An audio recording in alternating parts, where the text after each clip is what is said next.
They only take and take and take. They don't give jack.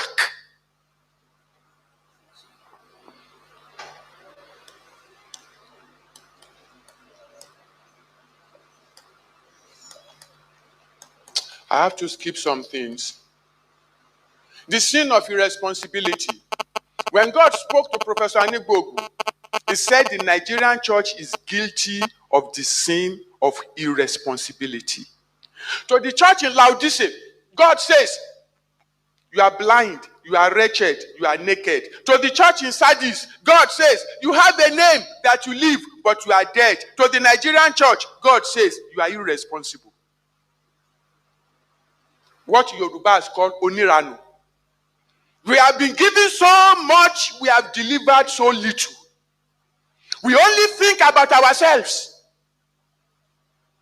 We are consumed with our comfort, our convenience, our promotion, our breakthrough. We don't even see what is going on around us. You saw the footage? You saw the footage? As I'm talking to you, it is still taking place. And we have men of God in this country who can stand and say, no, it's a pity Archbishop Idahosa is dead.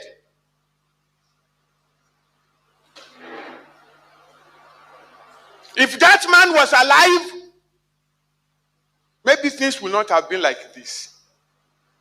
And we should thank God for small mercies that we have somebody like Pastor Ayo Rishejafu as the president of Kanu. The people who abuse him the most are the Christians. And believe me, if that man was not the president of Kanu, you can't sit down here today. It's not true. You can't sit down here. Because Lagos has become a jihadist state. Don't you know that? Lagos is jihadist. You can't sit down. They will have locked this place. It's because somebody is still standing. And he's standing alone. And all the other pastors are abusing him. Go online and read what Christians are writing about Kanu, about Pastor Yoris. You will weep. God said, September 15, 2013, if care is not taken, in 30 to 40 years, Nigeria will be like Turkey. Exactly the way God said it is the way I have written it there. The name of the man God spoke to, I have put it there. Dr. Anigbogu told us this at a strategy meeting in Kanu in November last year. That September, this is what God told me. Nigerian church has an ultimatum of 30 years. If you don't repent and return and do the work God has called you to do and leave this nonsensical attachment to vanity and stop pursuing prosperity and stop pursuing breakthrough and pursue discipleship, in 30 years, you will not hand over Christianity to your children.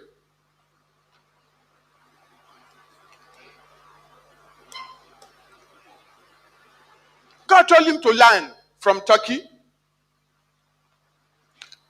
And what did the Most High say? Find out how Christianity was destroyed in Turkey.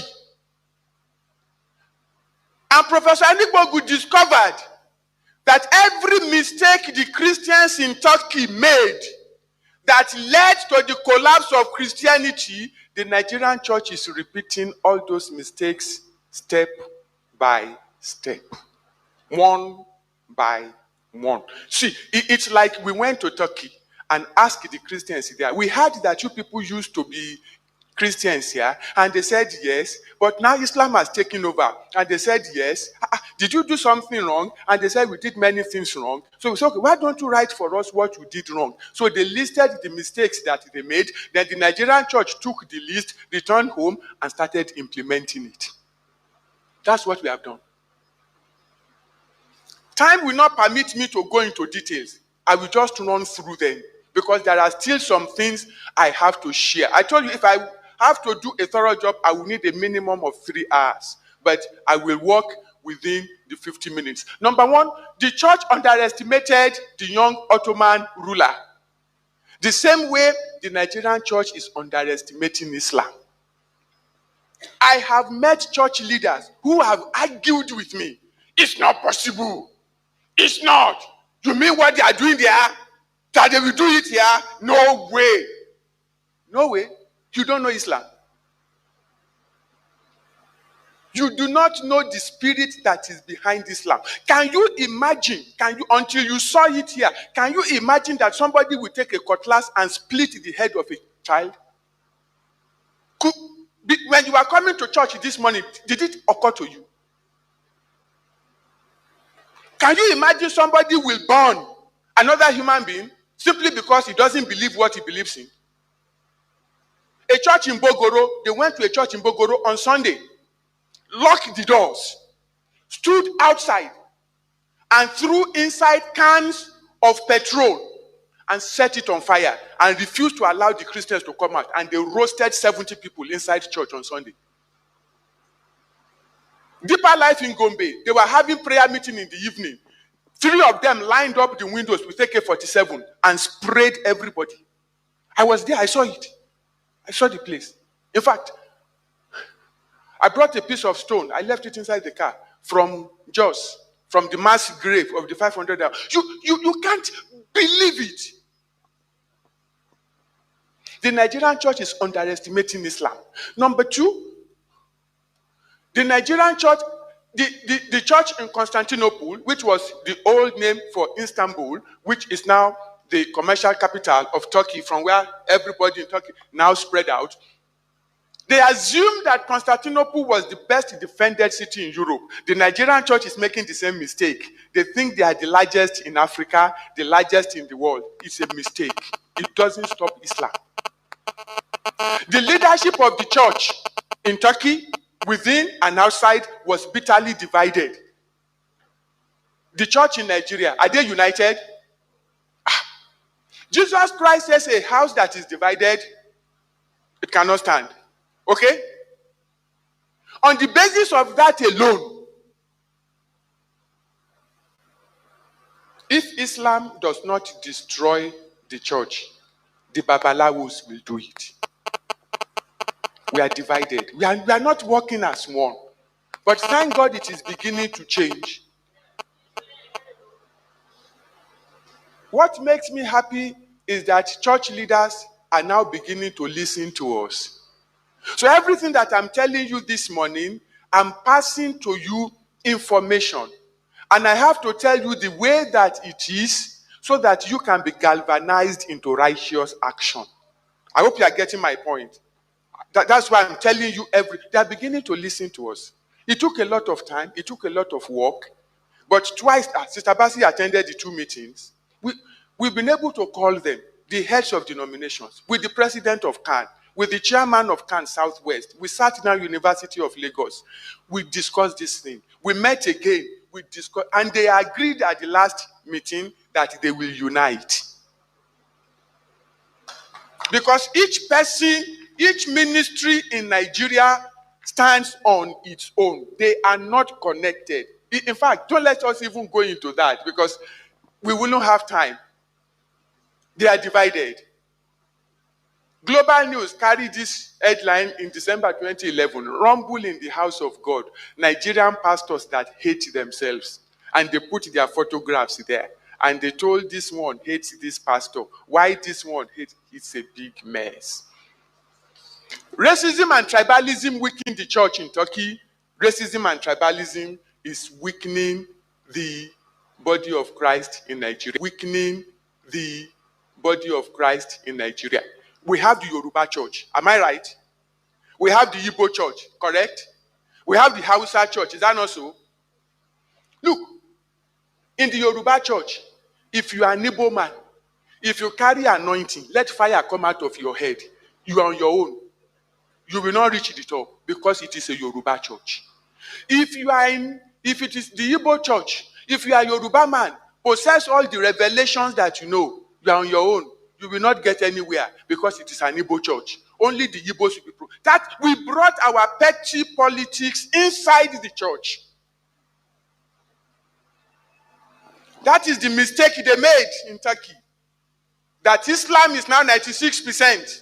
The church is now 0.21%. Nigerian church is making the same mistake. And God is warning, hey, the way you people are going, I have seen it before. Oh.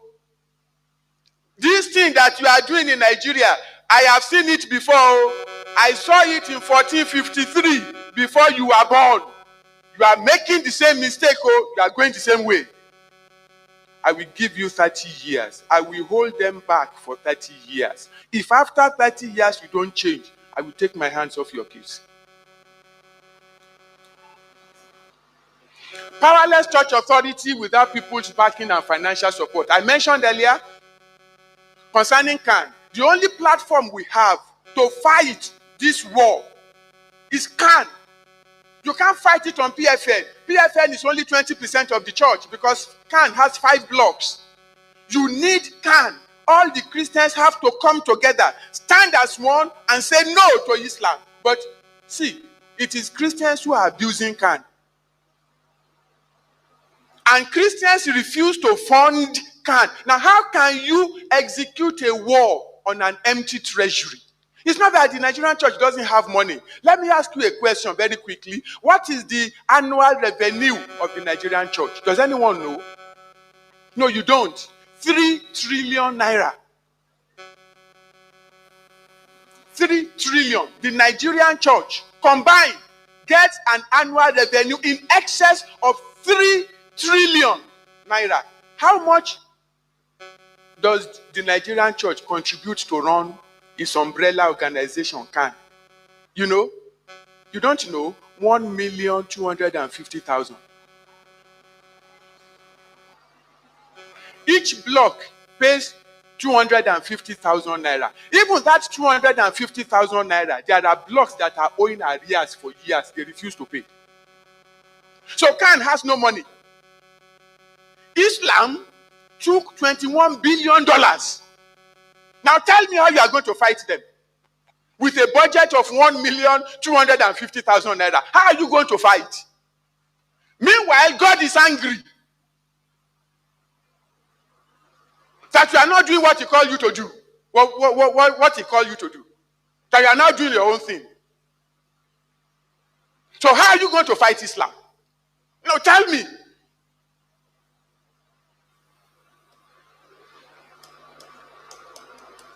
I can't explain this because of time, but I need to mention this one very quickly because it is repeating itself. The weapon used to destroy Constantinople was invented by a Christian.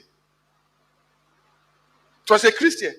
He invented the Kanu Basilica, took it to the Christians to buy. Christians didn't have the money. He carried it to the Muslims. Sultan Mehmed paid him cash. In 3 months, Basilica was ready. It blew Constantinople to pieces. The same problem is in Nigeria. The strategy that the Muslims are using, that they are going to use to destroy the church, it is Christians who are strategizing for them.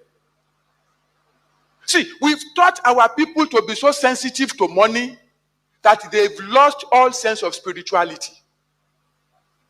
The only thing the average Christian thinks about now is how he will get money. Whether it will cost him his soul, whether it will compromise his position as a Christian, he doesn't think about it anymore. Because the church has been priming for the past 20 years, we've stopped raising disciples. We focus on raising millionaires. APC is a party to watch carefully. I'm not a politician, but the church must know this. Because there's no way you can separate national politics from what is going on. I will talk a little bit about APC. But for 2015, APC has hired the campaign manager of Barack Obama to come and strategize for them in Nigeria. Yeah? When the man got to Nigeria, he needed a local to interface. The person he employed is a pastor to hand over power to a party that resembles, in all intent and purpose, the Islamic Brotherhood. Even Egypt rejected Islamic Brotherhood. Even Syria, if you watch what is going on in Syria, the Western powers looked at the Sunnis from Saudi Arabia, they looked at the Shiites from Iran, who are now supporting and fighting Assad, and they said, listen, Rather than allow either of these two groups to take over power after Assad, Assad will forgive you all your sins. Sit down there. That's what is going on. That's why Assad is winning the civil war now. Because the Western powers are now throwing their weight behind Assad. Why? We don't want Islamic Brotherhood. A pastor is the one strategizing for Islamic Brotherhood in Nigeria. The weapon used to destroy Turkey was invented by a Christian. Nigerian church is following suit. There is no time to talk any further. Constantinople had an army of 7,000. The Muslims had a force of 80,000. The church does not have an army. Look, if you don't believe me, Pastor, this Sunday, call for evangelism tomorrow. And tell the members, all these people here, that tomorrow we are going on evangelism. And count the number of those who will come. Those who come are the disciples. The other people, they will find excuses. I'm busy. I have to go somewhere. Pastor, you have to excuse me. I cannot make it. But they will not come because they are not disciples. That's our problem. Oh. Now, I'm going to say something without any particular church in mind, because each time I mention this at presentation, pastors get very uncomfortable. It has to do with cathedral. In Constantinople, rather than build men, they concentrated on building a cathedral. They built this house called Hagia Sophia, the house of wisdom. In its days, this house was the most magnificent, the most expensive, the most beautiful house. This was what the church concentrated on, rather than build men that can defend this house. On the day Constantinople fell, because there were no men to defend the city, the first person to enter Hagia Sophia was 21-year-old Sultan Mehmed. He headed straight for the altar, stood on the altar, raised his hand, and shouted, Allah Akbar. And right there, he commanded, convert it into a mosque. This is Hagia Sophia as a mosque. And it remained a mosque for 478 years. Until 1931, when the government of Turkey went secular, then the government of Turkey said, convert it into a museum. But till today, it has not been handed over to the church. It is a museum. Now, Nigerian church could decide they want to build cathedral, but please let us put the horse before the cart. Let us raise disciples. Don't let us repeat this mistake. Let me come back to this one. I raised this during the national conference at plenary, and the conference went on fire. Everything scattered immediately. And the Muslims got up, they tried to shut me down. I pointed out to Nigeria that we have a constitutional problem. That is the core issue that we must resolve. And what is the problem of Nigeria? It is not corruption. It is not Boko Haram. It is not mediocrity. It is not lawlessness. Our problem is dual ideology within the Nigerian constitution. It must be resolved. If we don't resolve it, Nigeria is not going anywhere. There are two ideologies inside the Nigerian constitution. Let me show you something. Sharia is mentioned in your constitution 73 times. Islam, 28 times. Grand Qadi, 54 times. Muslim 10 times in the Nigerian Constitution 1999. There is no single mention of Christ in the Nigerian Constitution. No single mention of Christian in the Nigerian Constitution. No single mention of Christianity in the Nigerian Constitution. No single mention of church in the Nigerian Constitution. Now I ask you, sir, I ask you, ma, is your country an Islamic state, a Christian state, or a secular state? Which one is Nigeria? Talk to me.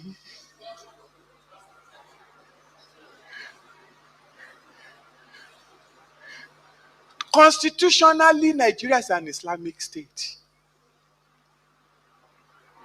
The reason it has not been enforced is because they have not captured the jewel that is needed to enforce it. And that jewel is the Southwest. And right now, they are set because there has been now a handshake between the Northwest and the Southwest. And this is where Christians need to wake up, and politics now comes in, which we now need to start creating political awareness in Christians, because Christians don't vote. I am one bad example. So I'm not saying you alone. I don't. But we must change it and use our vote to quickly restructure the political imbalance in Nigeria. Because if you make a mistake of using your thumb to dig the grave of the church, you will stand before Jesus Christ and render account. I'm not a member of PDP, I'm not a member of APC, but I saw something that makes me worried, and I think you should see it. The leadership structure of APC. National leader North, Muslim. National leader South, Muslim. National chairman, Muslim. Deputy national chairman, Muslim. National secretary, Muslim. Deputy national secretary, Muslim. National publicity secretary, Muslim. National treasurer, Muslim. National financial secretary, Muslim. National youth leader, Muslim. Legal advisor, Muslim. Women leader, Muslim. Ex-official member, Muslim. Then they call you, come and thumb. Come and thumb. And there are Christians who are ready, who are already in APC. Look, if you use your thumb to dig the grave of the church, my hand is not there. Lo, I have told you. There is an Islamic agenda for Nigeria. There is now an agreement between the Northwest and the Southwest. We all open our eyes. We allowed a political party to give us Muslim governors. 80% of their governors are Muslim. There must be a restructuring. 2015, Christians must stand and insist Lagos State, the governor must be a Christian. You must stand. And we are going to insist we are not accepting a Christian candidate that an Islamic party is going to give us. We will pick our own candidate under a different political platform. If we don't, you can't meet here. My time is up.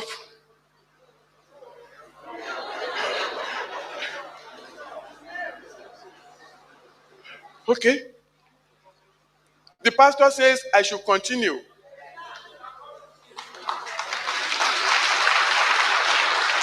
Thank you, sir.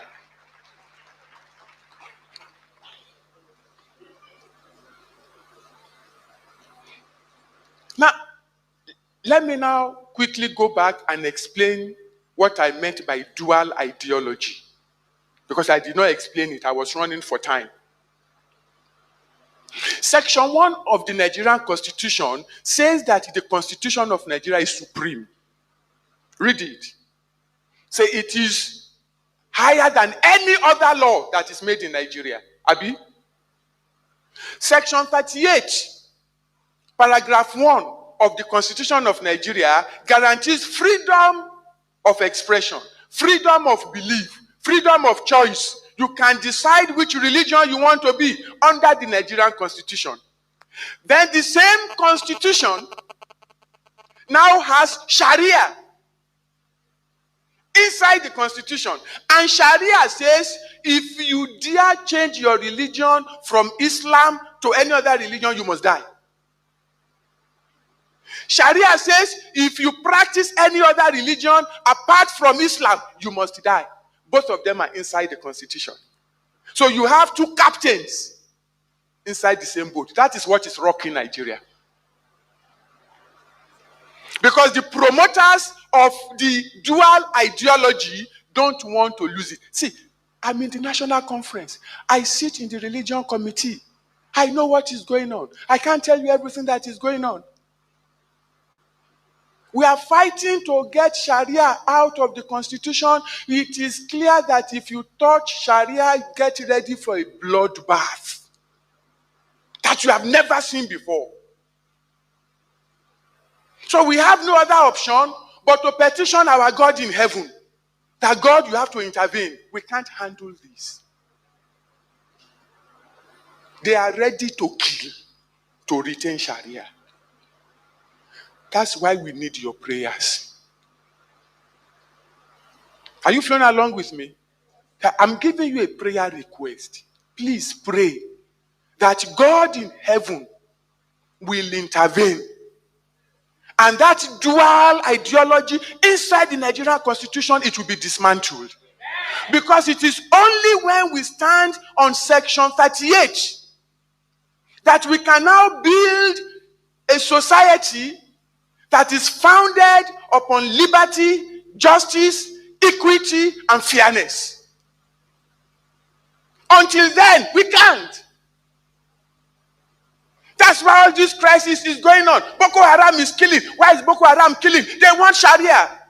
Why do they want Sharia? That is what is in the Constitution.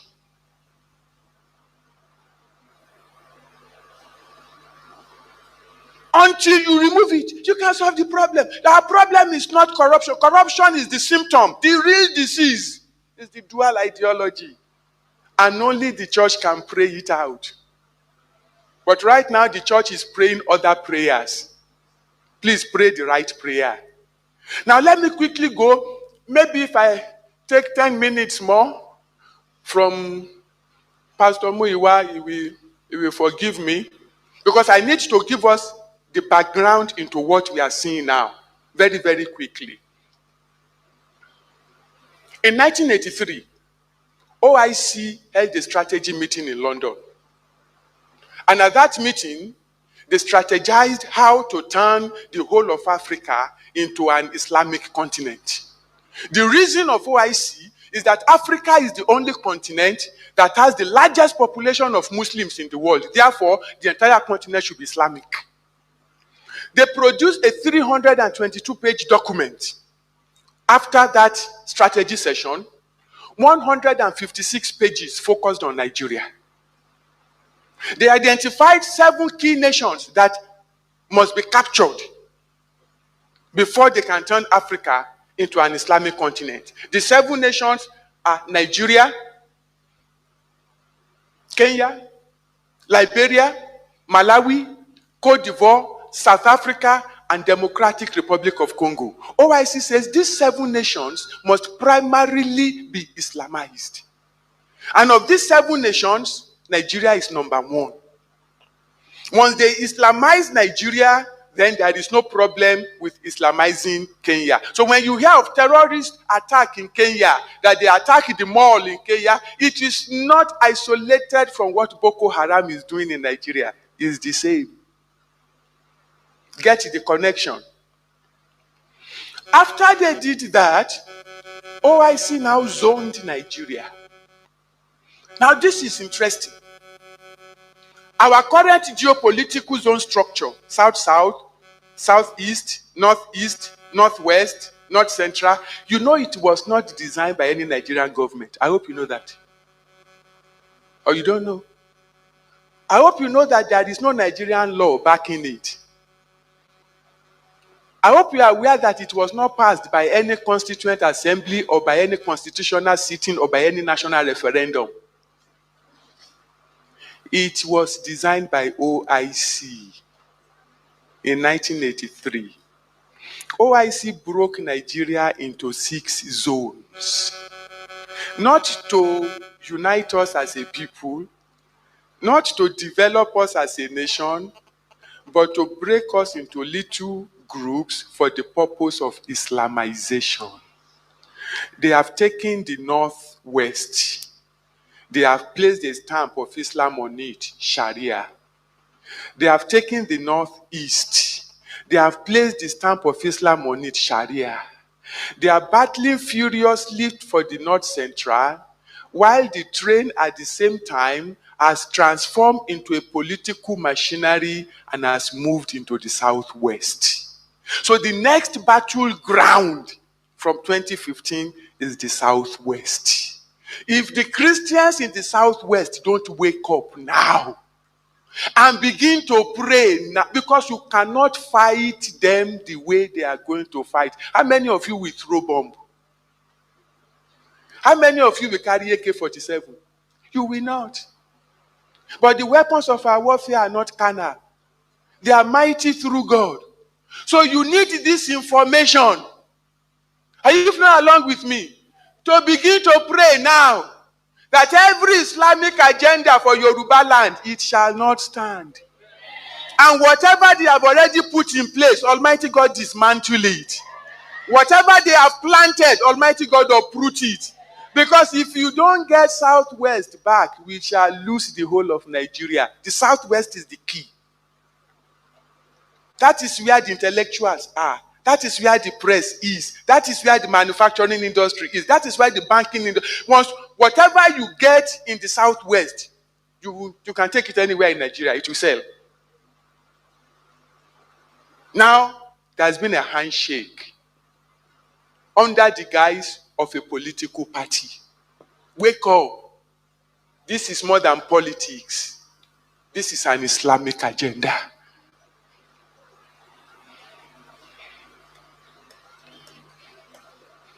When they finished, they handed their strategy over to Shehu Musa Yar'Adua. Shehu Musa Yar'Adua, the senior, presented it at the 1988 Constituent Assembly. That was how it entered the Nigerian consciousness. Until Abacha became the head of state. When he wanted to transmute from a military head of state to a civilian, he called Dr. Alex Ekwueme to restructure Nigeria for him. Alex Ekwueme gave him this 6 geopolitical zone structure. That's why Abacha said that he wanted 6 vice presidents, 1 for each geopolitical zone. And God said no, and he kicked Abacha out. If we had time, I would have asked you one question and say, who is the best president Nigeria ever had? In fact, I will have asked you 2. Who is the best president? Can somebody tell me? Come on. Wonderful. Any other answer? Obasanjo, Baba Yabo. Any other answer?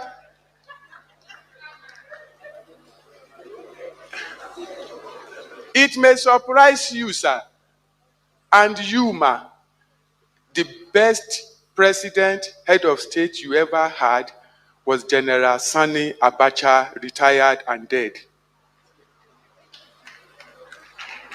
If I ask you another question before you clap, when did Nigeria become independent? Talk to me. 1960. I will tell you, no, you failed WAEC.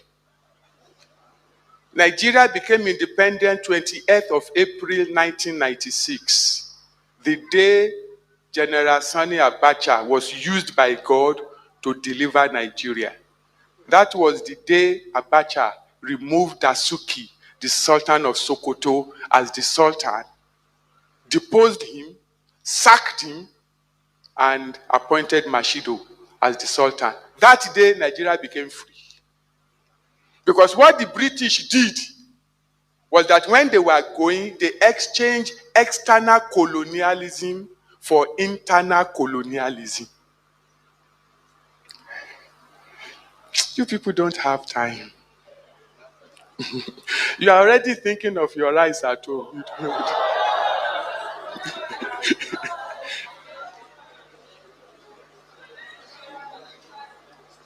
Let me explain it. 30th of September 1960, a day before the proclamation of independence, the British went to Sokoto and held a Doba, a mock battle, and they fought the forces of the Caliphate.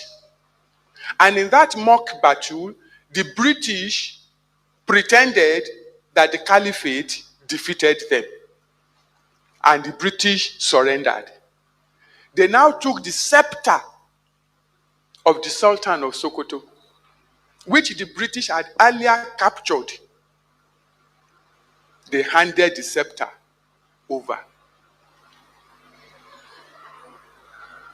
symbolizing that the nation Nigeria, they are handing it over to the Caliphate.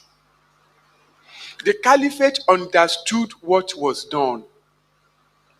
That is where the born to rule mentality came from. They were now the new colonial masters. Because Britain did not want Nigeria to rise to its full potential. They knew what would happen. So they gave Nigeria, you say you want independence? Okay. You want us to go? Okay, we will go. But we will hand you over to somebody who will continue to do the job for us. 1st of October, they came to Lagos for the public ceremony. But Nigeria was not free. It was still a colony. Now a colony of the Sokoto Caliphate. Are you following along with me? That's why for years in Nigeria, ask the elders, nothing gets done in Nigeria unless the Sultan of Sokoto says, go ahead. Even Obasanjo, that was head of state, he was a proxy of the Caliphate. Even Gowon was a proxy of the Caliphate. Have you forgotten that it was Gowon who took schools from the missions? All the Christian schools. It was Gowon who took it in 1972. And up till today in Nigeria, no Muslim school has been taken by government. Not single one. Rather, government is using public funds to run Islamic schools. But they took all the schools of Christians and it was taken by a Christian head of state. So the person who said go on, you may not be completely correct. And we were in that second bondage until God raised a madman. Because only a madman could do what Abacha did. You dared to touch the Sultan of Sokoto. Abacha invaded Sokoto, captured the Sultan, deposed the Sultan, sent him on exile, appointed his own Sultan. By that singular act, Abacha exalted the throne of Nigeria above the Sultan of the Caliphate. Nigeria was free. That was the day Nigeria got independence. Go and check your history. Before 1996, Muslims were ruling Nigeria. After 1996, Christians have been in power. Prove me wrong. The moment Abacha did that, the first casualty of the new throne of Nigeria was Abacha itself. The throne said, you can't sit down here. Kicked him out. Abdusalam Abubakar came. He negotiated. Calm down, calm down. Just give me 1 year. Calm down.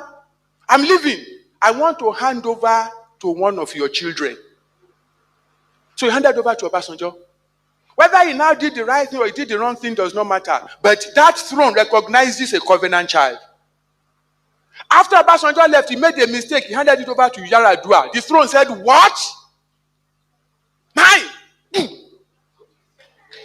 Handed it over to Jonathan.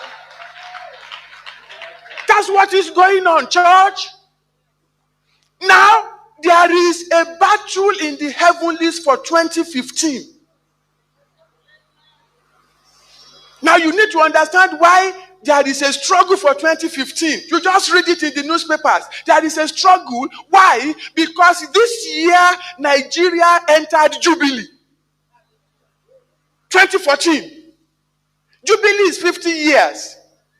100 years ended. That's 2 jubilees. The 3rd jubilee for Nigeria started. Yeah, the president who takes Nigeria into the new jubilee is the one who will gain control for the next 100 years. The Muslims understand it. They want 2015. Once they get 2015, we are locked up for the next 100 years. So the issue has nothing to do with whether Jonathan is performing or is not performing. Are you getting my point? Hey, let me give you a website. It is called kingdomnewsng.com. kingdomnewsng.com. Go to kingdomnewsng.com and read the prophetic destiny of Goodluck Jonathan. You are the one complaining that Jonathan is slow. Jonathan is not performing. Yeah. You are using your mouth to say what God doesn't want to hear. Jonathan is 100% successful. Because God says, intercessors asked, Lord, why did you give us this man? He doesn't seem to know what he's doing. And God says he's not there to give you employment. He's not there to restore your economy. The job, the destiny of Goodluck Jonathan is to rebuild the foundation of Nigeria. And Jonathan is doing that 100%. Where did he get the courage to convene national conference? That is what is going to rebuild the foundation. So if you say Jonathan has failed, God says no, he has not failed. What I ask him to do, he's doing it. What he needs is the prayers of the church that he will be able to carry it through. You know, the national conference was almost scuttled. Overnight. I received a call overnight. Go and call your people in the southwest. This is what the Hausas are planning. On Monday, they are going to scatter the national conference. Everything has been put in place. It was the Middle Belt that saved it. Middle Belt stood up and said, look, we are no longer part of the North. We are Middle Belt. We are not North. If you do it, you are on your own. It fell out of their hands. If Middle Belt had agreed, because Middle Belt too. Let's continue analyzing Nigeria before we begin to get into things that we won't leave here until 12. Because some things when you start, you have to explain it to the very end. I hope you understand what I mean. Okay.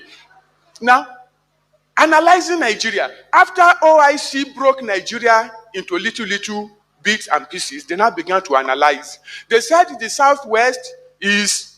The northwest and the northeast is sufficiently Islamic, but they needed Sharia.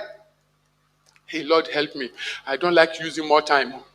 North Central, they developed 4 action plans for North Central. Indigenship for the Hausa Fulani. They want to provide social services. They want to give promotion to officers of Middle Belt and then capture resistant tribes by force, which is what I showed you part of it. Southeast, OIC says, Christianity in the southeast appears formidable, but it is mercantile Christianity. They say it can be bought and it can be sold. That's the word. It can be bought and it can be sold. They studied us and they said all you need to do is give the Igbo man sufficient money. He will drop the Bible. He will pick the Quran. And it is working beautifully. As of today, half of Abakaliki has converted to Islam. As of today, the largest Islamic study center in Nigeria is in Igbo land, in Ebonyi State. If you monitor the news, January this year, 18 young Igbo men converted to Islam at the National Mosque in Abuja. It was carried live on NTA. The governors of Sokoto and the governor of Bauchi gave each one of them 5 million naira each. Your governor, Rochas Okorocha, gave them 2 million naira. Ex-governor Ojiuzo Kalu gave them 1 million naira. Of course, Rochas now turned around and said no, that he did not give them any money. Shh, something that NTA carried.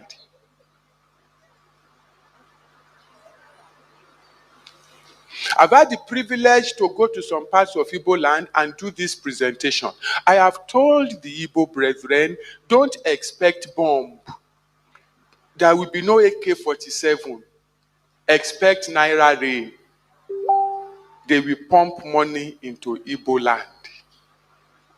And they are pumping money into Igbo land. If you are from the East, please get in touch with our people there. Tell them everything is not money. Don't sell your birthright. 3 plans for Igbo land: encourage Muslim businessmen to go into partnership with the Igbos, encourage Igbos to become cattle rearers, encourage Igbo girls to marry Hausa Muslims. That's the plan. They have activated it. I'm telling you something that was planned 30 years ago. And as you are sitting down here, if I ask you, can you show me the strategy document of the church? The church has no plan. We are just trying to draw up one now. The church has no plan. Islam has put its own in place 30 years ago. They are implementing it step by step. Southwest. Islam said concerning Yoruba land, both Islam and Christianity are superficial. That is, if a Yoruba man tells you he's a Muslim, or if he tells you he's a Christian, you say, don't mind him. He's not a serious one. He's not committed to any other religion. That the real religion of the Yoruba man is traditional worship. Their strategy for Yoruba land is that they will start an Islamic movement that looks like Christianity. That Islamic movement will be meeting on Sunday morning. They will call themselves brothers and sisters. They will do wedding like Christians. They will do vigil like Christians. They will do praise and worship like Christians. If you buy land for your campground on Lagos-Ibadan Express Road, they will buy their own land. When you are having your Holy Ghost service, they too, they will have their holy service without the ghost.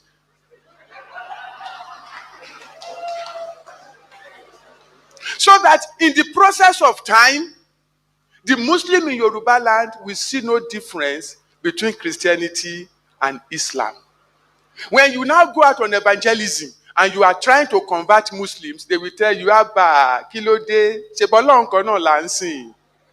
We are serving the same God. Why? Whatever you are doing in the church, they are doing in the mosque. OIC agenda. It's been in place. You are seeing it with your eyes, but you don't know what you are seeing. 30 years ago. The question now is, what is your response?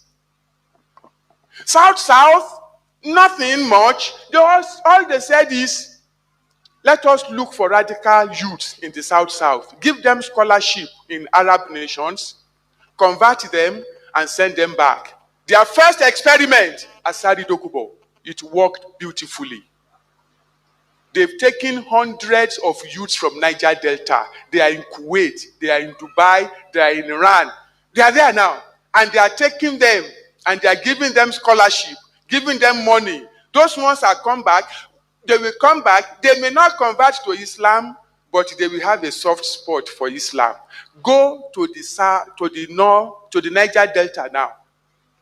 If you are from Niger Delta, go back home and find out how many houses in your town were owned by the indigenes 10 years ago, and how many houses in your town are owned by Muslims. You will be shocked. They have bought nearly all the houses. in Niger Delta. Port Harcourt, Yenagoa, Bayelsa, they are buying properties there. Why? They want the oil and the gas. We are looking at it and we don't know what we are seeing. When Islam plans 25 years in advance. They are master strategists. It is the church. You know, Jesus Christ says the sons of are wiser in their generation than the sons of light. It is the church that doesn't plan. They strategize, they plan. They have laid the foundation to take the whole of Nigeria. But it is not too late. Huh?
Good morning, good afternoon, good evening, and good night, dear great Biafrans and lovers of freedom.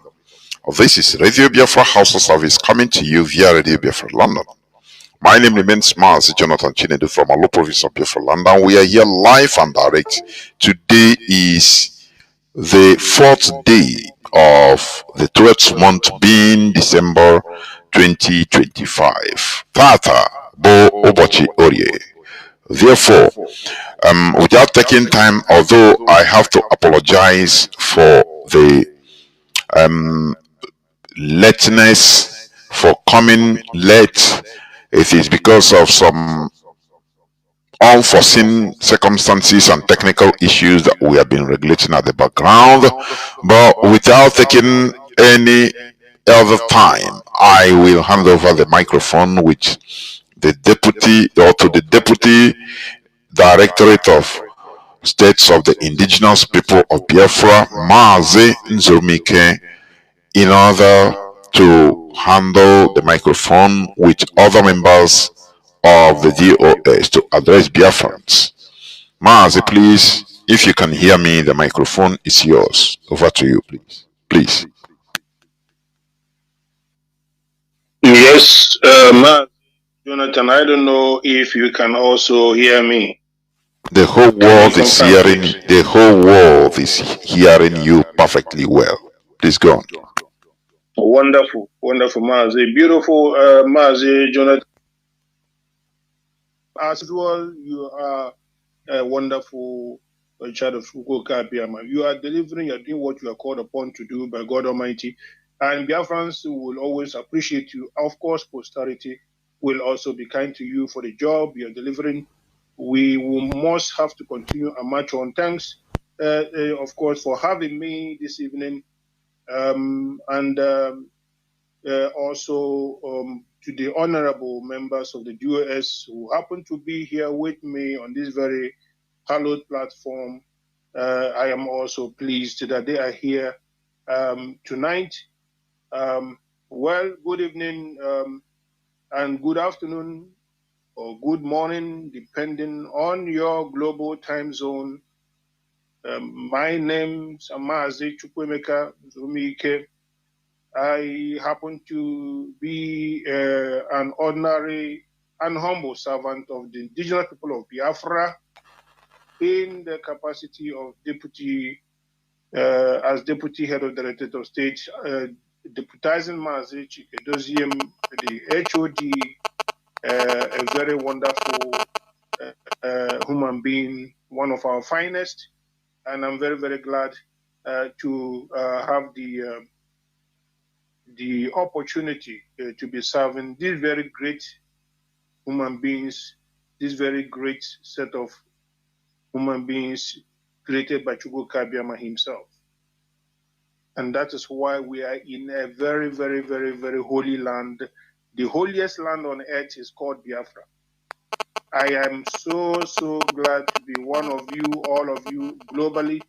As a Biafran, I, of course, bring with me some warm greetings from Mazi Chinedu himself. And then, like I said to you, Mazi has earned my respect, of course, owed to his sound pedigree and high scale of morality. And that is a fact. With him in the physical absence of leader Mazi Nnamdi Kanu, this very struggle has gained an exponential level of achievements despite all odds. Some of these achievements are quite glaring before our very optical grip and ordinary comprehension of everybody. Once you can comprehend, you can, of course, perceive and feel what is happening. Some of these milestones of achievements include the areas of diplomacy. Some of you are seeing what is unraveling globally. Some people are wondering the sources of all these achievements and how things are being triggered. But I must tell you and beat my chest and our chest in general that we are really working behind the scene.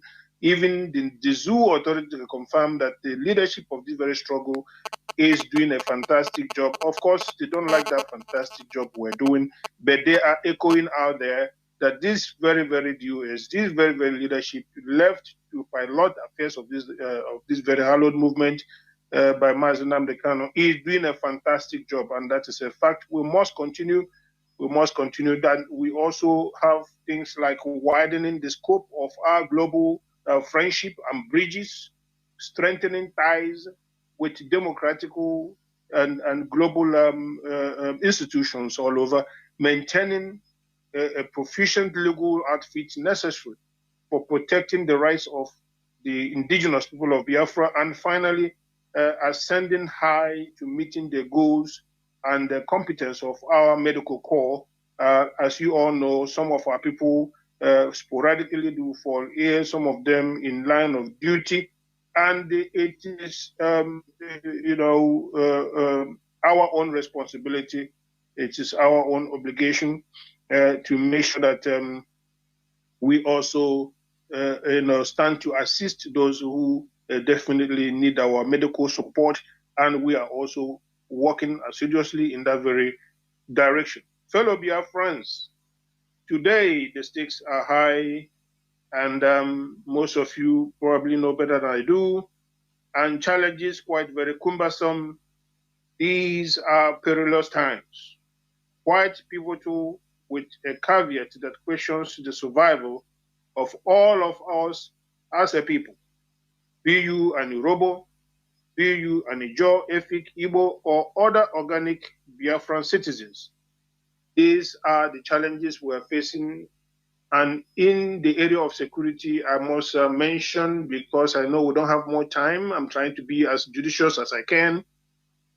We have the extrajudicial killings going on, the Fulani terrorists in the uniforms and the Nigerian armed forces, the extrajudicial killings by private militia as well, like that of Asani Dokubo acting on genocidal contract issued by the current Islamic government of Nigeria.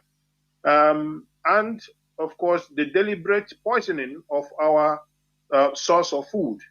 All these amount to outright genocide, fully blown on our people.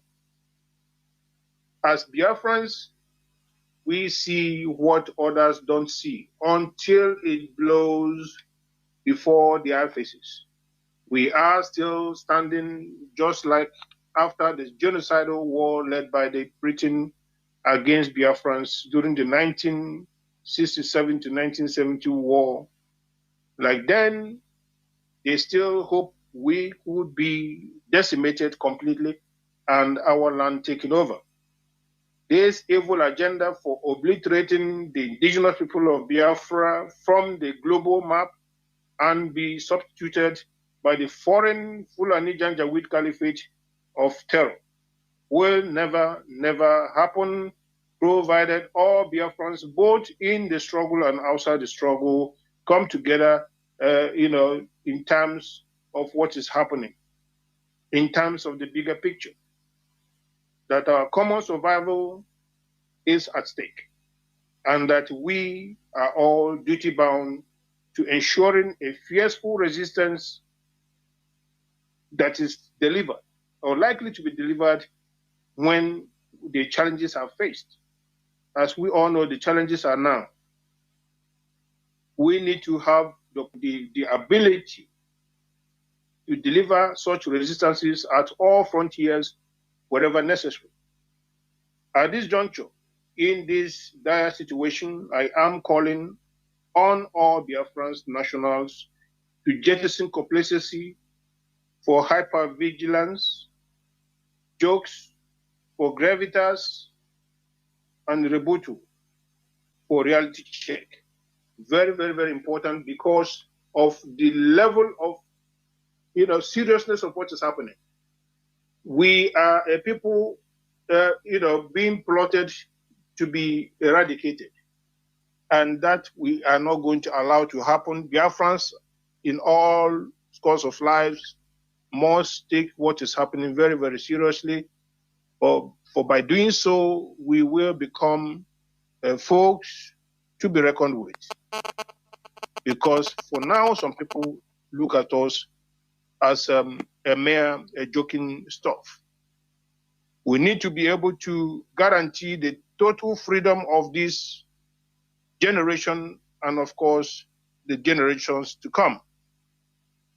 For the biggest sin against Chukwuka Biama, in my own opinion, is that of letting down our guards and allow this beautiful land of Biafra, this hallowed motherland, to be taken by our enemies.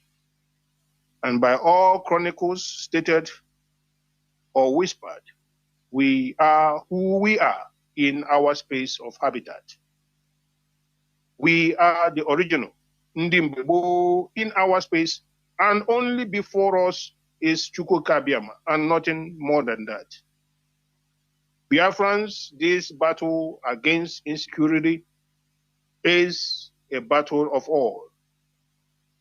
Whether you're a priest, whether you're a traditional man, whether you're a businessman, whether you work in the offices, whether you are selling crayfish in the market square, it's a battle for all of us together, because in the past, they thought it was IPOB thing, as they used to say.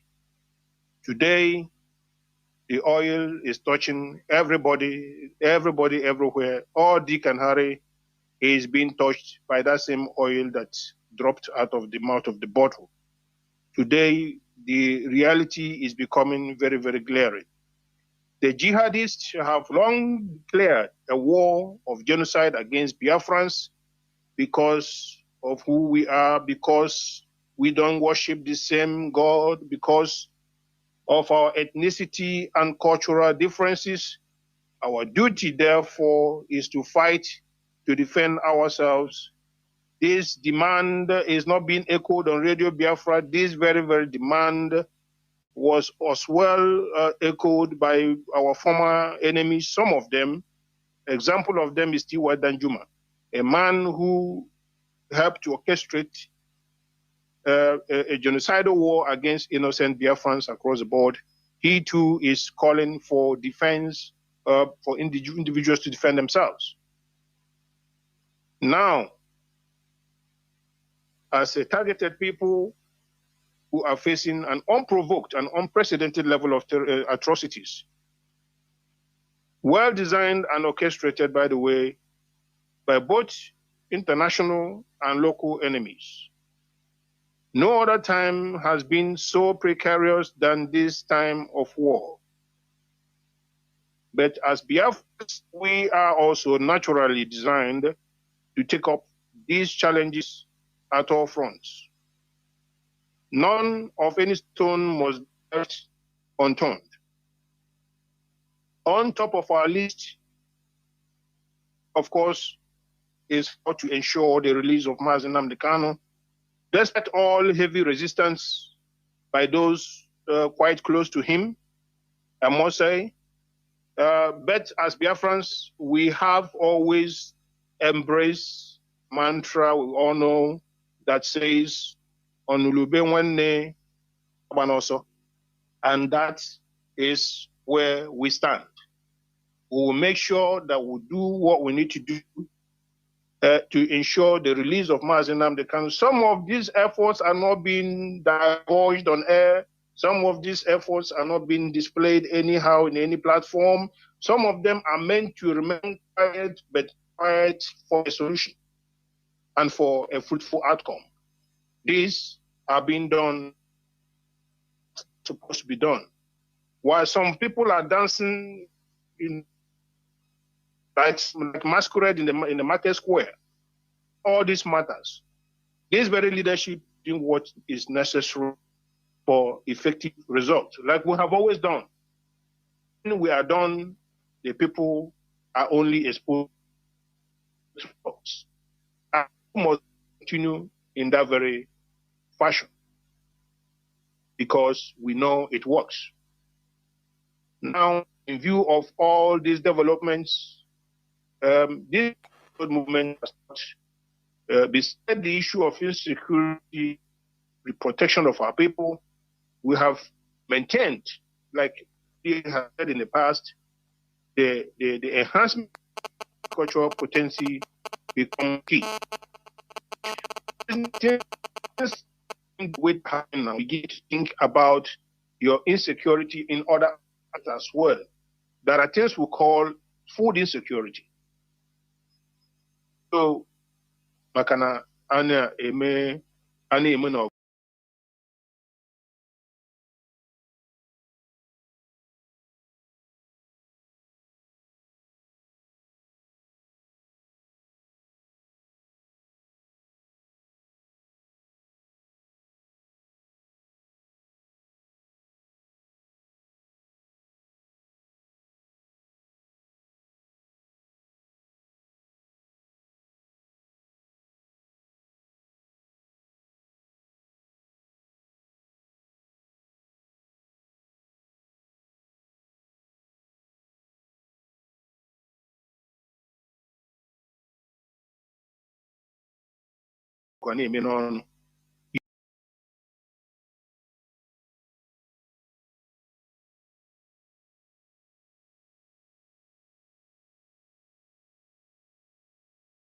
Engineer, a doctor by profession, whether you're a politician, by the way, the problems were, you need to start having a rethink of what you've been doing. If so, what they're going to do now is to begin to now do things right, because no time is too late. If you know you have bamboozled your people for too long, squandered their money, left many people on a salary in terms of salary and gratuity are not being paid, and somehow you have woken up your conscience to the reality that people are so human beings for treated very humanly. It is time for you as a politician to please stop differing and splitting and have something meant for our people. If you cannot do that,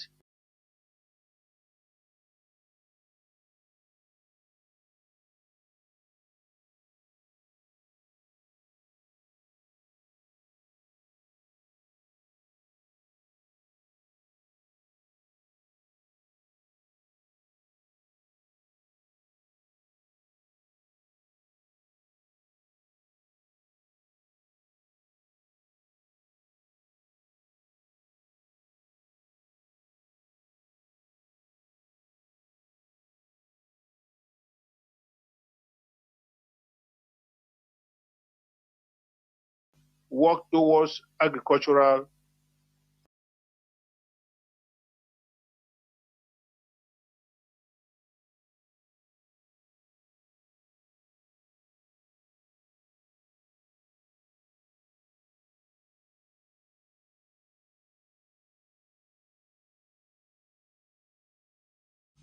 Some of them have been lodging into territories that do not belong of those hosts in places like Lagos and elsewhere. And all in places other than Biafra land. This is where you can always pick up yourself and pick your pieces. Do not continue to invest long-lasting investments in other people's environment. You are developing their land. You are making the places very good. You are boosting their economy. Yet they don't love you. Yet they don't like who you are. Yet your name is Nnamdi. And what do you gain from aligning with that very notion that you can always, strive in foreign land? Yes, strive in a foreign land that accepts you. In a foreign land that does not accept you, please do not strive, do not attempt to strive in such land, because at the end of the day, it can only spell your doom. And that is not what we're asking for. Our mother tongue, as we know today, is also deliberately being erased to perfect the agenda of the enemy, who would rather add Chinese language to our curriculum than our mother tongue. And we are asking our people, mother and fathers, please teach your children their local languages.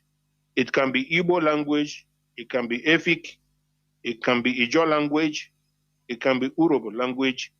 Please make sure that they are the best in commanding that very language, even if the enemies are erasing these languages from the curriculum. Because the idea is for them to claim the land at some point when our people can no longer speak the language. If you say this is the land of Ijaw and you cannot speak one word Ijaw, they will tell you that then there's an evidence that you're a foreigner yourself, you don't come from there. If you're an Igbo man and you cannot speak your language, they will tell you that, you see, you cannot even speak your language and you cannot claim this place. There are so many reasons why you must make sure that our children are championed in our own language. Very, very key, because Chukwu Abiyama made it so. Very, very important. Otherwise, there wouldn't have been anything, like language differences. Because on the global arena, you have different languages, uncountable. That's how God made it. And you shouldn't allow anybody whatsoever to come and somehow, destroy your own well-being in that very sense. We are not going to accept that. We are encouraging our people that until things are gotten right, until there's some level of common sense in the political arena of the zoo, where the idea that people can be champions of their language be appreciated. Until then, make sure that you are training your children in local languages, even if it means extramural classes, to Igbo teachers, to Ijaw teachers, to Urhobo teachers, to Efik teachers. You bring them there. Let them have, education. Let them learn their language, apart from what you speak at home. I know there are those who might not be able to afford, but when you cannot afford extramural classes, do that best you can do within your home, and make sure that your children too can speak just like you do speak, or even speak better than you do. Now, because of time factor, I want to begin to wind down, not to, because next time we'll have to come back again, because we had a hitch tonight. It was quite a very huge one, technical as well, just like Mazi, Jonathan explained. So let me go to the appreciating our coordinators, because this movement is being maintained, is being kept alive, all two factors and several factors. Some of them are those of them at the helm of affairs, those of them piloting the affairs, and they are known as coordinators. And I don't want to say whatever I want to say without appreciating them as the coordinator of coordinators. To appreciate all these people, some of them are unit coordinators, some of them are zonal coordinators, and all the way from representatives, great men on the level of representatives.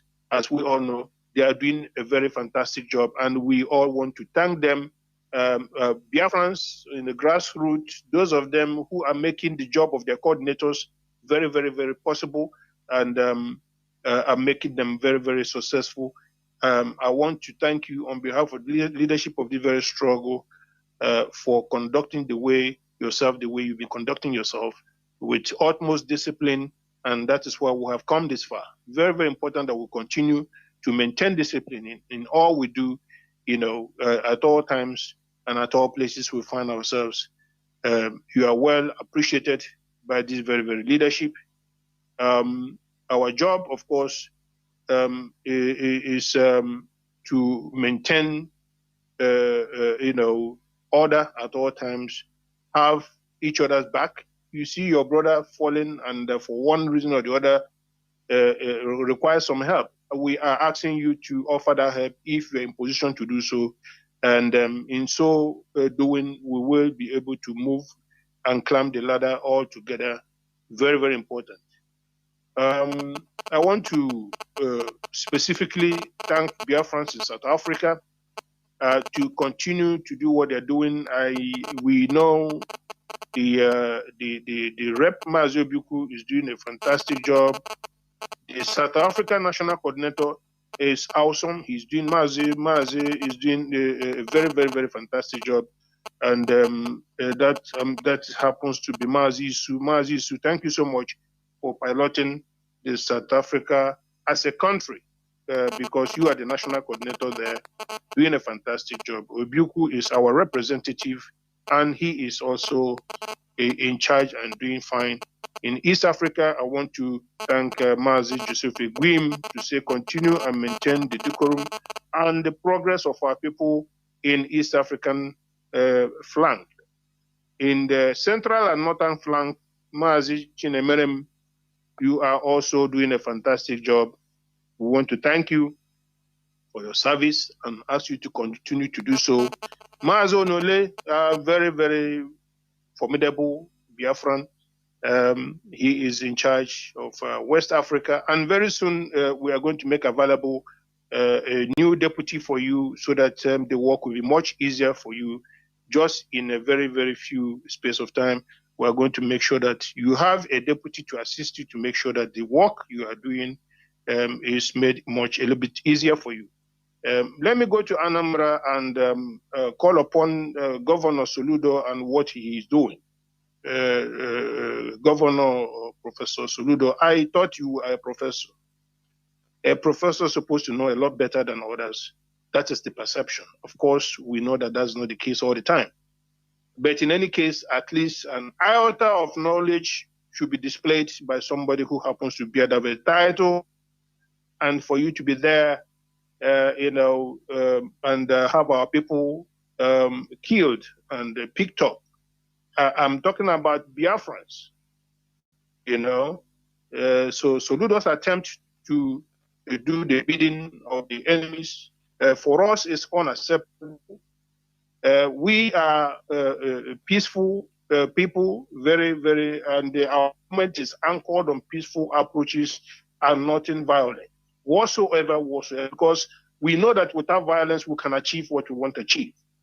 And that has been the case. That is why we are everywhere, ever present all over the globe, because even those with the best surveillance can always testify. Those of them with the sharpest satellites above us can always testify that Biafrans indeed are no people to be worried about. Instead, we're embraced and interwoven in their society, and they are tapping onto our services of brilliance, and therefore we are, very, very fantastic people, as that the global community can always testify.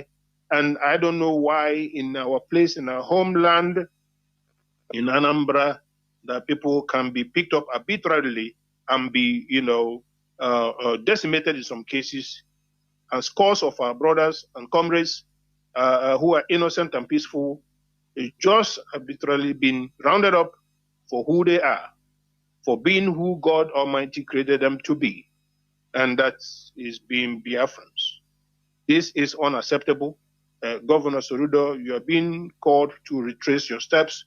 I will even ask you to, instead of looking at hopeless Uzorinjo, the one that has showed you a very, very bad example as you came in, creating militias here and there, you people are part of the problem, because you came in. The best you can do is to, invest the little money for ordinary people. Those you are owing arrears, you have not paid them, but you have some money to invest in militia and insecurity yourselves. Insecurity here and there is being caused by just the governors themselves, at least partially, because they are working with those in uniform, the Janjaweed in uniform. There's nothing like a Nigerian army. All you have there are Janjaweed people. They just give the uniform to wear. And that is why when we had Python Dance 1, 2, 3, you saw them picking up people just anyhow, because all they know is they are killing their enemies. They are not differentiating oranges from apples.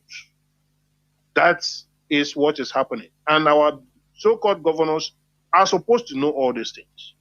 But no, what concerns them is servitude to the caliphate, and that is all it's all about. But I must also warn that these very treacherous individuals in the name of leaders, political leaders in the ground, to come to cognizance on the fact that we have people like Yorubas who have chosen a nomenclature called Oduduwa. Oduduwas are there in their homeland, parading themselves on daily basis, going about their business at will. In fact, with their militant arm called OPC. People don't talk about OPC these days, but they are there. Recently, when Fulanis launched attack in Kwara State, OPC went there to defend it. And nobody is calling them terrorists. Nobody is proscribing them. They are there. And then the government of the Western region also created what they call Amoteku.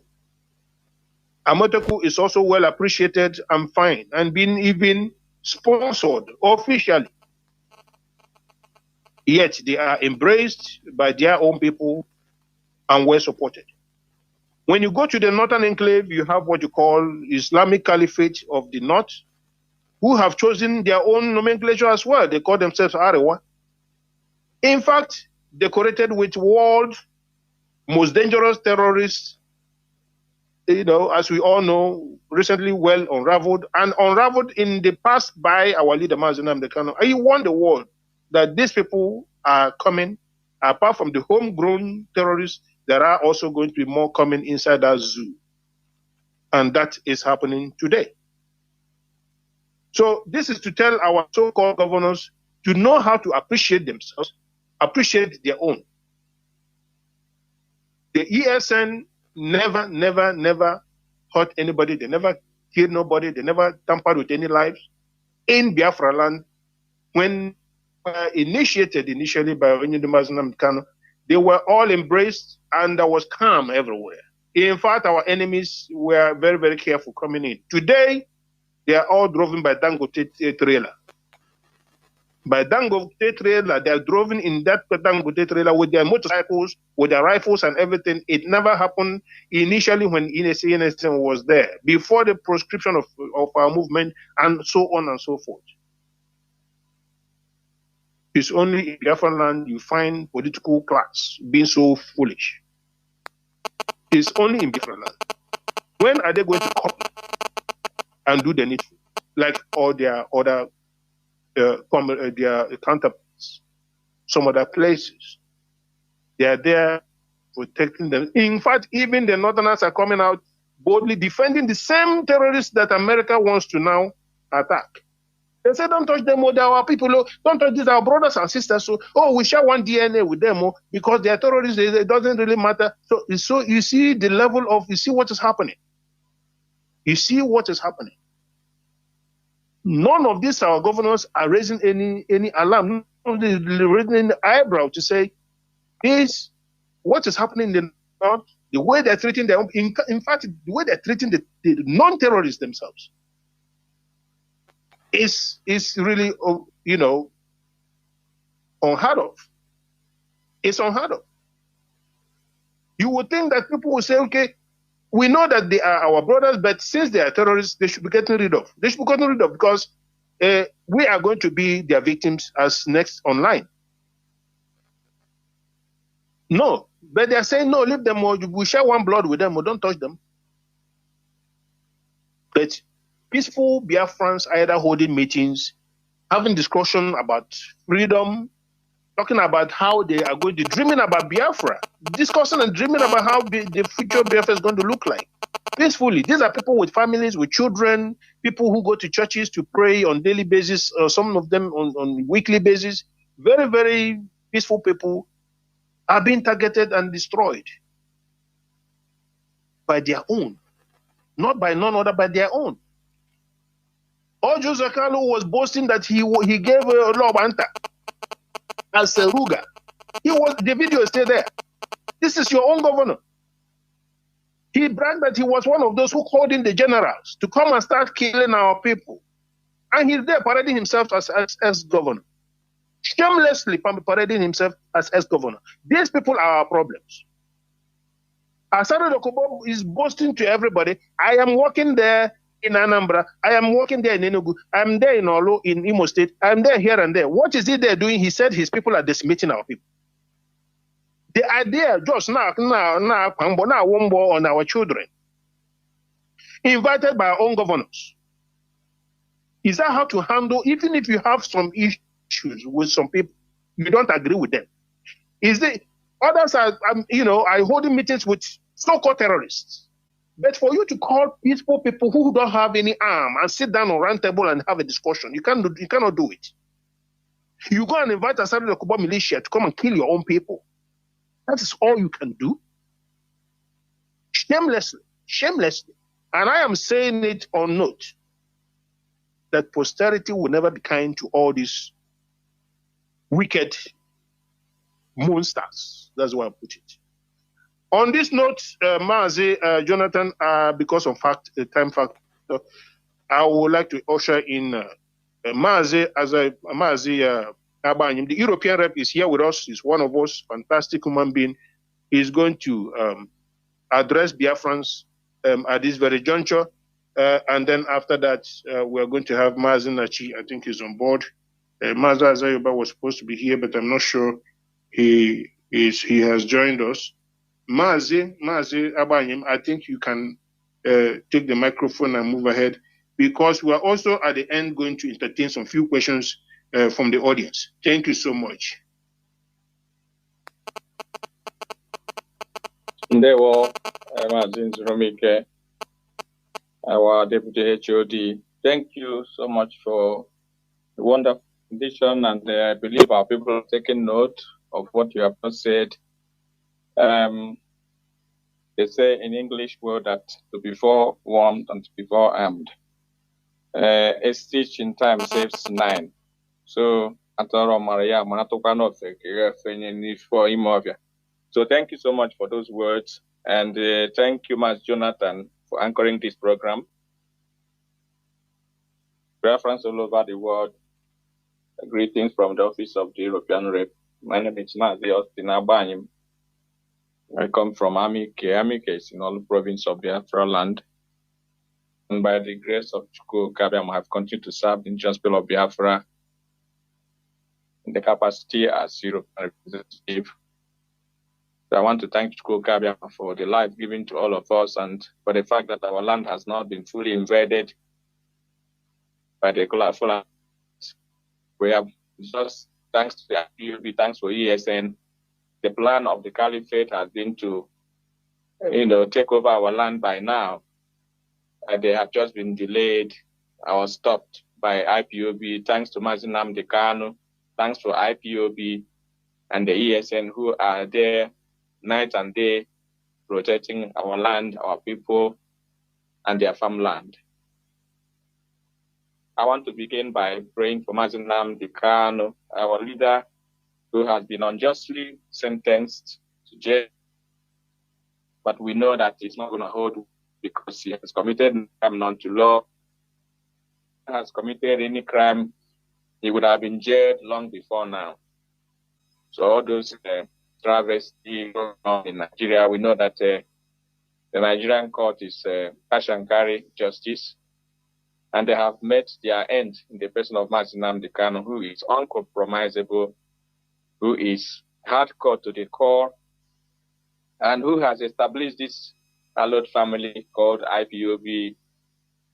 He has always maintained, before we came, no one like IPOB. No one like us, and when we are gone, they will wish we stayed forever. And his work perfectly by setting up this hallowed family, now headed by Mas Chinedu, who is leading us by example, an indomitable, silent achiever. Thank you, Mazi Chinedu, wherever you are listening from. Thank you, all IPOB leadership, wherever you are around the world. And thank you, all IPOB coordinators in Europe, from national, regional, zonal, and unit coordinators. I thank you all for your mighty works, for your indefatigability. I thank you because you are serving your nation in every capacity you found yourself. Without you, we will not be where we are today. Without you, Biafra land will not be safe as it is today, because the plan of the enemies are to conquer our land and take care of our resources, which has been sustaining Nigeria from day one. I will not forget to thank all the IPOB family members in Europe and around the world, those who believe in what we have seen, those who have foresight. Unfortunately, many have not seen what we have seen for 12 to 15 years ago when we started this movement. What we saw then is what few people are seeing today. But we thank God that they are waking up gradually, and we believe more and many more of them are going to wake up in time, in due time, because this is a battle we have to fight as one indivisible people. The work of IPOB is not only for the families of IPOB members. We are working for all Biafrans. Even those who are against us, those who are fighting us, those who are saboteurs, those who are infiltrators, those who have been, paid to destroy our movement, we are still working to protect their interests and the interests of their families wherever they are in Biafra land. But history will not be kind to them because of their treacherous activities against their own blood and against their own people. We will not forget those men who, have abandoned the comfort of their homes and women as well. We call them the gallant men and women who are protecting our land day and night. Now is hammer time in that particular geographical area where people are sleeping with warm clothes, wearing pullover, but many have forgotten that some guys and women, ladies are in the bushes and forests protecting our land, our people, and what belongs to it. We really need to thank them immensely. We need to pray for them and support them financially so that they will continue to do that job that is very, very important for our own survival and existence as a people. The ESN is the nightmare of the zoo. Without ESN, I don't think we will be where we are today. Our people will not be wherever they are. As they are being driven away from Lagos in and then destroying what comes to them, calling them MAGA, whatever nomenclature, because we believe we have no other option than to stay in Lagos. As a people, we are calling on our people, Lagos, Abuja, wherever they have gone to develop those areas. Remember that home is still home. It is highest time we come home to develop.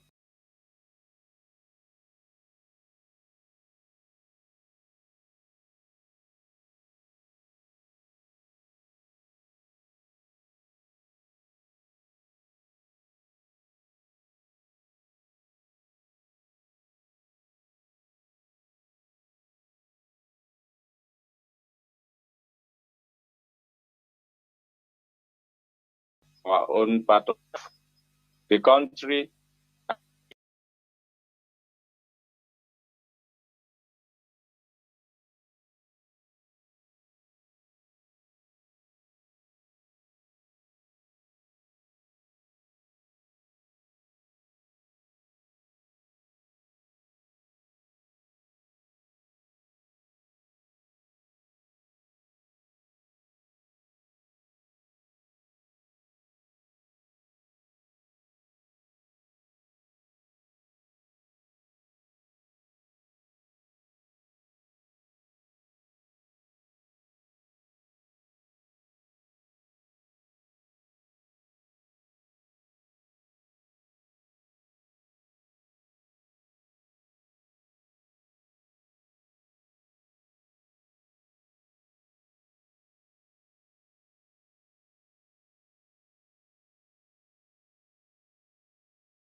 to provide you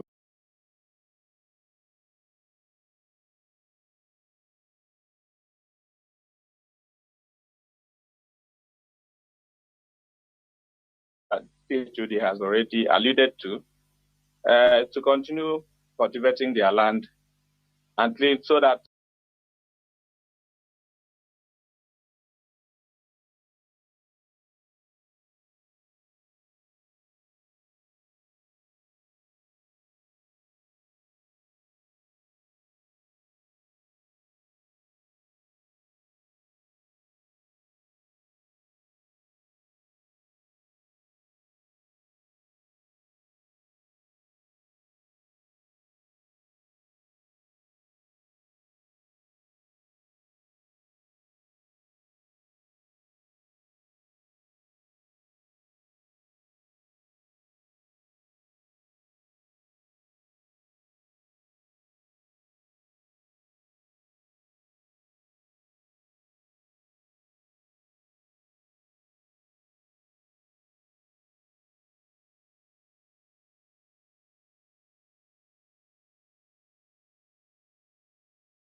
our land will become food sufficient.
In northern states, where and disband the religious enforcement HISPA commissions, with experts warning the United States lawmakers have been urged to pressure the Nigerian government to abolish Sharia law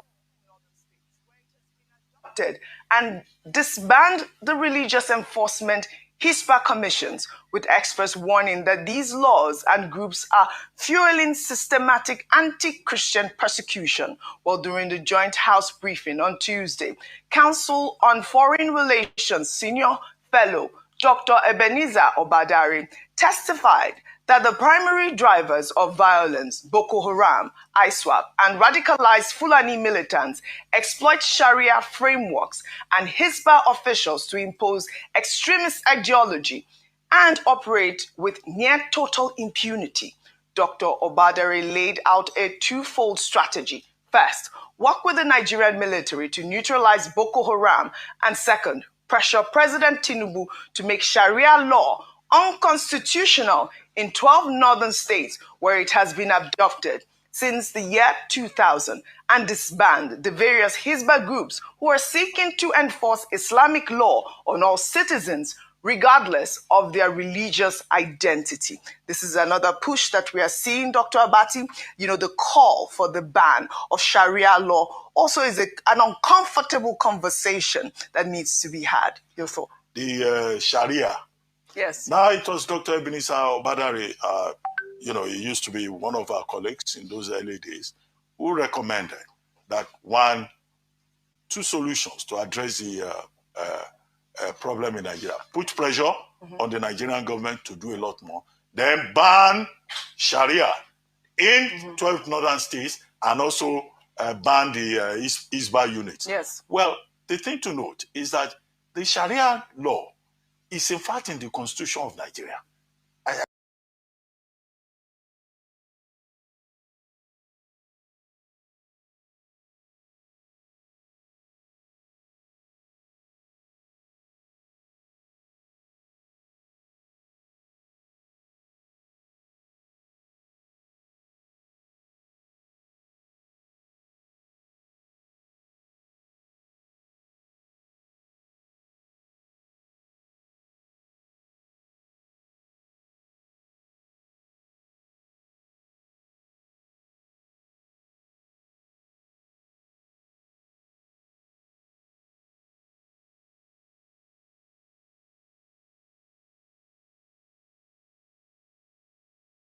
I think I said this about 2 days ago.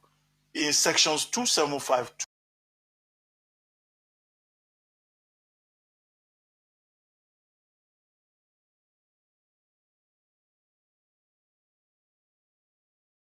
Yes, but we must continue.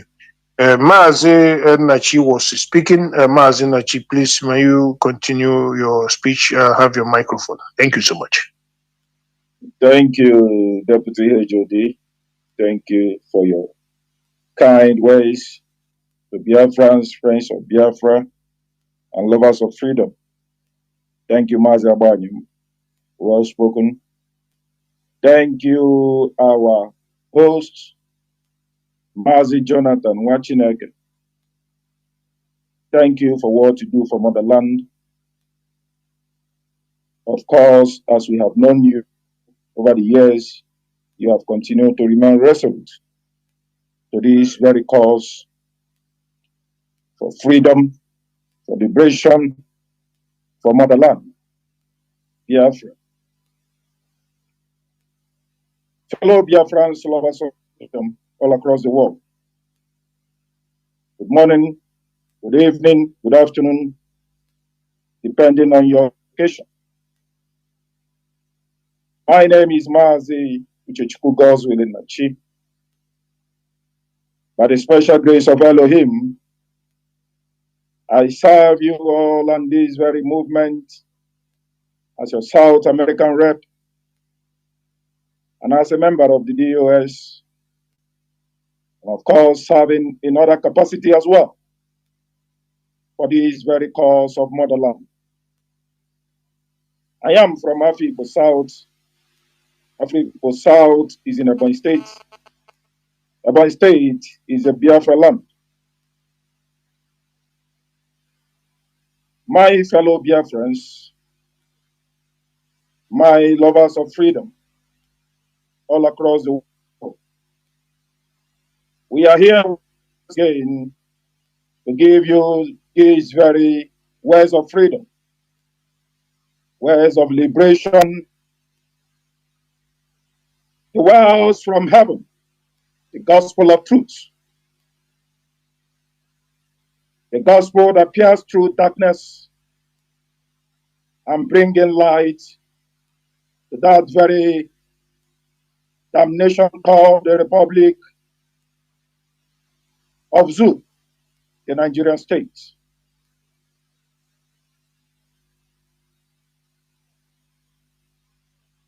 Before I proceed, let me candidly thank you all Biafrans all across the globe.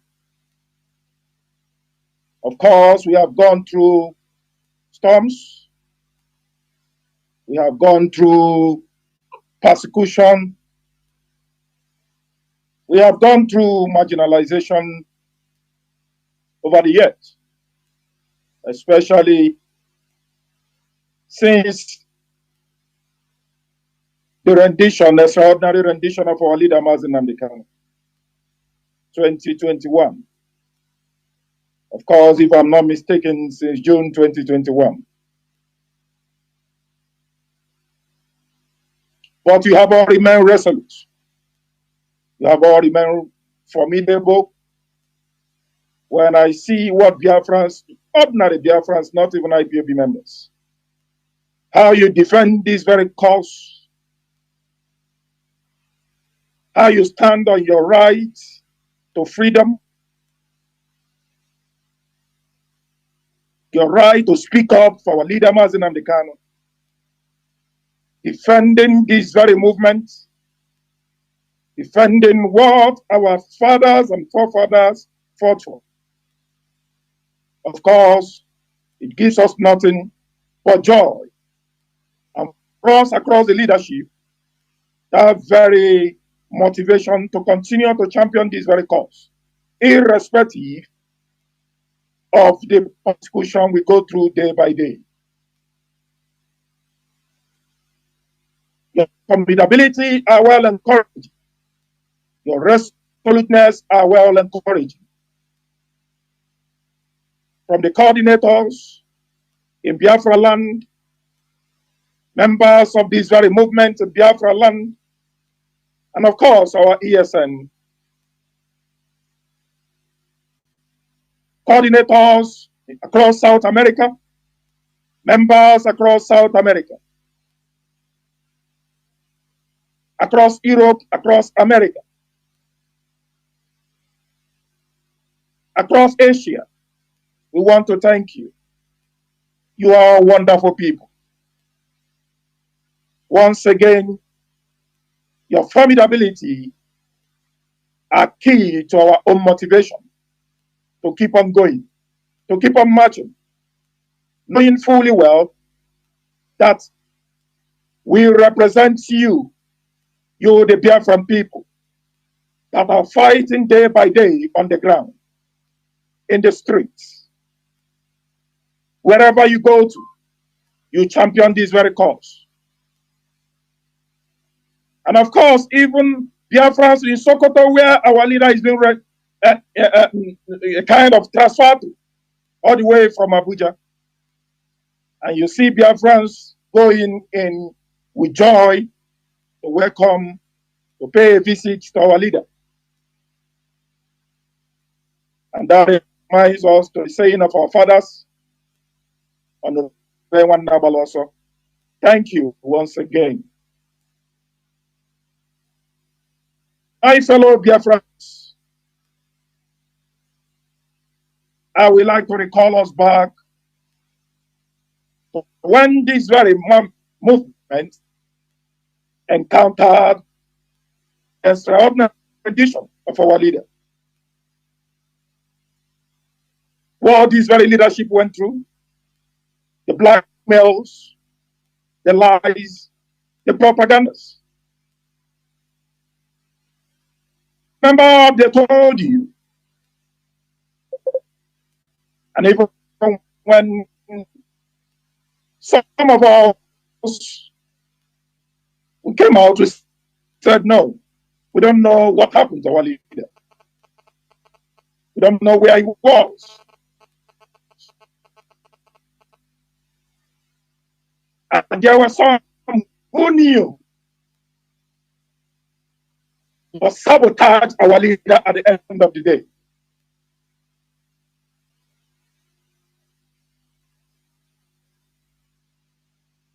And when the blackmails began, they all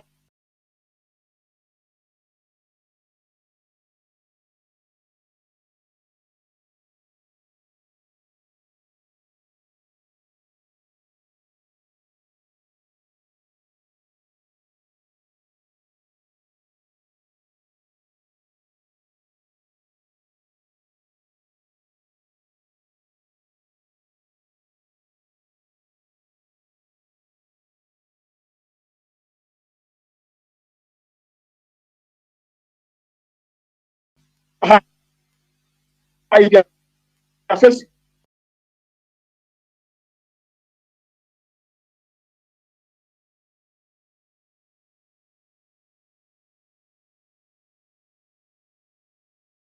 leader Mazi and Kanu. And I can assure you all today, the love we had for him from the beginning, when we heard his voice, it still remains to this very day, irrespective of any kind of mistakes that he might have made in the course of listening to those who ended up sabotaging him. And of course, we are all aware that no members of the DOS would have encouraged our leader to go to Kenya because we knew the danger and the consequences. And that's why they manipulated him to make sure he never told us of these very DOS. Because we would have cut off that very agenda and saved the freedom of our leader, Mazi Kanu. It is important to revisit this very issue today because things are happening once again.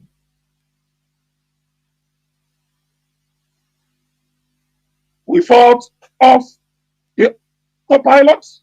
We told you that these are agent provocateurs. Don't forget, we all came online here. We lamented across South America. I knew what I told my people. They called legislators. And then it was so difficult. Because, you know, even if a madman comes up to say, oh, Biafra, Biafra, everybody follows him. Until you begin to observe that this very man is actually sane, then you can then begin to pull back and ask yourself question. Why would you be following a madman? recollect what has happened in the past and what is actually happening across the Nigerian judiciary today. You remember all the shenanigans of the autopilots, the violence they were unleashing our people. And we said, no, this is not IPOB. This is not what Mazi Nnamdi Kanu said. We, the leadership, to take over and maintain the structure of the leadership of this very movement. We told you, but some of you got deceived. And you said, unleashing violence on our people were the best. Today, those very violence are what is being used against our leader today across the Nigerian judiciary. Go back to the court rulings of the Federal High Court against our leader. Most of those activities were when he was still under incarceration. Most of those allegations were the activities of that very son of perdition called Simon Ekpa. We told you that he is an agent provocateur working for some Eastern politicians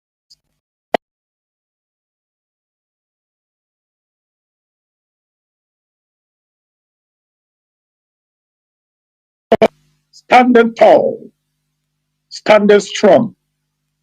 Because as I told you before, we are the children of the light, assigned for this very movement. Though we face persecution, though we face propaganda, but Okika Biama that have sent us on this mission have continued to stand by us and uphold us in his infinite mercy, grace, and love. Where are they today? The agent provocateurs, the saboteurs. They are nowhere to be found because they were not the solid rock. They were not the chosen ones. Because they are the instrument of the zoo. However, going forward, we must not fall for this mistake again. And that is why before we talk about the future, we must reflect back on the things that we have encountered over the years in order to give direction for the future. Never again shall someone whom we do not know his or her foundation in this very movement come up from nowhere. Just because it talks about Biafra, we leave our own structure to begin to pay attention to what we do not know, its foundation. Never again. Therefore, it is important that going forward, we remain observant and we know what is our structure, what is our base. Who did not, Mazi Nnamdi Kanu said, this is who you must listen to. The structure of the movement. The DOS. The members of the DOS. The leadership. When we speak the truth, our people, our beloved people, my fellow Biafrans, this is the center of truth. No deviation anymore. We are standing tall, still standing for our leader. They said, oh, we have deviated, we want to form our own. But here we are on Radio Biafra. But they that accuse us have formed their own radio stations. They have formed their own group. But the group that Mazi Nnamdi Kanu laid, it is still where we are today,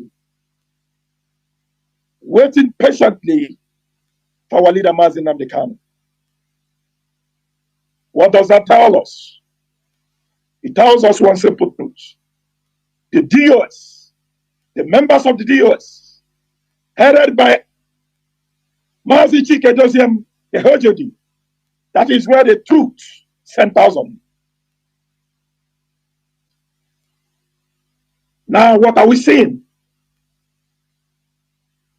As leaders of this very movement,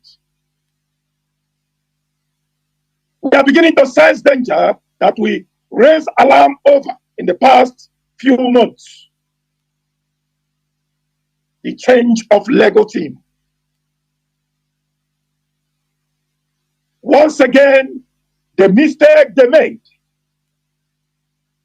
they are repeating the same mistake heading to the appeal courts.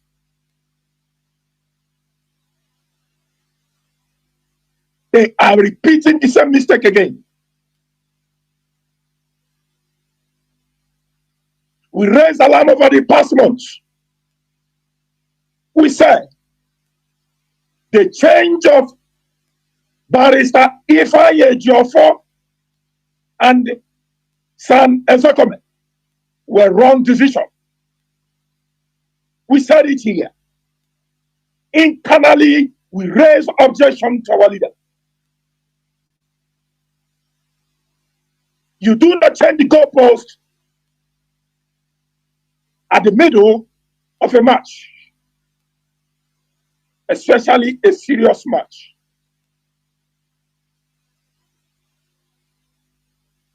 When that was done, those who are across South America, the coordinators, ask any one of them. I told them personally from our meetings, these people will push Onyendu to a danger. Where the zoo wants him to go. And at the end of the day, it is actually what happened. Let me repeat it here clearly and unequivocally, because here we fear nothing. We fear no man born of woman. We fear only Chukwokika Biama. And in truth, we rather say the truth than to die cowardly.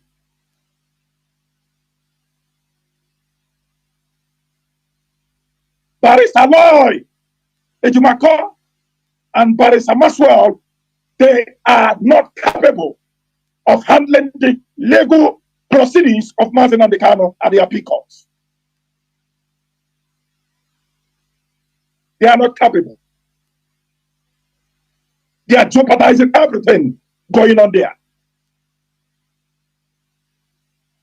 We raised this very alarm.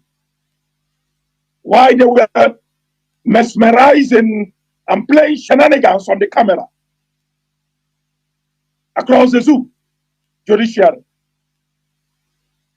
Some of them left their legal duties and began to engage in fundraising.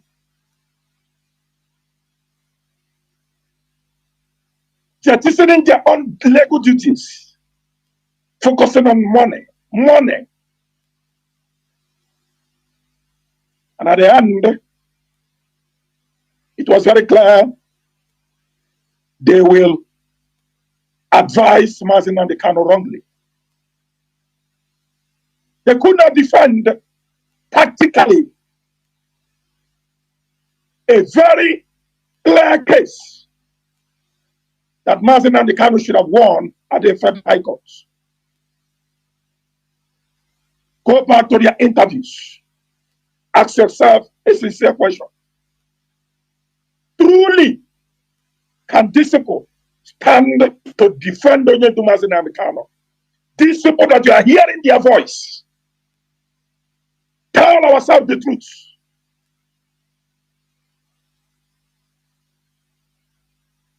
They are repeating the same mistake again. Today,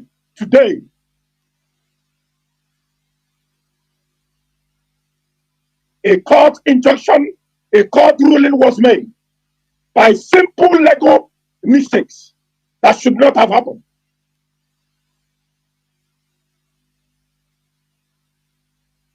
Where the same justice or Motosho rejected Mazi and Kanu's appeal to be transferred back out from Sokoto because of some legal issues, legal lapses that shouldn't have been. We will say the truth. If you like the truth, you listen. If you don't like the truth, that is your business. For what we are in here is for the restoration of Biafra. Not for one man, not for one woman, not to satisfy anybody. Because souls have died for this struggle. And our allegiance are to those who have gone to the world beyond and who cry that we must continue until Biafra is restored upon the surface of this earth.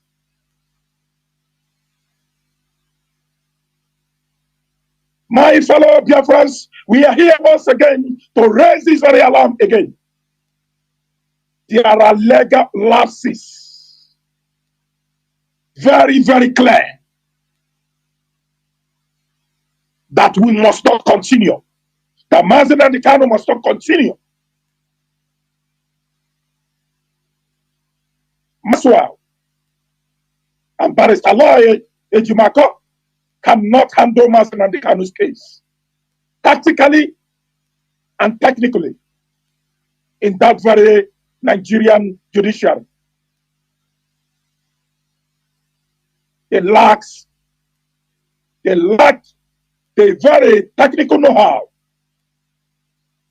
to do that very job efficiently and effectively. Or else they will push Mazi and Kanu to another court ruling at the appeal court, endangering the life of our leader. We are raising this alarm again so that not tomorrow somebody will rise up from somewhere and say, what is the leadership doing? How can the leadership raise alarm and alarm again? And they aren't listening, they aren't paying attention. What else will the leadership do? What else are we going to do? Are we going to flog Mazi and Kanu from far away Europe, from far away South America, from far away Asia? Are we going to kill ourselves before they start paying attention to what we are saying?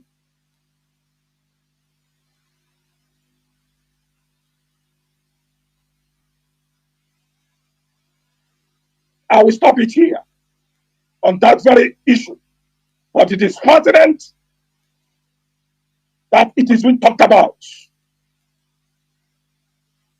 because we have played internal, dialogue over the years, and nobody is listening.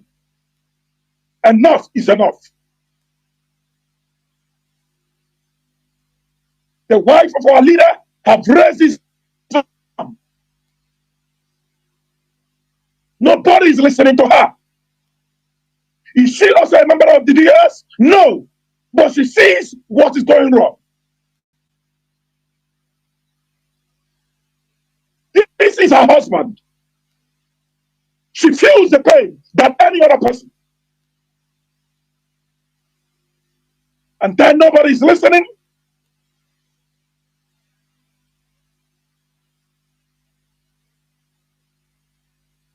And enough is enough.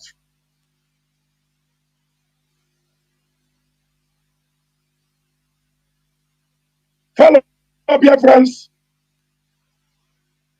while we engage the zoo from all across the world, as you're all aware, not just today, internally and secretly, we have been combating the zoo, diplomatically and otherwise. These are the leadership that Mazi Chinedu is heading. We believe in silence. Walk. Let the results speak while we remain silent. and do our job internally, effectively and tactically efficient. You have heard about the Christian genocide. You hear about what the zoo, Nigerian government, how they cry about it. It was not a coincidence to us. We were working under Binet, doing our work because we believe it is better to back less but be more efficient in your silence in the work for the restoration of Biafra. What is happening in America today,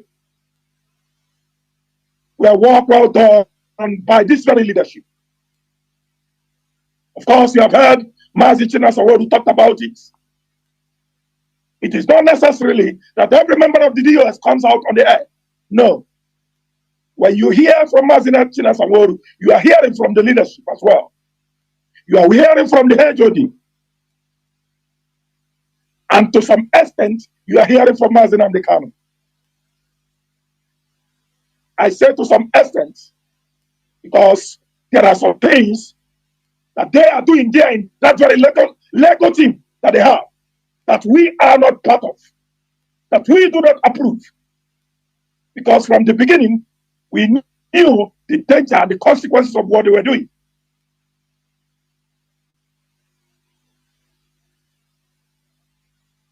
We must key in this very genocide campaign, exposing the zoo Nigeria. Of course, we know the killing happens in Biafra land too. In my own state, my own uncle was a victim of jihad massacre in Ebonyi State, Africa South. We shared this very video last year, I think. People were praying in the church together with my uncle. The church where it happened was lost choosing there. Lost choosing. It is still in existence today. And the jihad came and massacred every one of them. More than 2 hours were massacred in Biafra land, not just in the middle belts. My maternal uncle,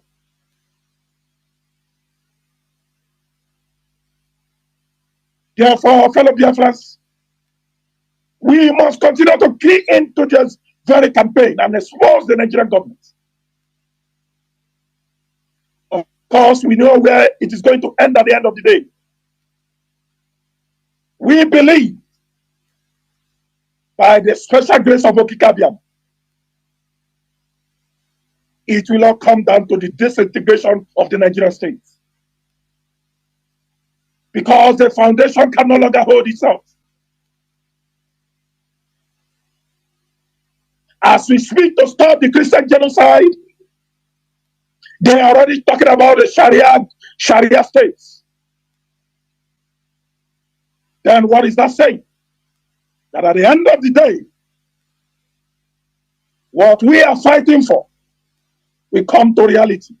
Do not give up, fellow Biafrans.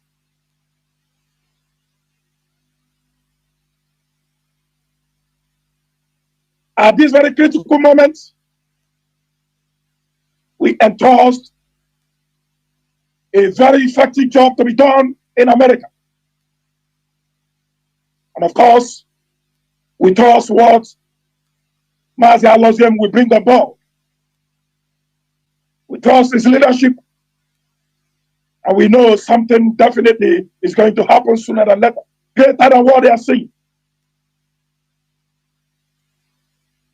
So, Biafrans all across the world, key into this very Christian genocide campaign. We must continue to expose the jihad operation going on across the Nigerian states. It doesn't matter how they cry about it. One thing is certain, as long as we remain resolute, as long as we remain formidable, as long as we do not give up, as long as we continue to pray and call on Chukwokikabiam, victory is certain. That I can assure us. Because the foundation of the Nigerian state can no longer hold itself. It doesn't matter how they pretend about it. It doesn't matter how they try to patch it. There is nothing to patch about the Nigerian state. It has collapsed. The foundation has collapsed. It collapsed far ago under the presidency of Buhari. Yes.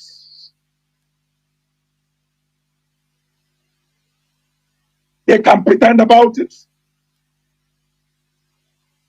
But there is nothing to save anymore. However, it is on us to remain formidable, resolute, resolute. And of course, white and whiter than snow, children of the truth, never to be cowed. Never to be cowed by any man nor any woman. It doesn't matter what they do to us. It doesn't matter the persecution.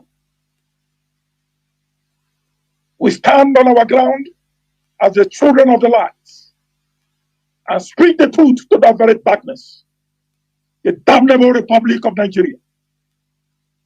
And as long as we speak the truth will transform into light and destroy the foundation of darkness that have been carved around that very contraption called the Nigerian state.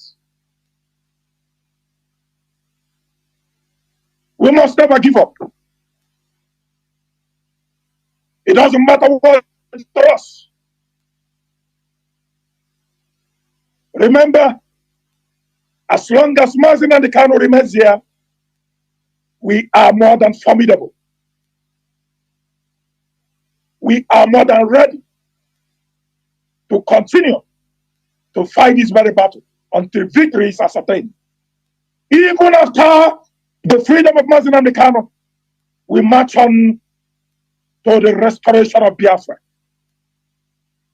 We see it coming. It is coming. Because we see far away what the blind cannot see. Biafra nation is coming. But we must march on and do our own parts. Walking behind the scene. Meeting those to be met. Exposing the atrocity of the Nigerians. The jihadism,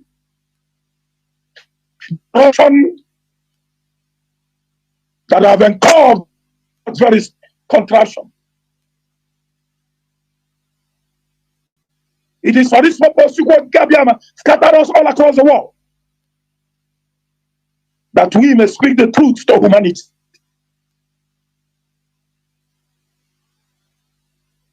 That we may represent our fallen heroes and heroines who are still hoping on us to do the needful to restore motherland, the Biafra nation.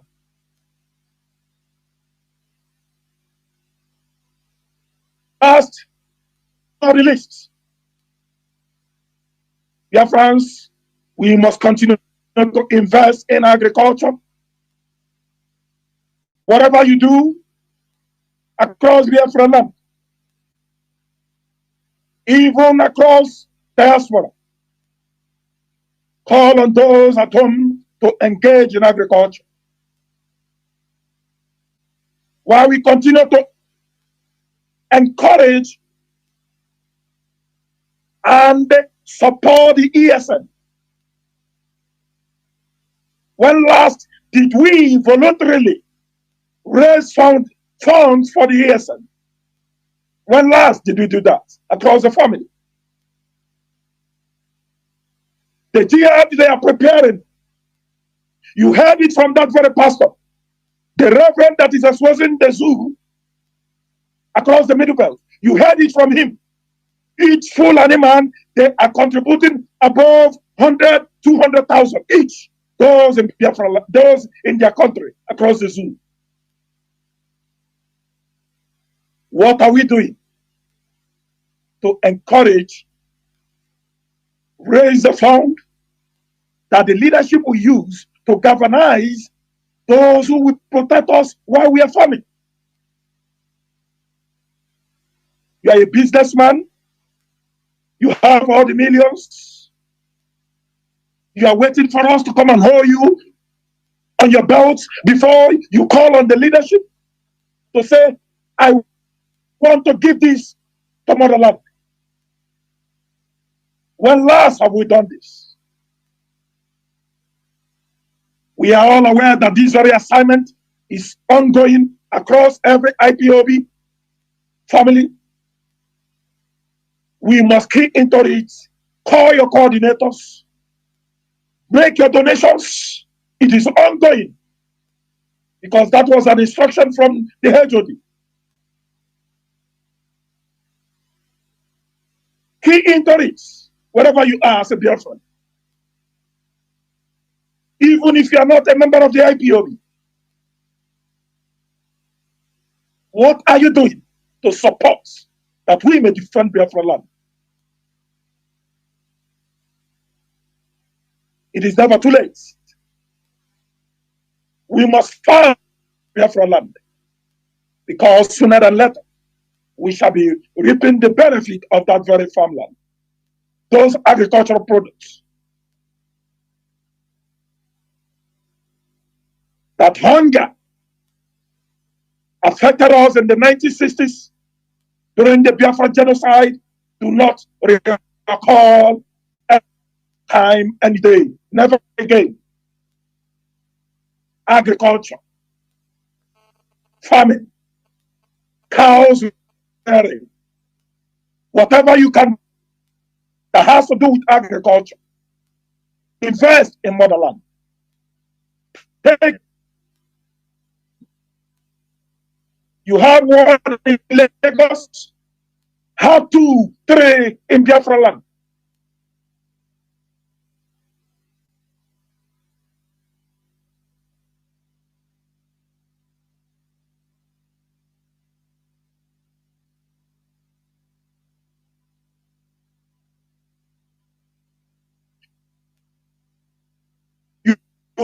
It's very clear. When Governor Sanwo-Olu said he do not want a seaport in Biafra land, not in the southeast, not in the southwest. What else do you want to hear? For you to know that it is a systematic agenda against the Biafran people. It doesn't matter if you are a job, it doesn't matter if you are a people. It doesn't matter if you are evil. They hate us with hatred. It is on the news. Just a few days ago, Governor Sanwo-Olu said he wanted a seaport in Biafra land, not in the south, not in the south, I mean, not in the southeast. And then somebody, you allow them to divide you and I, because you are from the coastal land, I am a Bola Tinubu. And those Yoruba oligarchies that circles them across the presidency. It is an agenda. Of course, we know from APC. From APC. That's why nothing that represents APC again must come into Biafra land. No, APC must never rule across Biafra land.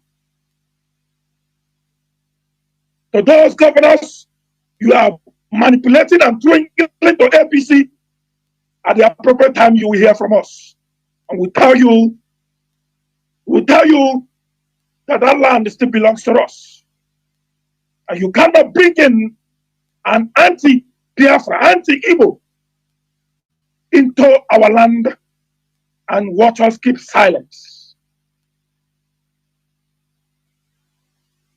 They are developing Lagos, throwing in special fund into Lagos,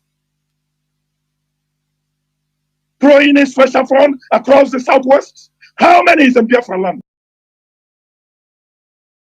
How many special funds have they thrown for the development of Alibu and across Biafra land? How many? And one nonsense man is talking about APC. APC for Gononala.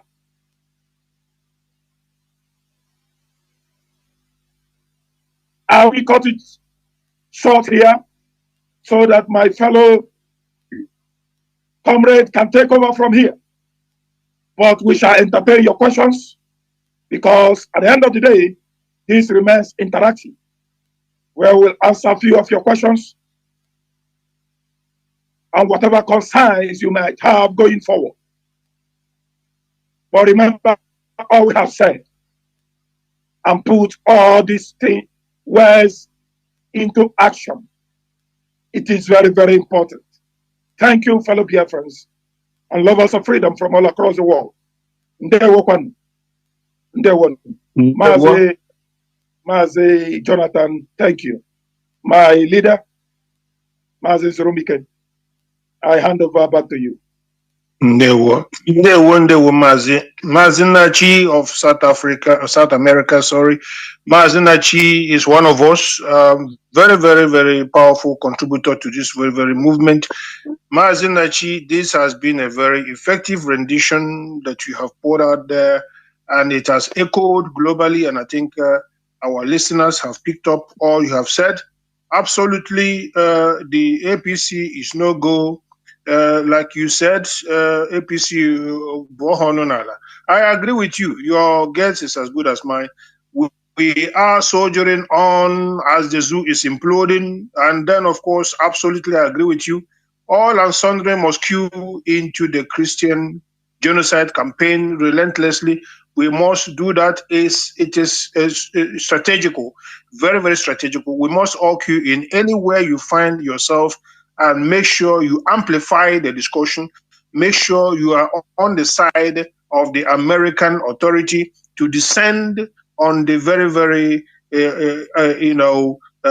danger that faces us, which is that very Fulani hegemony and their terrorist, tendencies against our people and the genocide they're carrying out. We must join the fight anywhere you can. Please do that. Very, very important, very key. And of course, Mazi also said it, if they don't like the truth. And I will say, if they don't like the truth, let them go and do what? Let them go and hawk transformer. It's just as simple as that.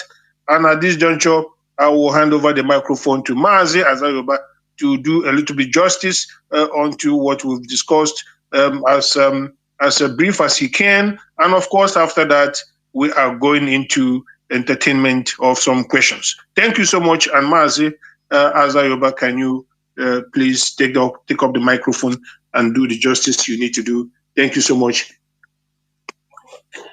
Thank you very much, Deputy Head of Directorate, Mazi Zurumike, and also thank you to my European Rep, Mazi Abanim, and our last speaker, Mazi Nachi. Thank you all, and also sincere appreciation to our radio host, Mazi Jonathan Chinedu, and all our radio presenters, Mazi Alozie, to Ike Peters, to Mwachineke, to Obilo, to a lot of them that are actually making sure that Radio Biafra still remain on air, covering 24-hour services to our people, because this is our national source of information. If we don't have anything like this, then we are into oblivion.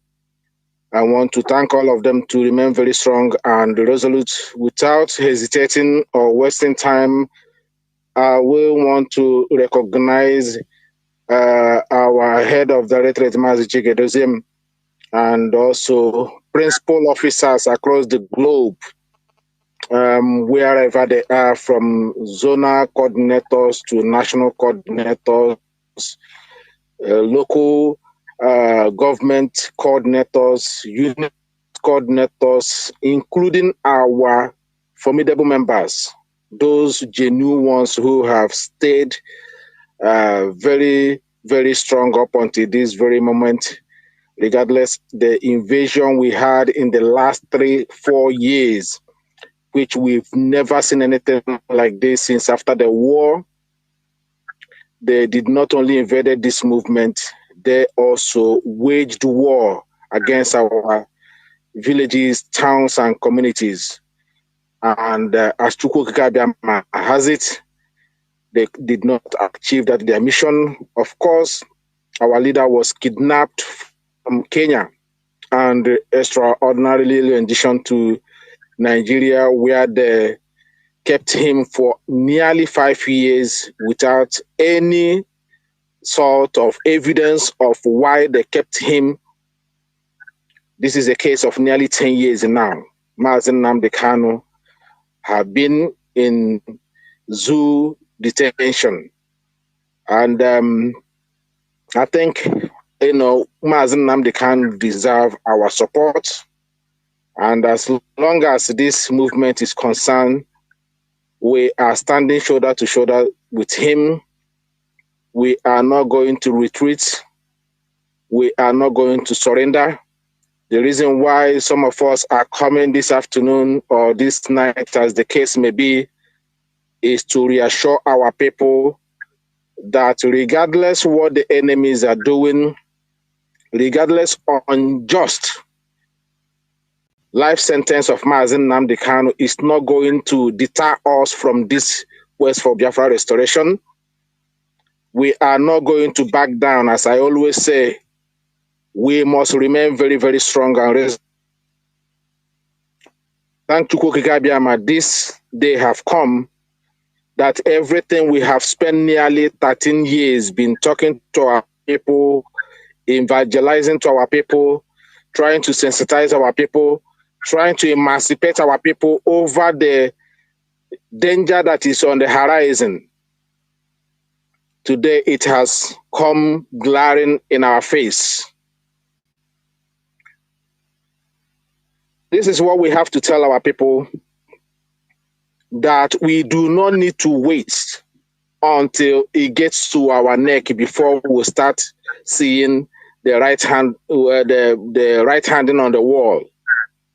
We must be very, very proactive.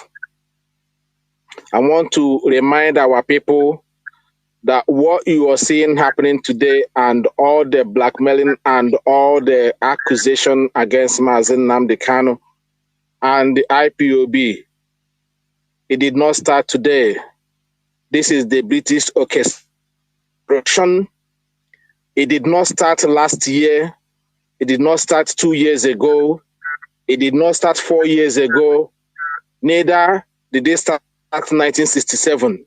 It goes back as far as 1929, about women protest, even way before that as well.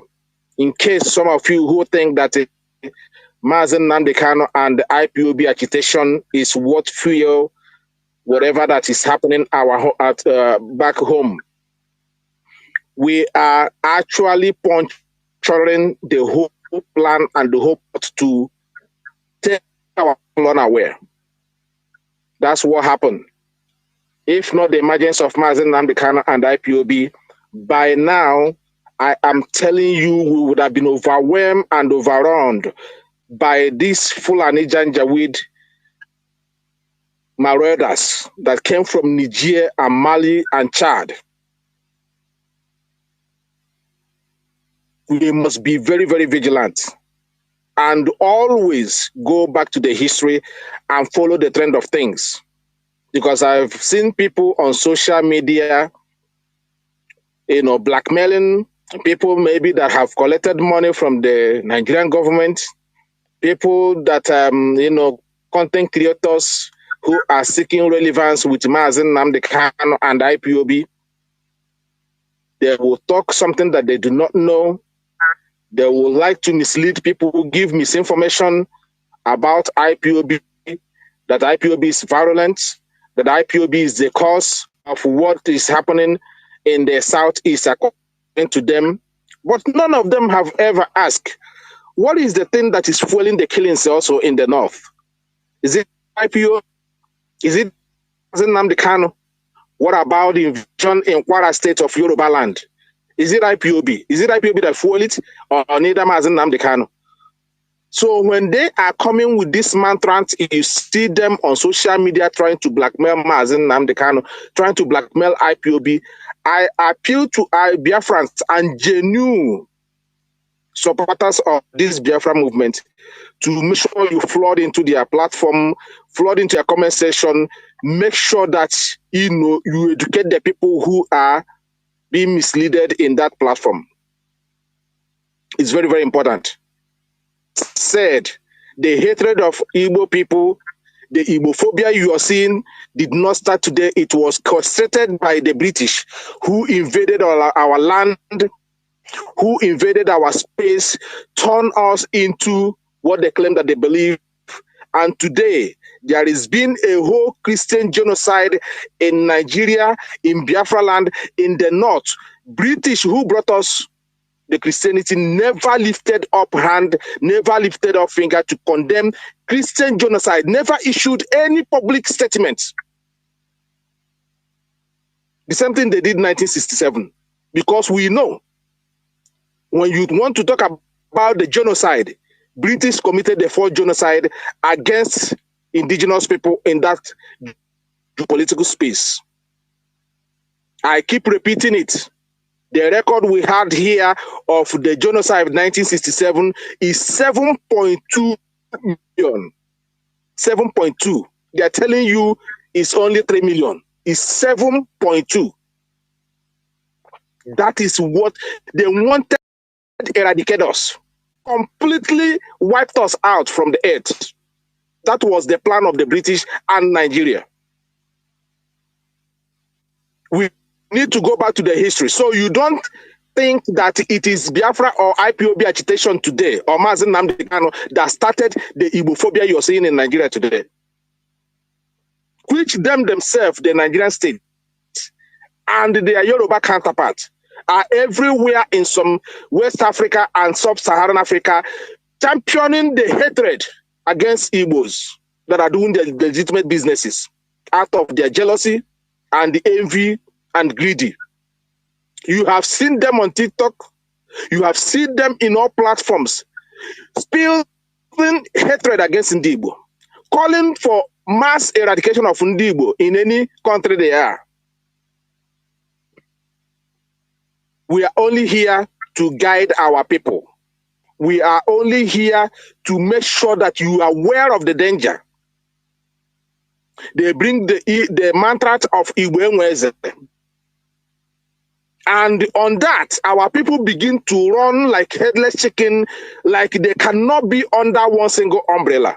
And the IPOB, they are surprised that IPOB have come to change that self-destructive narrative.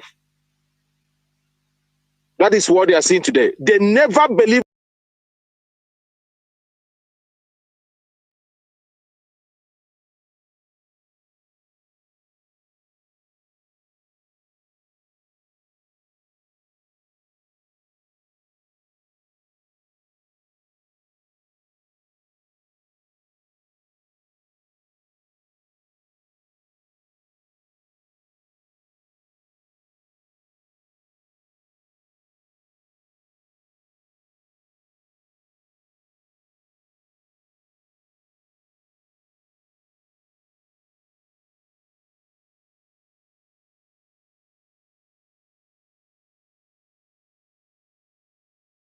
this.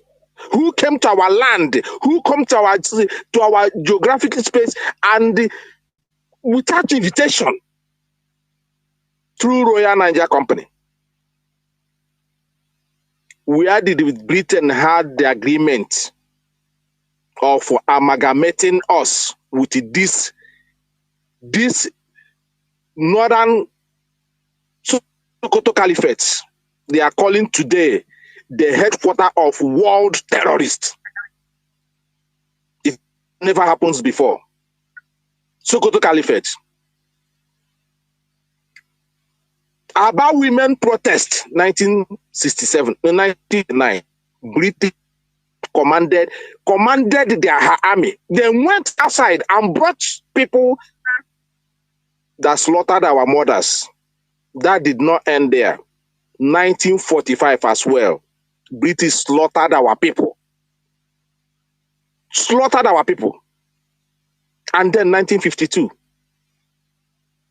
1953, and 1966,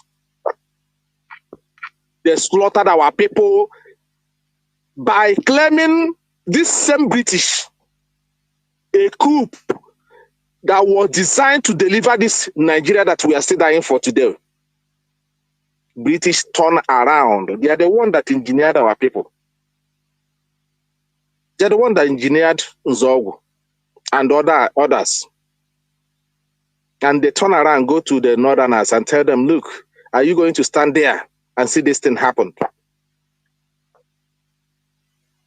Just because they want to control the oil in Biafra land. British said that they will kill us. Harold Wilson said that we cannot allow Biafrans to be free or to have their freedom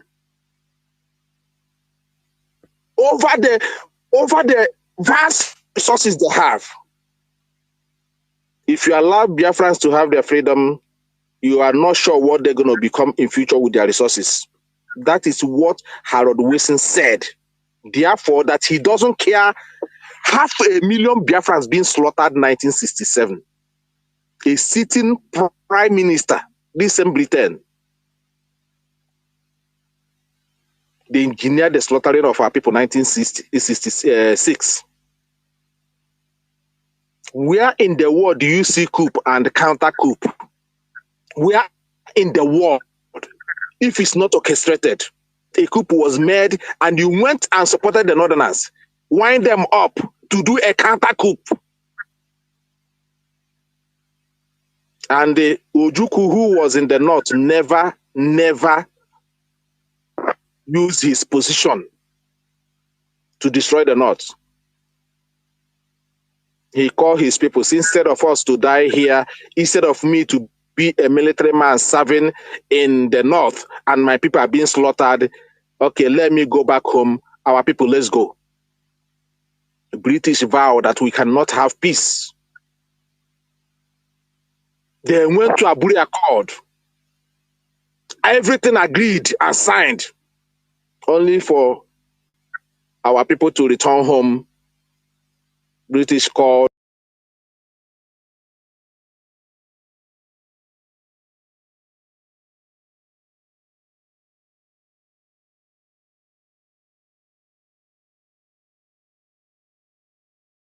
God and they had war on our people. In the process, 7.2 million Biafrans, women and children, were slaughtered. On top of it, British Prime Minister Harold Wilson said that cannot change the policy they have in Nigeria. And they slaughtered our people in cold blood, the highest genocide the world have ever witnessed. Are you wondering why British is not saying anything? Oh, a Christian genocide. Are you wondering? Mazi Nnamdi, British citizen, British connived, went to Kenya, kidnapped this man, extraordinarily renditioned him. For 4 years, they could not find anything to convict Mazi Nnamdi Kanu. Every word, everybody listened to the nonsense Omoto Show was reading out. What a kid of kindergarten cannot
any single IPOB member, even ordinary Igbo youth, dress well, you will see they will molest that person, they will naked them, they will disgrace them, but they will see bandits. They will have a meeting with bandits.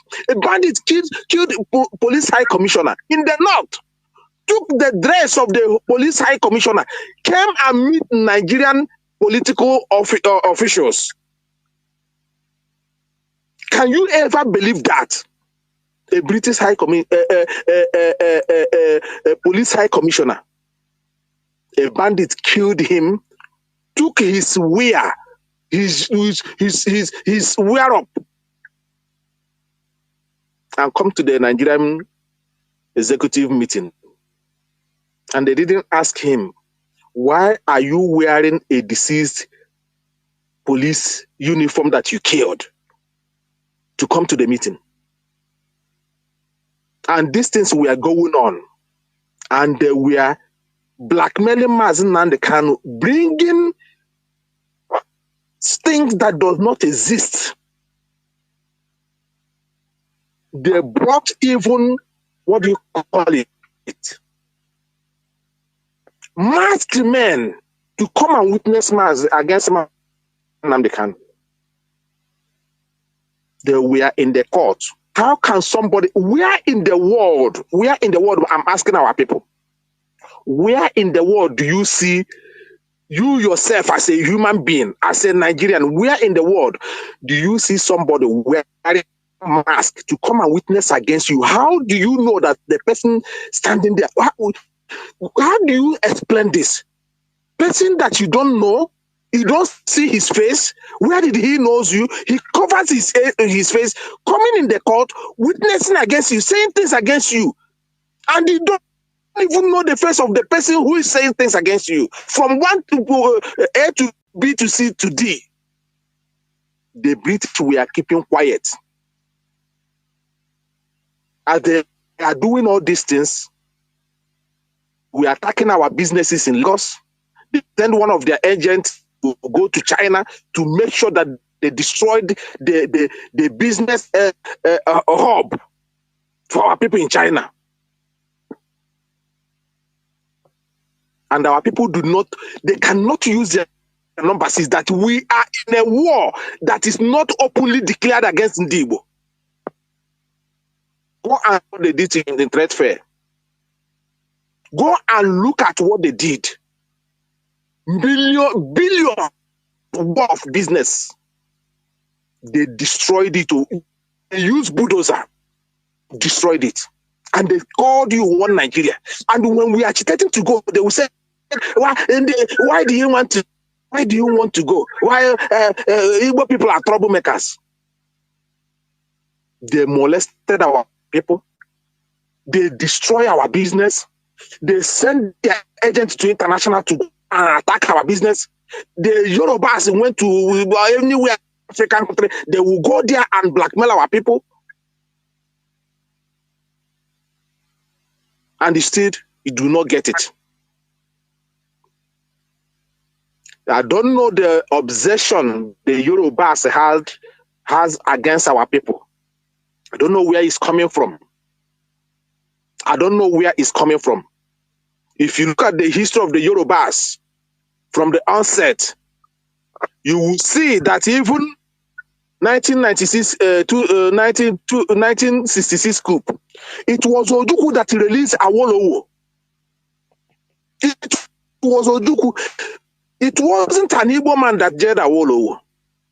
It was a Nigerian state that jailed Awolowo. But it was an Igbo man that released Awolowo to go and organize his people, so that these people will not overrun us, this caliphate. But rather for Awolowo to do that, Awolowo was the one who brought the worst policy the world have ever witnessed against our people. People who barely came out of war of 3 years, losing 7.2 million. Awolowo, the policy of 20 pounds, steal all the money, frozen all the money. People that came out from war, Look at that hatred. Somebody that an Igbo man saved his life.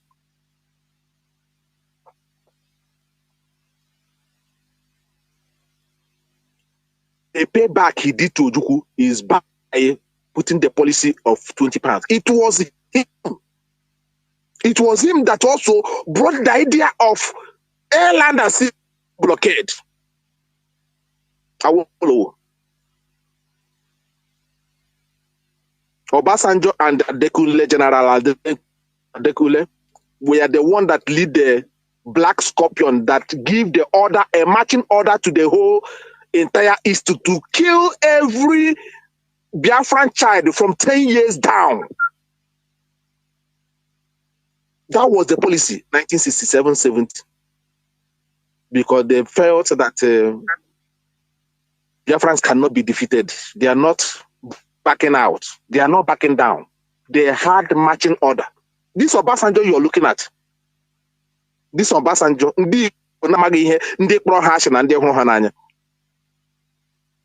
him and Adekunle were given order. They led the battalion that they called Black Scorpion. Go and check the history. The marching order was kill everything that moves.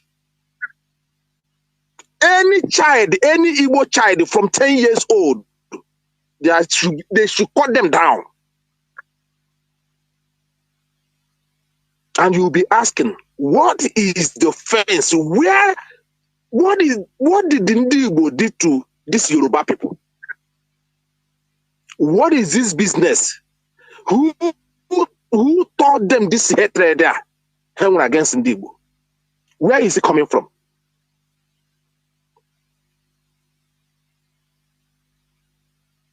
The same Yoruba people, the very first in the history of countries and nations that an Igbo man was deported from Yoruba land, from Lagos to Headbridge Onocha. It was done by a Fashola. We all saw it in 2000. Was it 2015 or 17? Igbo people were deported from Nigeria, right inside Nigeria. They were lost. It was the same Yoruba people that said that if Igbo man did not vote a man of his candidate, they would throw them in lagoon.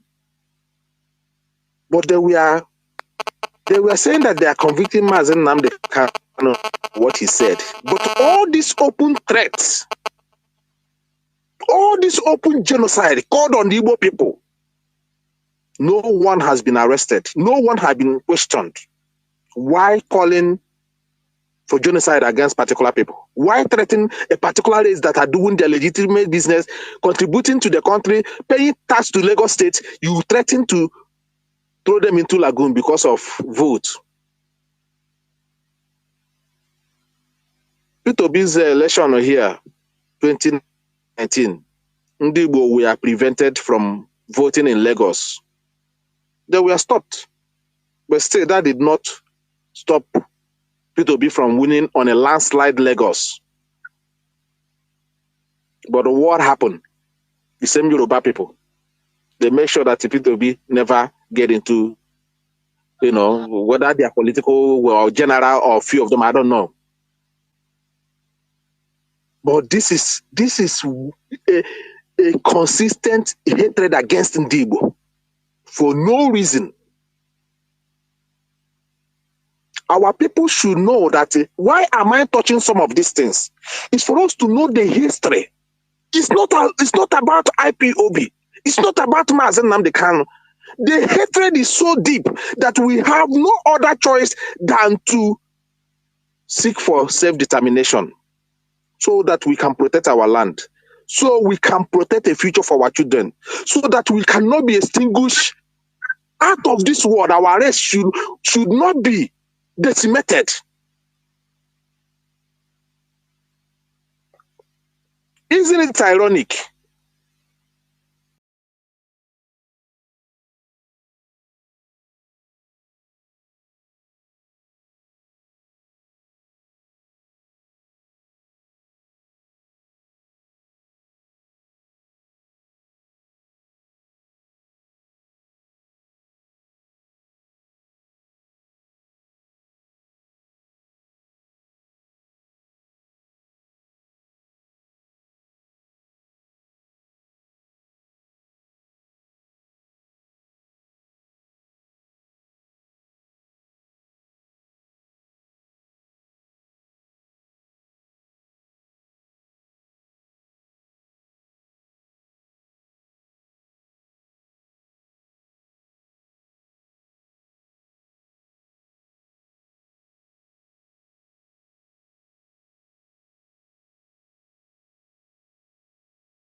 that Boris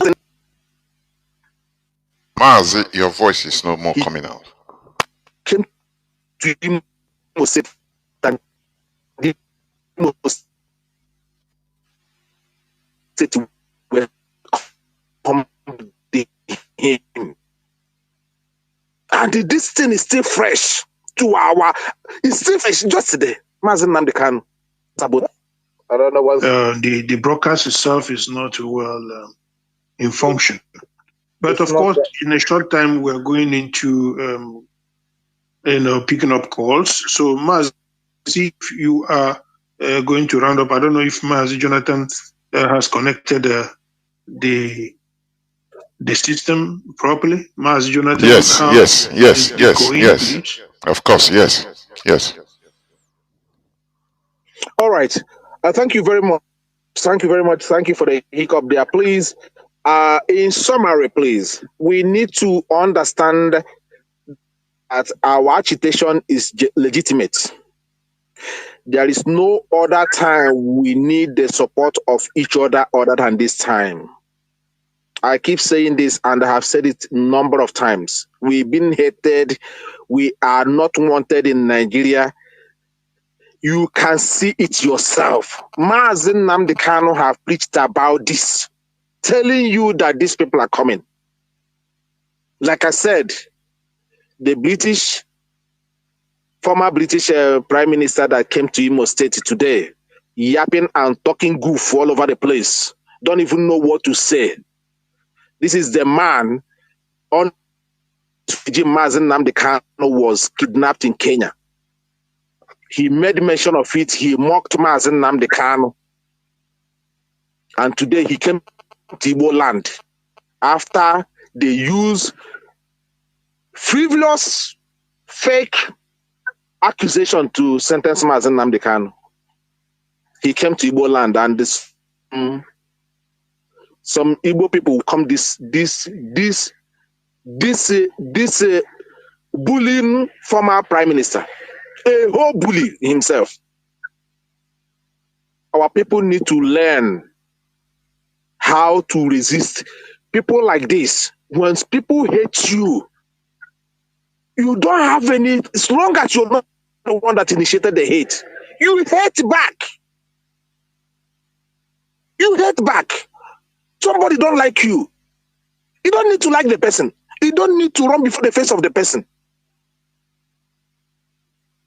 They know what they are doing. All of a sudden, he didn't go to Caliphate again. He didn't go to Sokoto. He didn't go to the north. He now Imo State, the same Imo State that I remember, was it 3 years ago? They were running PR for Quebec in Imo State. That is the best governor in the whole Nigeria. And that was the advert came all over the face on all over the place on social media, and we were seeing it. And the whole people that they used to run the advert was British people, white people in Britain, telling us, okay, is the best governor in the whole Imo State. None of you see that these are the game. It is the oil and gas in Imo State. The same oil and gas they told them they used to divide our land, saying that our people in the rivers, in the coastal region, are not Igbo people. They call it Patakot, call it South, call it the Southeast. It's a land. All of a sudden, Boris Johnson found a way to come to a landlock, to come and address Imo people, like he knows the boundary of Imo State. He was talking, he was blambling all over the place. He don't even know whether he want to call Nigeria or he want to call Imo State. And if you ask him, who are the Imo State you are firing? Did he give us a good road? Did he give us a hospital? The insecurity in Imo State, they spearheaded for completely 3 good years. All of a sudden, they didn't see it. He didn't notice it anymore. Imo State is safe now to come. And now who is pulling who? Our people now can see the reason why we are suffering what we are suffering. All this engagement you are seeing in all those killings you are seeing in all those places are the area that they have discovered what they discovered, and they don't want our people to see as they're laying the oil pipeline crossing those areas. Our people need to know why they created that artificial insecurity in Imo State. Imo State never been a hub for IPOB, even when if you want to talk the real about it. But you got just see, all of a sudden, Imo State become there's no much activities of IPOB in Imo State. How comes? Now you know, all of a sudden, Banku is in Imo State, but Johnson is in Imo State. All of them that never talk about the incessant killings. All of them that never talk about the inhuman treatment of our people. All of them that never condemn the military checkpoint that we have been besieged for the over 1970 to this very moment. We have provided evidence for them. They never talk anything. All of a sudden, they find their way today in Imo State addressing Imo people as if they have disintegrated the Nigerian state. Biafrans, in summary, I will want us to pay very serious attention, go back to the history. We want us, the IPOB is the only last thing we have. IPOB is the only last thing we have.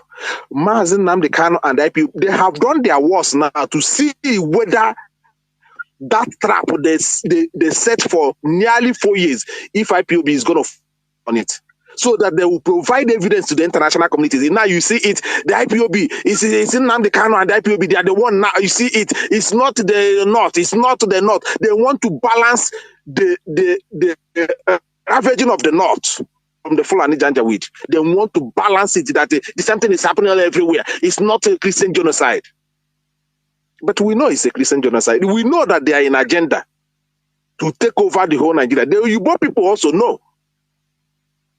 But the British want to use them to make sure they have unrestricted access to the natural resources.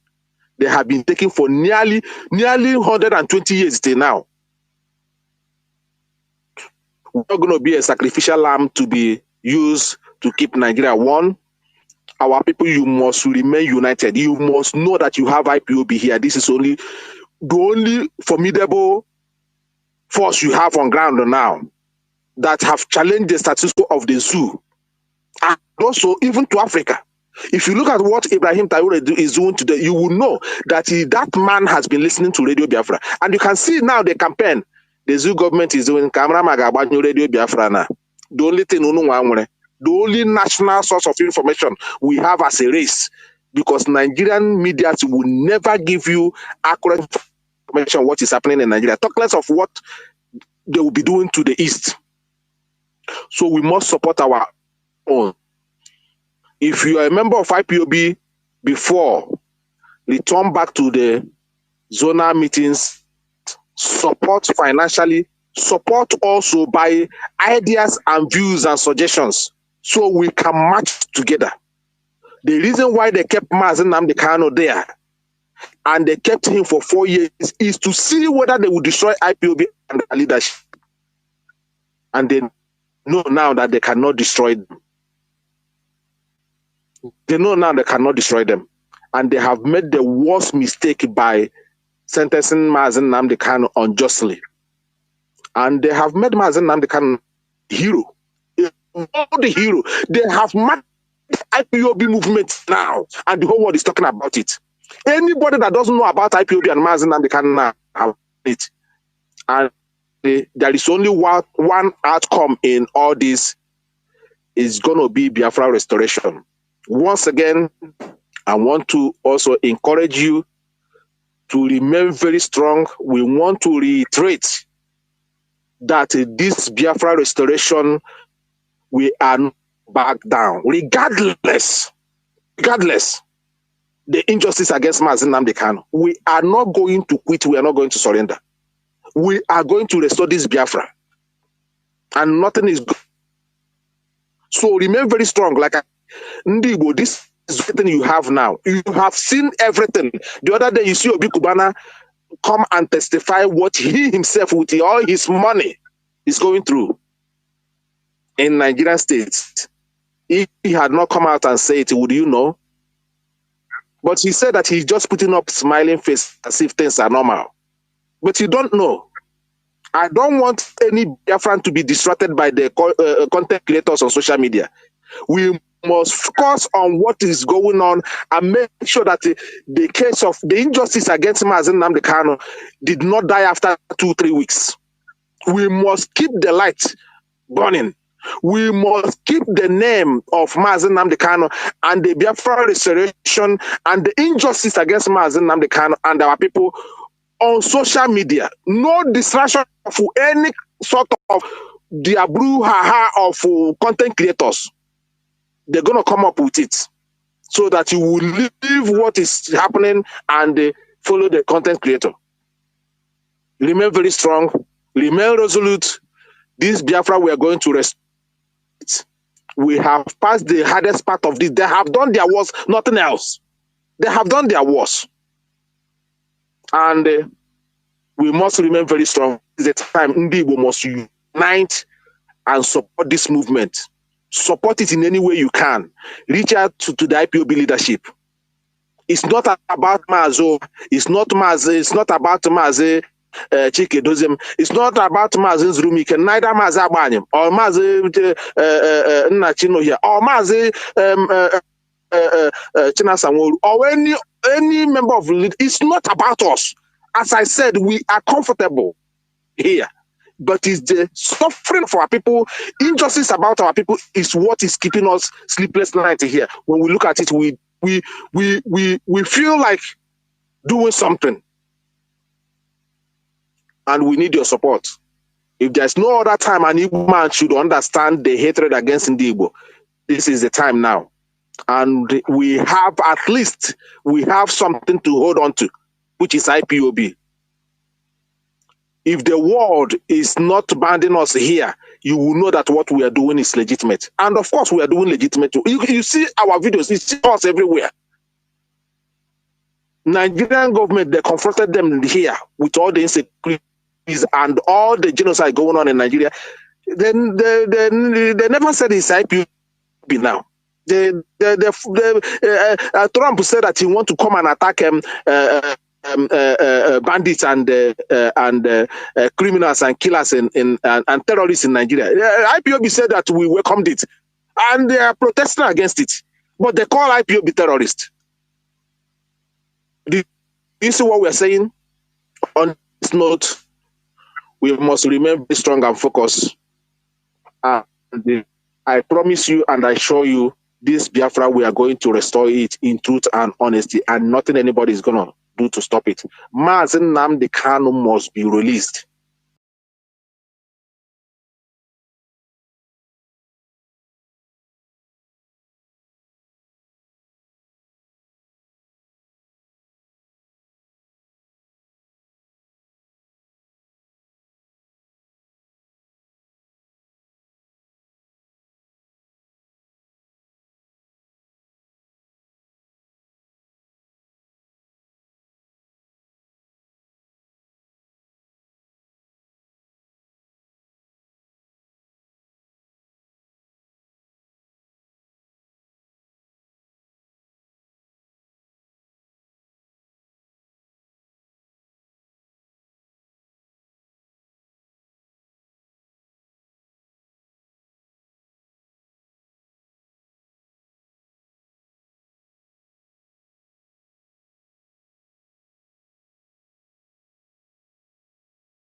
must be really a must.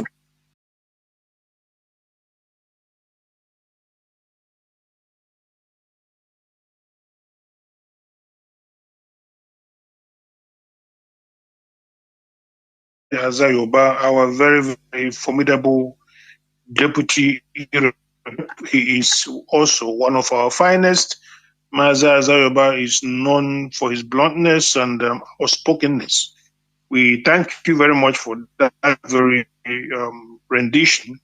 And I must say, it is well spoken. This, of course, we are going to entertain some few questions to that leave in the hands of in general, the platform host, the host of the platform, for to now do.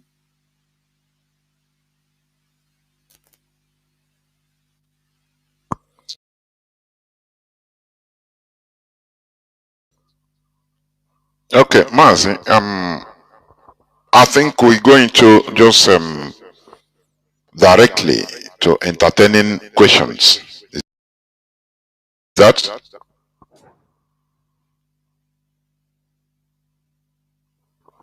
Mazi, can you hear me?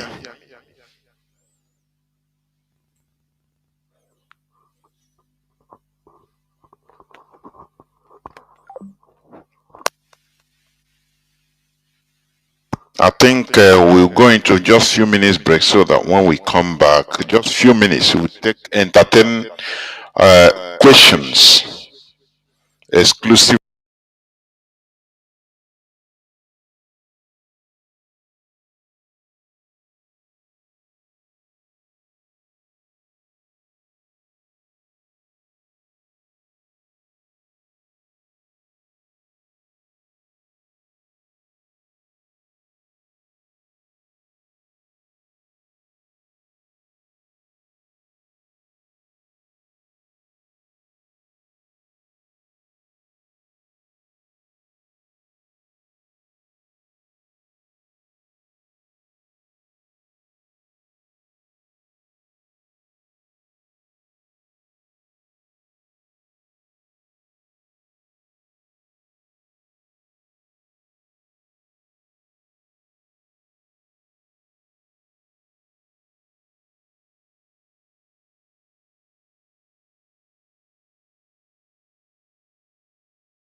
Questions, exclusive questions, please. Just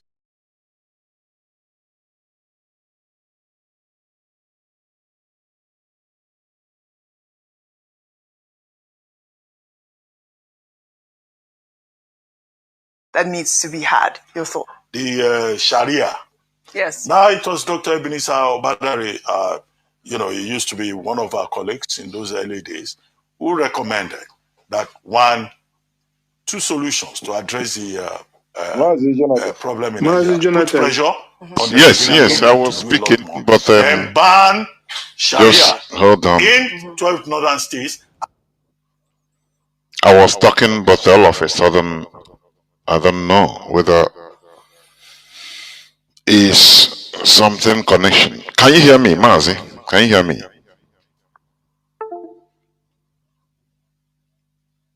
Mazi Zurmi, are you hearing me?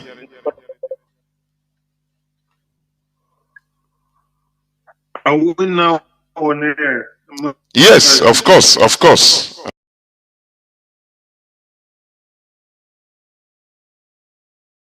I was speaking. Can you hear me, Mazi? We can hear you. Okay. So I think Sure. I have people because we're already back from the break. Sure. I can hear you. Yes. If you are there. I am here. I am here. Yeah, we can hear you. It seems it's coming up on echo. I don't know.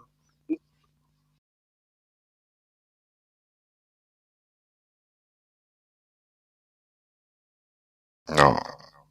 Is it okay now? Is it okay now? Can you hear me? Yeah. We want to entertain some. Yes, yes. There is a call. Just few questions, exclusively questions, please. Yes, I think it's okay. Can you hear us? Of course, I've been hearing you. I was hearing you. I was hearing you. And we need few questions. Just few questions. Can you guys hear me? Mazi, can you hear me? What is happening? What is happening? Just let us see. Also, I don't know. ban you. We can hear you, but it's coming with a delay. So Systematic anti-Christian persecution. I don't know the reason for that. Your network. Maybe you should disconnect that sound from the background. I don't know whether it's another radio you're playing or something. I don't know. Okay. I'm hearing. I'm here. I've been hearing you. I've been hearing you. You can hear me now, right? Let me shift We this. can hear you now. Like you still just few questions, like 3 or 4, 5. Yes. Yes. Not more than 4 questions. Yes. Please. We need a question to entertain questions. Just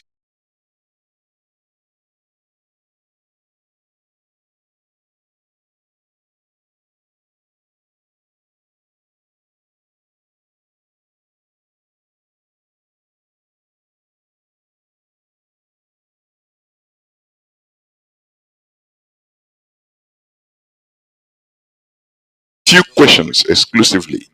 The number to call, as you may know,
Mazi, please continue. Let's see. Continue, Mazi.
Can you hear me now? Mazi Zurumike, please. Any of you hearing me? Yeah, heavy attack on our system. I'm We can overwhelmed. hear you now. Yes. Is it better now? We can hear you now. It sounds better now, by the way. My goodness me, I cannot understand. Mazi Jonathan, can you hear us? Yes, I can hear you. I can hear you, but I don't know. He's not. Okay, he's not hearing us. Yes, I'm hearing you now. But we can hear him. Mazi, Yes, I can hear you. I can hear you. now. And the caller, please, we He said, move on. You can hear. he You said can hear me, that. right? Yeah, but then that system had a quite good. The reason why Sorry, can you hear me now? Sorry, I muted myself and I was speaking to you. I'm sorry. I'm sorry. I'm sorry. Can you hear me now? Okay. Yes, we said we can hear you, and now it even sounds much better than before. Yes. Sorry, I muted. I was muted just few seconds ago. And please, I have this caller. Caller, can you hear me? Are you there? Caller on WhatsApp. Can you hear me? Okay, it has dropped. Caller on WhatsApp. Can you hear me, please? Good evening, sir. Yeah. Can you Good hear evening, me? Yeah, please. Good evening, Mazi. There. Yeah, I can hear you. I go Okay. on. Yes, go on, please. Straight to the question. Okay, good evening. Yeah, my question is this. I have two questions to ask. Number one is this, yesterday when you were playing a rhetoric from the US House of Senate or something, who seated against this issue of uh, killing of Christians in Nigeria. He was asking one of their whatever ambassador a question, but I want to ask, why is this word terrorist a hard thing for them to say it out whenever they are talking about Fulani in this part of the country? Because he was saying repeatedly Fulani militant. So I'm just asking, will they be held against that if they use? I'm just being objective here.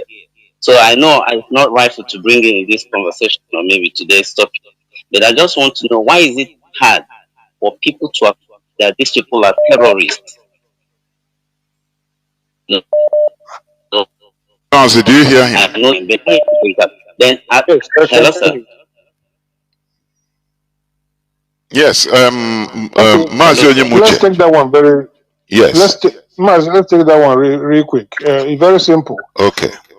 For so many years now, the oil money or the resources from Biafra land, from Anambra Aguleri side, from Ohaji Ebema in Imo State, from Abia State, because nobody is telling you that that's where they're making the oil and gas. Nobody is telling you that's where the resources is coming from. They keep on telling you South is Ogoni. That Ogoni area, nothing. It's almost nothing left there. You only have, completely damaged environment that is no longer safe for anybody to live. The latest pipeline being laid to the northern Africa, the intended to penetrate Europe, is coming from Biafra land. Everybody knows that. The Nigerian news media will not want the world to know.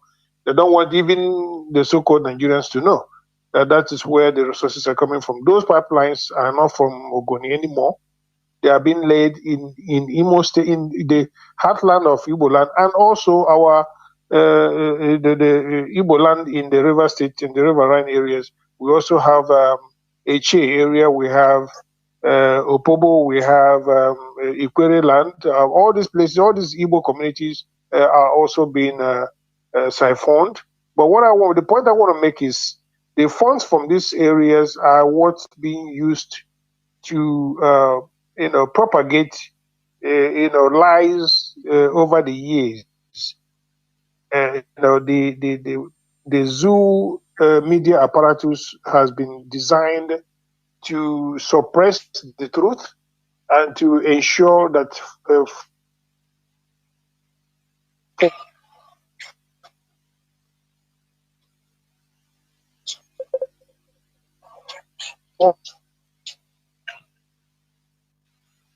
falsehood is being spread all over.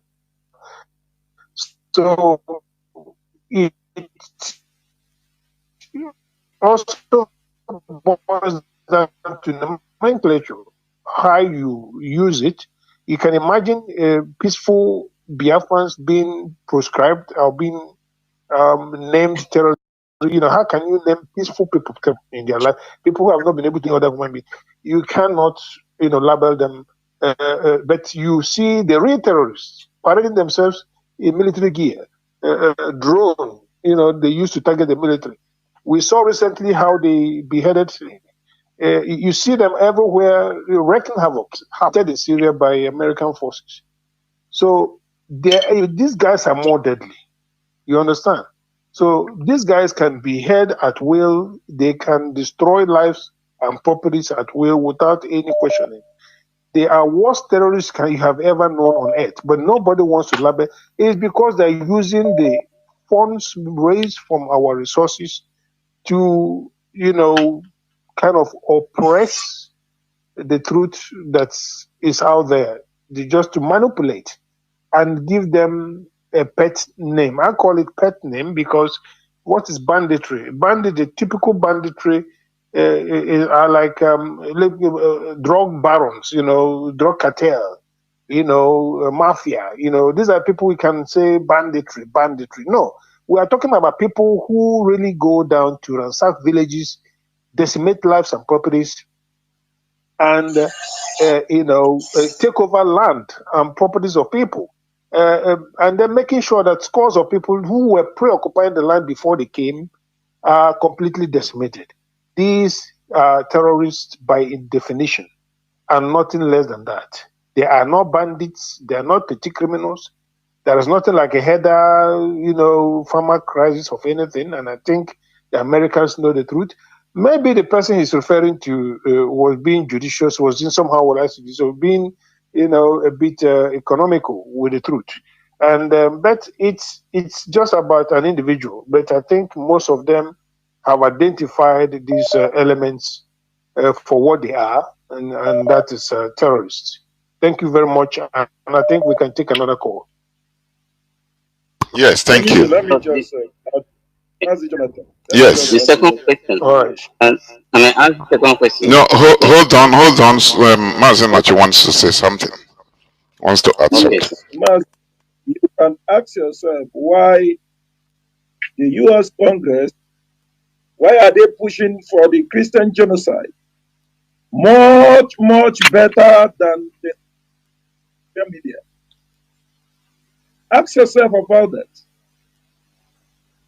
Ask yourself, where has been the Nigerian media over the years that this Christian genocide has been ongoing?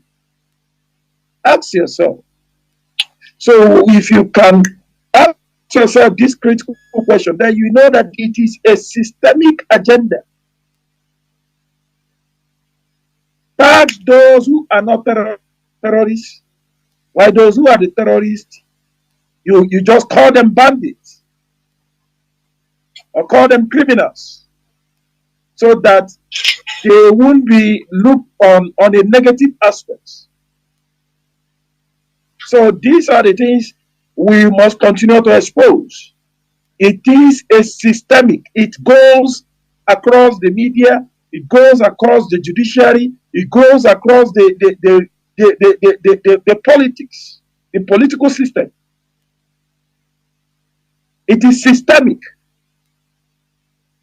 But look at what the U.S. Congress are doing.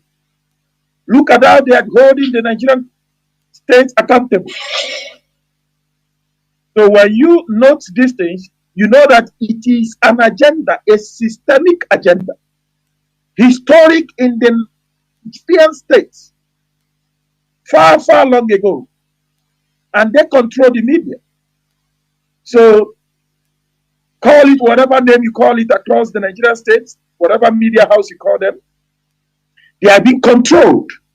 Oh, don't talk about the Christian genocide. until the American Congress begin to tackle them and expose these things. They were hiding it before. They were hiding it. But imagine the way they tried to label our leader. Imagine the way they tried to tag IPOB, a terrorist group, across the Nigerian states. Just imagine. It comes down to what we've been saying. Systemic. Marginalization, systemic. Oppression, systemic genocide. So that is it, Mazi. Mazi Jonathan, we can go to the next question. Please, the next question. Mazi Onyemuche, please. Quick one. Okay, If you just very quick, first one. The second one is this. I realize that there is a light that has been thrown amidst the darkness, but to illuminate the glorious victory of our Nnamdi coming out with flag. Fine, but another thing is this. I was asking myself, I said, why did these people do what they did, taking him to Sokoto? It's not a problem.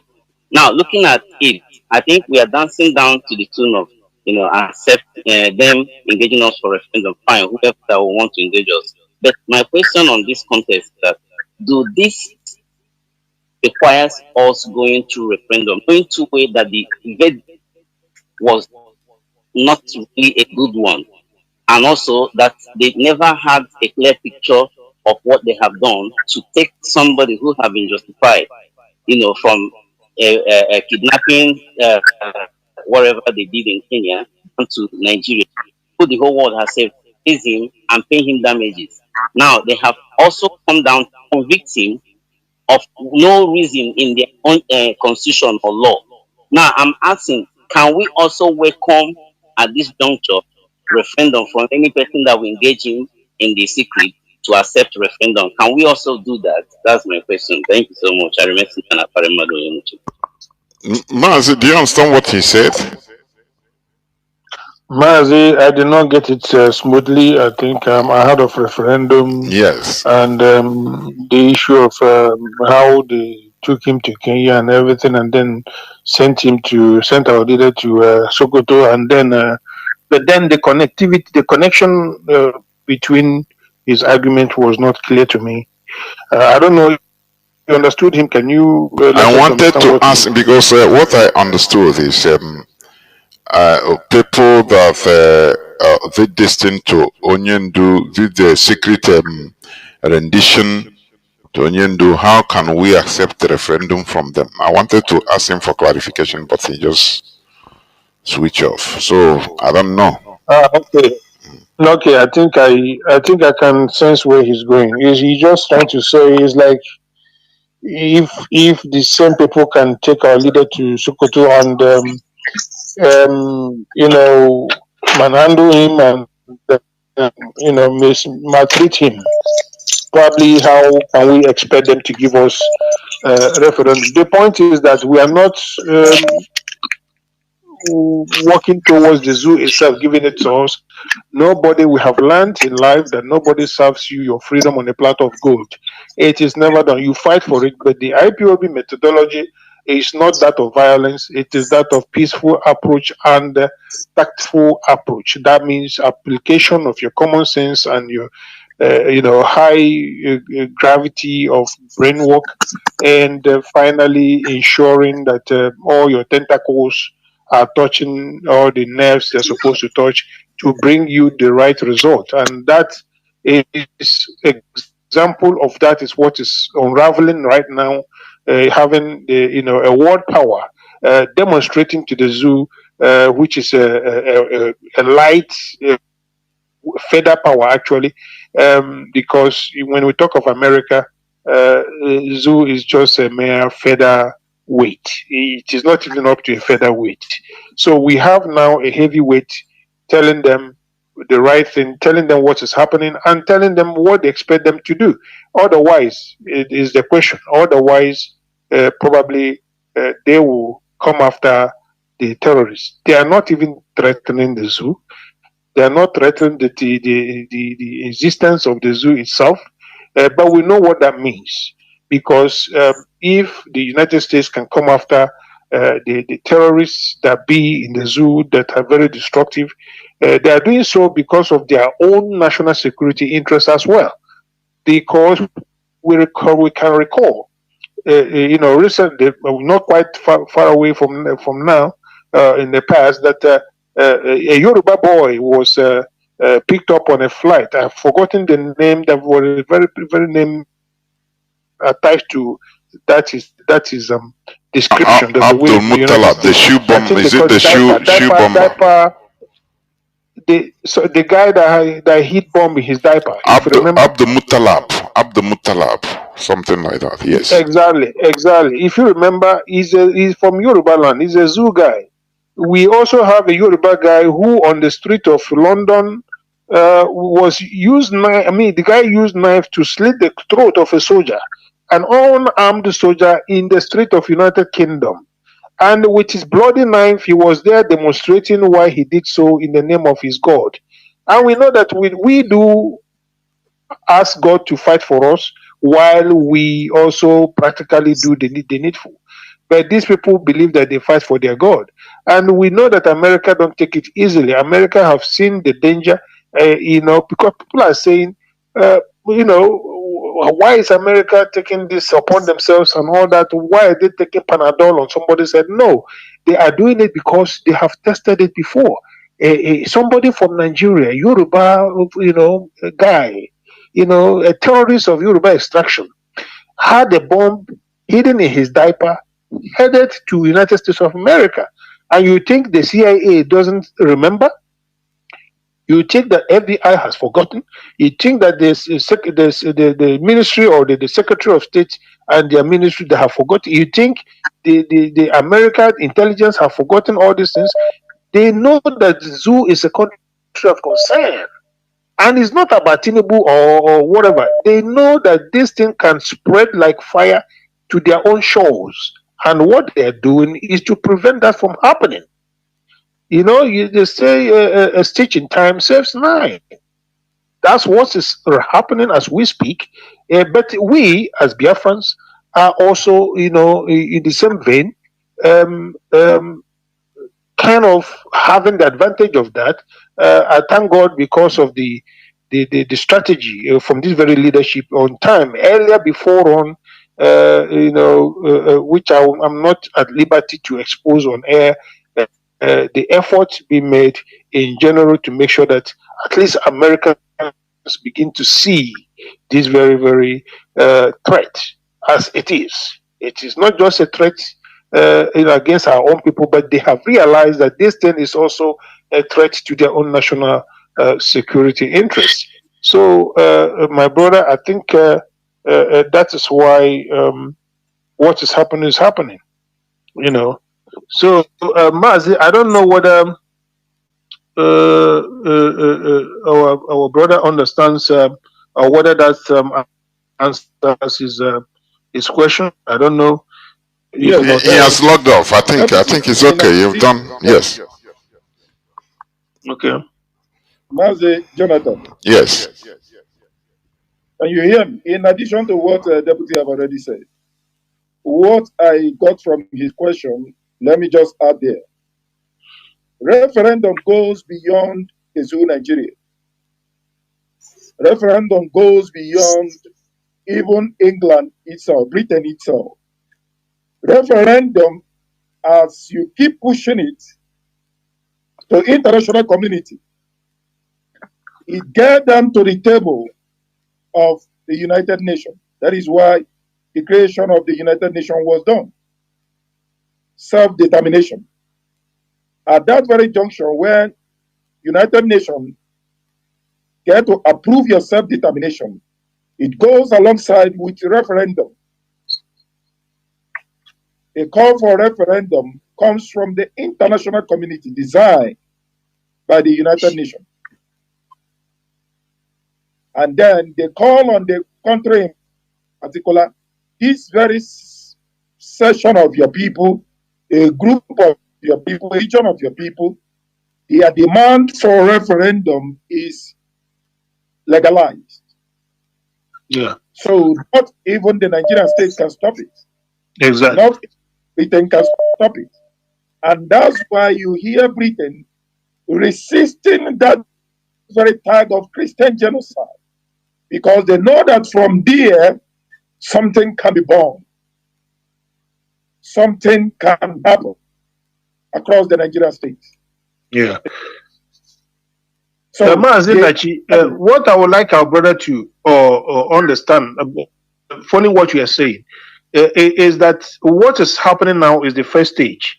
Referendum is as a result of second or final phase.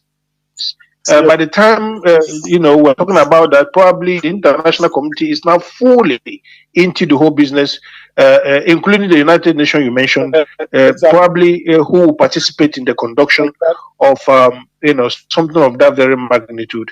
I think that is fair enough as an answer. Yes, debunking the Christian genocide. Yeah, sure. And as we are speaking now, Boris Johnson, the former Prime Minister of Britain, was in Imo State today. Yeah, shameless. And telling the world that he's in Nigeria, and there is no everything he says. It is systematic. They have gone to debunk the Christian genocide so that they can quit whatever that might come up, or that is about, but they cannot stop it. That is what they have to understand. They cannot. What is about to happen in the Nigerian contraction is a design made by God Himself, and they cannot stop it. It's far above them. No. Something. Look at what Boris Johnson told our people in Imo State, and the audience were clapping for him. He told them. Mazi, are you surprised? When we say people are clever, it does not mean that. This is what he told them, and I quote. He said, "We export huge quantity of whiskey to Nigeria in of crude oil. He wants to damage our heads with whiskey." It's so bad again. Mazi, have you forgotten the same? Some of a group of our people. I don't know how we reason. When the same deadly Buhari was alive, he came to Imo State. He wore Isiago and everything. You still had some of our people. Some, as usual, it's all about what enters the pocket. And what were they sounding? I'm telling you about grown-ups. These are fathers, these are grandfathers. They gathered together, assembled together, singing praises to the same genocidist. And clapping for him, singing Akanchawa, hey, Akanchawa, Buhari Gachi. Have you not seen that video?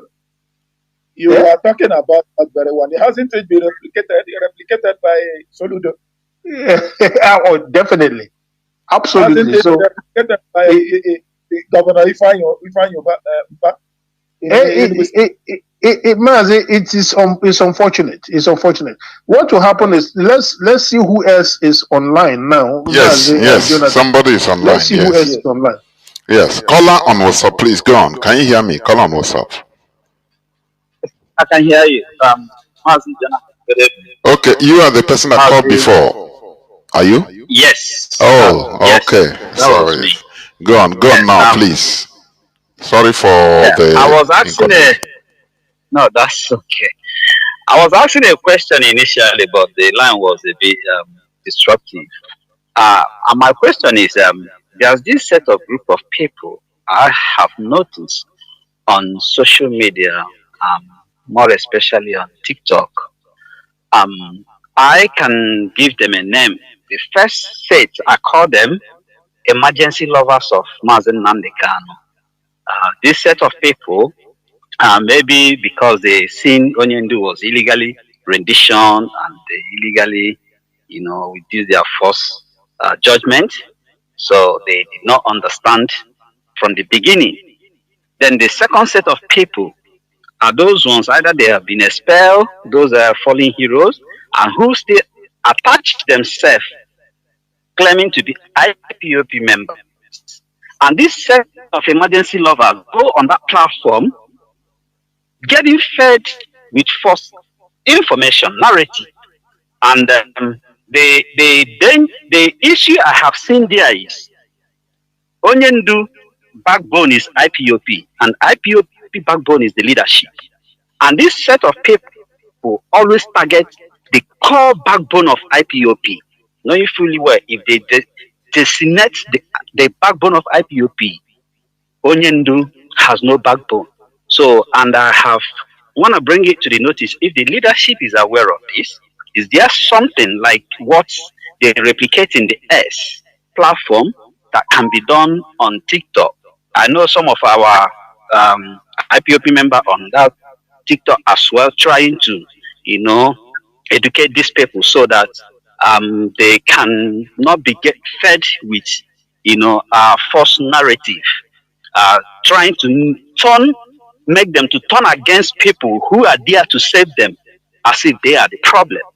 So I just want to know if the leadership is aware of this and what can be done to reduce this trend. Yes, Thank you. Mazi, that's a good one, and I want to appreciate you for what you pointed out. Of course, the members of the leadership are much aware of all these challenges. I must tell you that I thank folks like Mazi, Jonathan, Mazi, Mwachineke, the name of Anthony, below Mazi, Alozi, and so on and so forth. All of them that have been in this media, piloting our media platforms. I must also thank all those our media warriors because you have people who anchor, and then you have those individual media warriors doing fantastically well. They do a whole lot to confront some of these challenges, and I'm going to urge all Biafrans to please be part of this. Whenever you see some of these challenges, do not leave it for media warriors alone to fight. You have your platform, you have your phone, you have your data. If you can, drop in some honesty to the whole thing and do justice to the challenges right there as you see it, I will encourage you to do so without any delay. I think he's pointing out to the renegades and the so-called opportunists who are trying to have what you call content creation. Some of them, and they are going to want to make a little money for bread and breakfast. I'm not against anybody making money for bread and breakfast, but please, not on falsehood and not on propaganda. We must continue. Mazi, thank you very much for that question. I think we can move on to the next. And also, Mazi, if I might add one statement, social media is an infinite space, and this fight is for everybody. So, IPOB leadership cannot control, or even IPOB cannot control everything that is happening on the media. On the social media space, be it a Facebook or any type, any platform. But we have the obligation, all of us, every IPOB member, every Biafran, in order to confront any negativity wherever we see them. That is what I want to add. Mazi, I don't know whether you are still here. Yes. Okay. Yes. Yeah. Even what you're saying, you are right, because some of us who are the IPOP member on TikTok, we do relate, but before we carry anything, we must have to notify, get the blessings, because we have been talking about that, but we say let us get make the leadership be aware of this thing that is going on, and also if we can talk on privately to see how we can able to move on the next step. Thank you. Thank you very much. Thank you. I think, Mazi, Nzurumike, I think there is no other. Let me take this question. Caller on WhatsApp, please go on. I think you will be the last caller. Caller on WhatsApp, can you hear me? Yeah, Mazi, good evening. Ndewo Mazi, Dodrege. Yeah. My name is Mazi Nnamdi Biafra from Olo Province. I thank our deputy HOD and all his crew members from the TOS. They are really, irrespective of the distraction time today, they have done well. And the answers they have given is very, very appalling. So my this thing goes towards what Mazi Nachi was commenting about the activities of the the legal team headed by Mazi Ejimako, that he has wanted to make a mistake again in the appeal court. But our leader, in as much as he himself has a mind of his own or whatever, that somebody, anybody that they want to, it doesn't. Is there nowhere? Is there nowhere that our leadership should wage that very thing before it happens? Because we don't want to. We know the fight we are fighting. Just like what we are talking about the media space. Many of them we are saying that the DEC are not doing anything. They are not doing anything. They are dead in arrival, and we are fighting with them. When you are fighting them, they say you are one of them. You are one of them. They are paying you. That's why you are doing this very thing. Is there anybody that will? So can't we send somebody?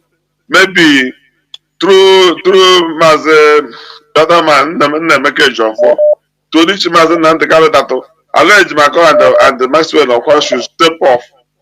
Even if it's not bringing Mazi if I Jofo or Mazi Zokomo, you can get another person because prevention definitely is better than cure. So that's my question. Thank you. Okay. Now, since Rumike. Yes, Mazi, I understand our brother, his question and his anxieties are the same we hear everywhere, almost every time.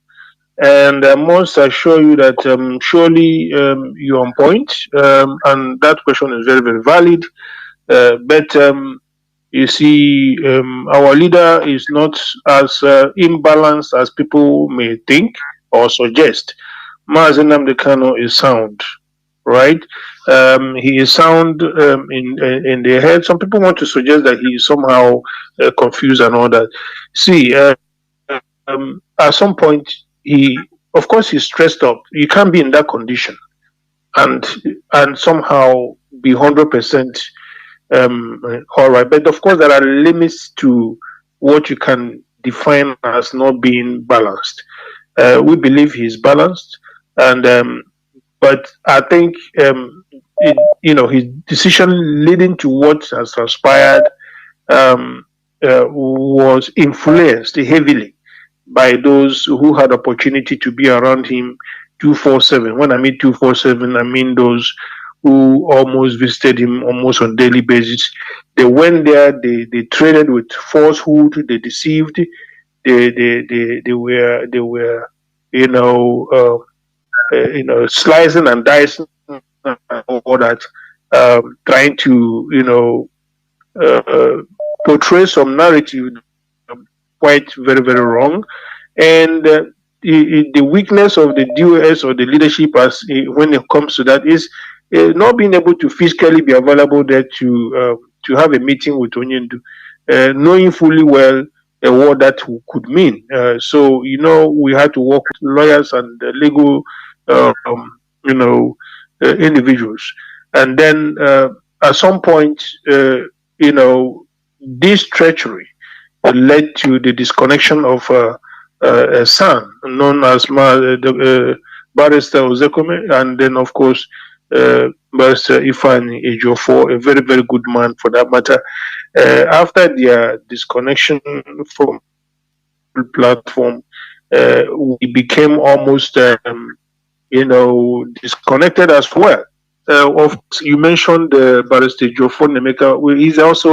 He's a positive guy. I know he works with the other folks, but I don't want to rob him the same potty, or the same clay. I think Barrister Nemeka Ejiofor is an exceptional human being. We have also communicated our leader through him, and we get results when we communicate. Our stance have been made very clear.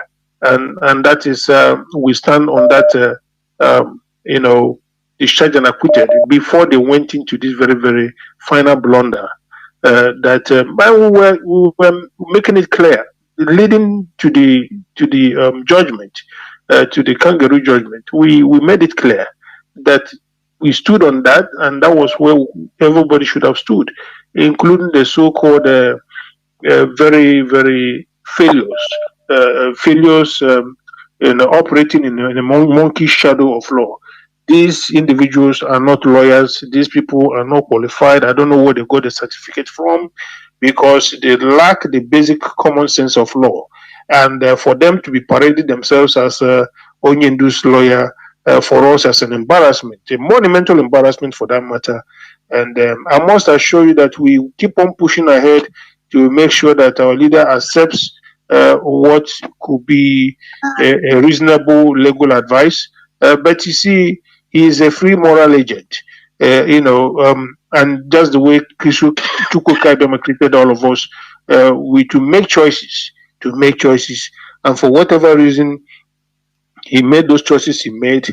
We keep on letting him know that those choices uh, are not in his best interest. We know our leader as somebody who believes in superior argument, if you remember or recall. And we continue to believe that he believes in a superior argument, but he has the final say in everything. We also wish that before he headed to Kenya that we knew, assuming we knew, we'll have also we told him that Mazi, don't go there. Or that place is still like a jungle, because the zoo has its influences all over Africa. We will have discouraged him from going. But that also happened, like Mazi Anachi mentioned. It also happened that he traveled there without us knowing, not on first missionary journey, but also a second missionary journey. For whatever reason, we don't know. And all we need to do is defend him, protect him, and make sure that he's out of whatever he is. He's not a perfect human being. He's a human being. He's not. He's gifted and ordained from Chukwuka Abiyama. Chukwuka Abiyama asked him to come, and that is why he's alive today. Any other person would have been dead by now. Not everybody can withstand what Odida Mazi Kanu has withstood. He is withstanding it because his call is from heaven above. So let us be hopeful that the dice will turn around, and then let us all be engaged and not be somehow despaired, and remain focused. Very very important that we remain focused at this very very perilous time. Nobody should feel disconnected. Instead, please, everybody should roll out the sleeves and double your efforts. Very very key at this juncture. Thank you so much. I don't know any other question, otherwise we have to round up. Mazi, you round up, please. Okay, just hold on, please hold on before you round up. Let this person has been calling. Mazi, please, caller on WhatsApp, please make it go straight to your question, please. We are at the verge of rounding off, please. Can you hear me? No, please, can you close your app? Okay, sir. Okay. Thank you so much, Mazi, Jonathan, Chinedu. I greet all of you in the on the egg this evening. Mazi Zumi Kendewa, Deputy HOD, Maza Zayuba, and Mazi Naji. Please, can you go direct to the question? Please, I want to just pick you, please. My question? Yes. Yes, Mazi Chukwudi here from South Africa. My question goes like this: since America is promising to come, and we hopefully will support their coming, and what I think that is happening in Nigeria at the moment is that they are sharing the Boko Haram and the bandit that is in the forest, moving them to different states in Nigeria. Because a few days ago, I heard that they are in Abaka, in Ebonyi State, in Enugu, and the rest of them. Is there anything we are doing to control them, or is there any way we can lecture our people in terms of forming village security in order to curtail them? Because the people that we are talking about, they are well equipped. and our people are not. Even if they want to, getting the materials to equip them is also very difficult for us. But for them, they are well equipped. So are we sure that, are we not worried about before the America will come, they will invade people, because the kidnapping is actually the alarm is getting higher in the south east and the south, the whole south. Are they not sharing this Boko Haram to attack people because of the fear of America? If they are doing so, is there any way we can help our people to minimize the casualty? Because yes, that I'm very worried about that.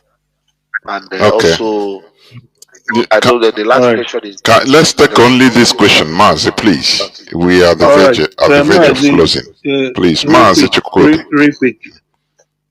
I want to say that my own guess is as good as yours. And I want to say that you're on point. What is happening is exactly what is happening. What they're doing is to move, especially some of the very, very younger ones. If you watch Dangote trailer, and nowadays they're trying to use camouflage trailer, not written Dangote, so that they'll not be suspected so quickly. But absolutely, you see them, some of them are mixed up with cows. And then you have the headers on top, the terrorists on top with the motorcycles. You begin to wonder what they're doing with motorcycles, because we know headers are for walking by foot and carrying their what you call their sticks and all that. Of course, the headers of these days now have turned their sticks into AK-47. That has turned them into a proper terrorist. But you are right; they are increasing. We have seen the movement in the southwest. We have seen that in the so-called. I don't want to say south. That makes the mentioning to look stupid. There is nothing like South. You can call them riverine area. We can call them those, in a distributary area or delta region. It's okay, but there's nothing like South. But I'm saying is that what I'm trying to say that you have the same movement spotted out there in the east, where we, our own side of the region, we also have exponential increase in the presence of these very terrorists parading themselves as headers. They are not headers. Yes, what can we do? Mazi, we have to give the proper security advice to our people. You know that the war chest of the zoo cannot be equated to the war chest of ordinary Biafrans who are only asking for freedom and doing so very, very peacefully without arms and armament. And that is why we thought it's not enough for us to do this alone, but to call in Americans, to bring in the world influential powers wherever we can. We know that not all of them will run to our aid, not United Kingdom and people of that sort. But there are those who may listen. We thank God that Trump came into power. He's not a perfect guy. There are things I don't like about him, but what I love him for being straightforward and a fighter for those that are oppressed. He believes that Biafrans are oppressed, the Christians are oppressed, and he believes that our people should have the choice of religion and be able to serve their God. So we have decided to make efforts on all fronts since we don't have the military hardware, which is not what we are designed to, but we are designed to raise the awareness and coordinate our people towards freedom. And I think it is yielding results because if you have United States of America flying a drone, it is something we Biafrans, no matter how much we contribute, can be able to afford, and not to that quality, not to that quality. These guys can operate all the way from Baltimore, from Boston, and operate in Nigeria. They don't need to be in Nigeria. They don't need to be in Africa. They will operate from their military base in the United States, right there. And this is how they operated in Iraq. No American, not of fighter jets went into the battlefield. Some of them were very, very sophisticated drones operated right there in the United States. So when the zoo is saying, hey, America is coming, I look at them and laugh. America doesn't need to fly in troops or anything. They will sit in their own comfort zone and operate their stuff. It is called satellite operation. And they have a high level quality of satellite that even an ant can be picked up. So trust what they can do. So all this group I have from the zoo is just nonsense.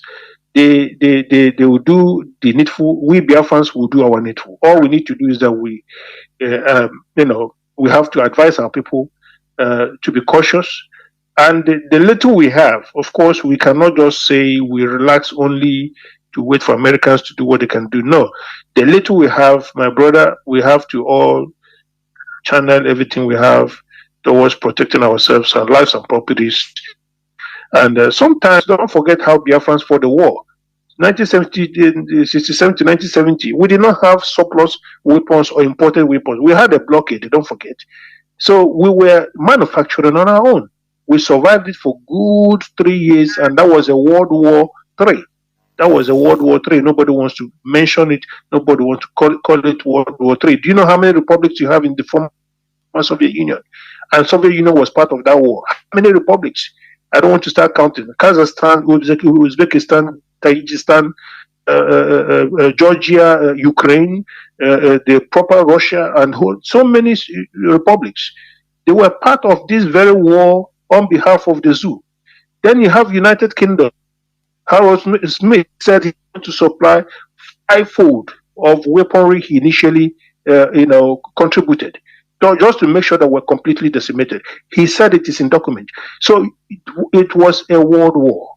It was a world war, and nobody wanted to call it as it is. It is no wonder they killed nothing less than 10 million people, at least based on the record of the Society of Threatened People. Here in Germany, the Society of Threatened People has made it clear. These guys killed up to 10 million people. And we went to their office to ascertain it, and it was made clear that you guys were killed more than you people are just narrating. So, my brother, I think your question is valid, and I hope I have answered that question. Any other person, please? No other person. Please go on towards rounding up, please. Go on. Let's see if Mazi is there to give us just a minute of vote of thanks, or a round-up statement. Okay, Mazi Jonathan, thank you for all you've been doing. All I will say is keep on keeping on. Do not relent. I know how formidable you are. Just keep on the momentum and keep on preaching this gospel of heaven that Elohim have assigned to you, and do not give up, do not be discouraged. And to Biafrans and lovers of freedom all across the world, let us continue to be not just hearer of this very gospel of truth and of this very gospel of freedom, but also doers of this very gospel, so that at the end, freedom will be ours, and we shall rejoice in motherland together and give glory to Elohim, to Adonai, to Eshadai, for his works, for his doings, and for his limited strategic events that took place and took us to the restoration of Biafra land. At the end of it all, that all glory, all honor, all adoration may be unto him and to him alone, in the name of Jesus Christ of Nazareth, Yeshua our Lord. Amen. Onishi, back to you. Yes, Mazi. Ndewo, Machineke. I want to also, by way of rounding up, also thank those I forgot initially. I of course, in general, I prefer always saying Biafrans all over the world. But of course, specifically Biafrans in Asia, you are not forgotten. You are in the forefront of what we are doing very, very specifically. We have Mazi Opanwa, very, very formidable Biafran, doing a very fantastic job in Asia. I must tell you, we have his record. He's one of our finest. Mazi Opanwa is the Asian rep as we know it. And of course, in Australia and Oceania, Mazi Ofoma, our Australia and Oceania representative, he is not just formidable, he is more than formidable. Mazi Ofoma is somebody you cannot lose. We need him. He has been doing a fantastic job. And we thank God for giving us a very, very fine Biafran. That's very formidable, I must tell you. We thank him for his job he has been doing from day one, a pioneer for that matter. Thank you, Mazo Former. And in America, there are those of them making sure that the structure remains solid. Mazi Alozie, thank you so much for piloting the affairs. Mazi Ike Peters, Baba Chijoke, and so many of you, Chinyoro Nyeche, and Dr. Tina, so many of you that I might not remember your name, but meanwhile, I must tell you, I remember so many of your faces. I remember, and I must tell you that you must continue. You must continue because the battle is for all of us, is for you, is for me, for future generation to come. We must do this job to make sure that we're not erased from this very, very global earth. And Canada, Chief Ogoke, you must continue the job and make sure that our people are intact, coordinating them accordingly, and remembering that we are all in this together. Biafrans, I must also say it, for those of them coordinating back home, please be a little bit careful. Some people also try to take laws into their hands. Something we call policy, decisions. Whenever you're making a decision, make sure when it is about policy decisions, make sure you get to my office, the office of Deputy Head of Directorate of State, or the office of HOD, the Head of Directorate of State, for an approval of such kind of policy decisions, so that we don't, steer the struggle into trouble, because less trouble, the better for all of us. I must also, by way of rounding up, call upon Governor Soludo. It is time to please begin the process of releasing Biafrans that have been adopted under your watch and under your conduction. Make sure that these people are released. These are your own people, your blood and kind. Make sure that these people are released. They have done no wrong, known to law. Biafrans must be released that are incarcerated unduly and by way of arbitrary moves. These are not things that should be recorded at this very time in this life. We are in 21st century. This is no longer, the darkest age of time for any governor or any politician to conduct himself the way they're doing back home. It is ridiculous. It is unacceptable. We should be able to be handling our own people like human beings. They are the creatures of Chukwuka Abiyama, not that of man. And therefore, we remain bent on saying it is incumbent upon us to ask any of you manhandling our people to stop doing so. Those of them incarcerated, please let them be released immediately without delay. Very, very important. Very, very, very key. And of course, my final note, I must remind Biafrans that it was a creed once echoed on Radio Biafra that indeed Biafra is our religion. And here, of course, on Radio Biafra, the hallowed platform, is where we worship Chukwuka Abiyama. And indeed, Chukwuka Abiyama himself is our God. And I want to pray my strength in the Lord at this stage, handing over back the microphone to our host, Mazi Jonathan Chinedu, Ndewo, and thank you so much.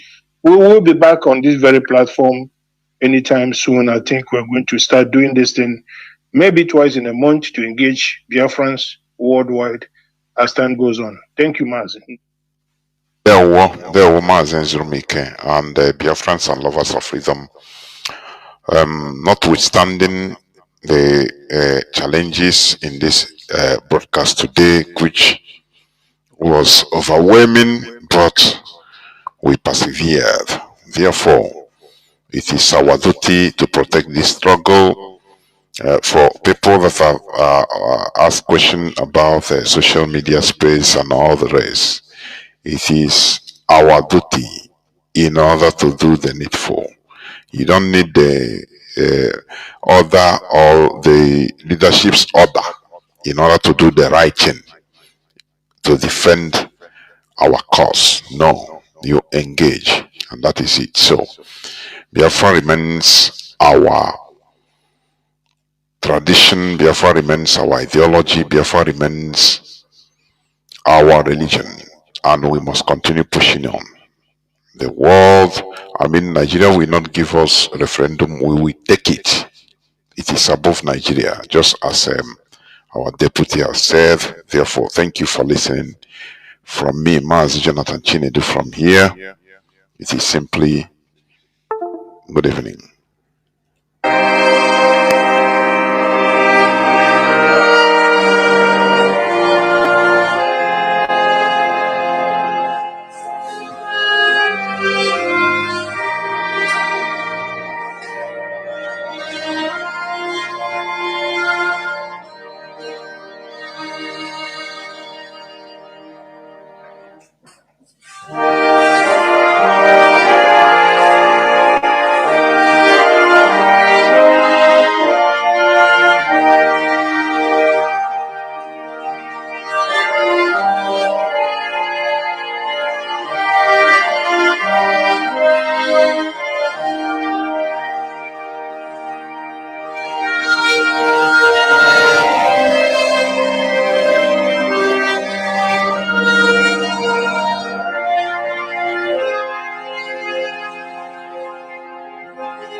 Good afternoon, good evening, and good night, great Biafrans and lovers of freedom. This is Radio Biafra House of Service coming to you through Radio Biafra London. My name remains Mazi Jonathan Chinedu from Alo province of Biafra land, and we are here live and direct. Today is the 17th day of November 2025. Father Bobo Cheke. Therefore, I welcome each and every one of you to welcome your friends and well-wishers to this hallowed platform where the gospel of both mental and physical emancipation is being preached. Therefore, we must continue in doing the needful. Biafrans and lovers of freedom, the fight for freedom, for liberation is not easy. It's a very tedious journey. Many things will be thrown at us because they know that once we have our freedom, once we are liberated, it is irrevocable. That is it. That is why you see transatlantic slavery took more than 400 years in order to come to an end. Because the slave master will never give freedom to the slave. It is up to the slaves in order to fight to be free. That is why it is a very risky and tedious journey. It is not something easy. That is why you should never back down. Because if you back down, it is better for you not to have started than starting and stopping on the roadside. Remember, in 1967 to 1970, our fathers, our uncles fought a very bitter, brave war of genocide committed against us. But they stopped with confidence, trust they have on Nigeria. That is why they stopped wholeheartedly, without any reserve. They stopped. And that is a most fatal mistake. I call it the most fatal mistake that our fathers ever made. Yes, they fought bravely. They resisted almost the whole world, the Arab world. They resisted, but they should have continued in one way or the other. They should have had the reserve. I'm telling you, because this is what we are suffering today. First of all, after the war, they balkanized our land. They divided our land. They divided our people. They divided the Igbo people. Carved some of our land to Benue, to Kogi, and smartly made sure to install or instigate self-denial, identity crisis in our land, so that whenever you talk about Igbo land, people say, hey, you're five states, southeastern states. It annoys me, I'm telling you. Even when our people are repeating this, they smartly carved out to make sure, oh, landlocked. Joe, what of Iguacha Igbo land? Down to the sea, Bonnie, yeah, Igbo people. But they smartly, that is what you suffer when you are defeated. When you don't have no reserve, you trust your enemy with your life. He deals with you as he wants. They smartly disintegrated us so that that was the first thing. So that we will no longer have the capacity of rising up. That is what they did to us. So that we continue fighting with ourselves that, oh, you are Igbo, you are not Igbo, I'm not Igbo, I'm Bendel, I'm Rivers, I am Bayasan, I am not Igbo. You Igbo people go. They instigated all these things purposely, so that as we continue having identity crisis, quarreling with ourselves, we will no longer be able, in order to face our common enemy. Now our common enemy will come now to become referees in our land. No. You are hinterland. No, you don't have anything to do with Ikwere. Ikwere are different people. Yes, Muike say he's not Igbo. He's from Benin. So these are things they want us to continue, so that we no longer have no single face, no common face to face our enemy. It's a tactics. After the Second World War,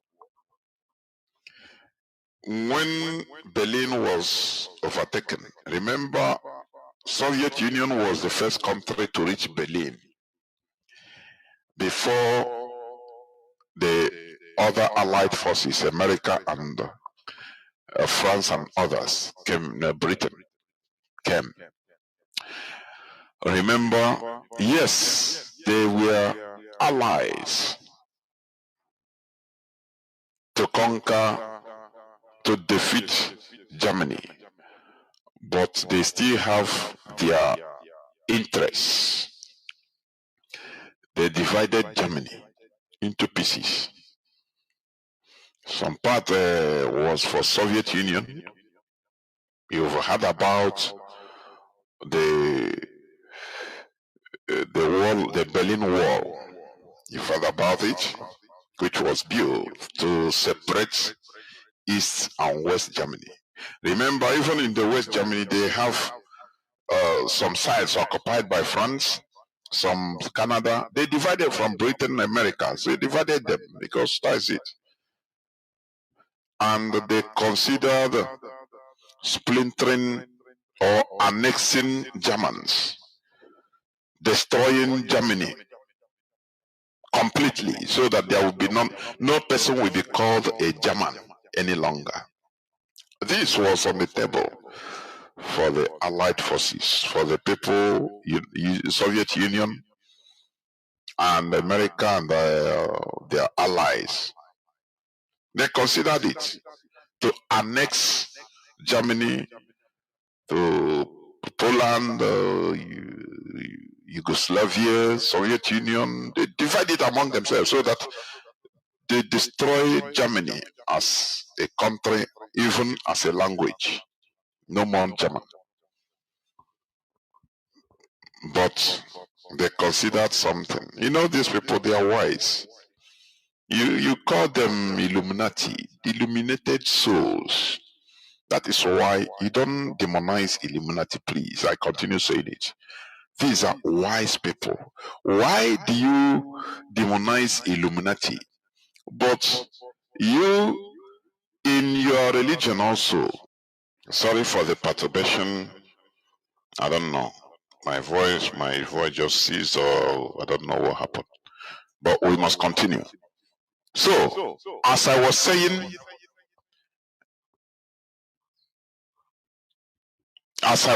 please, you know, I was talking about Germany.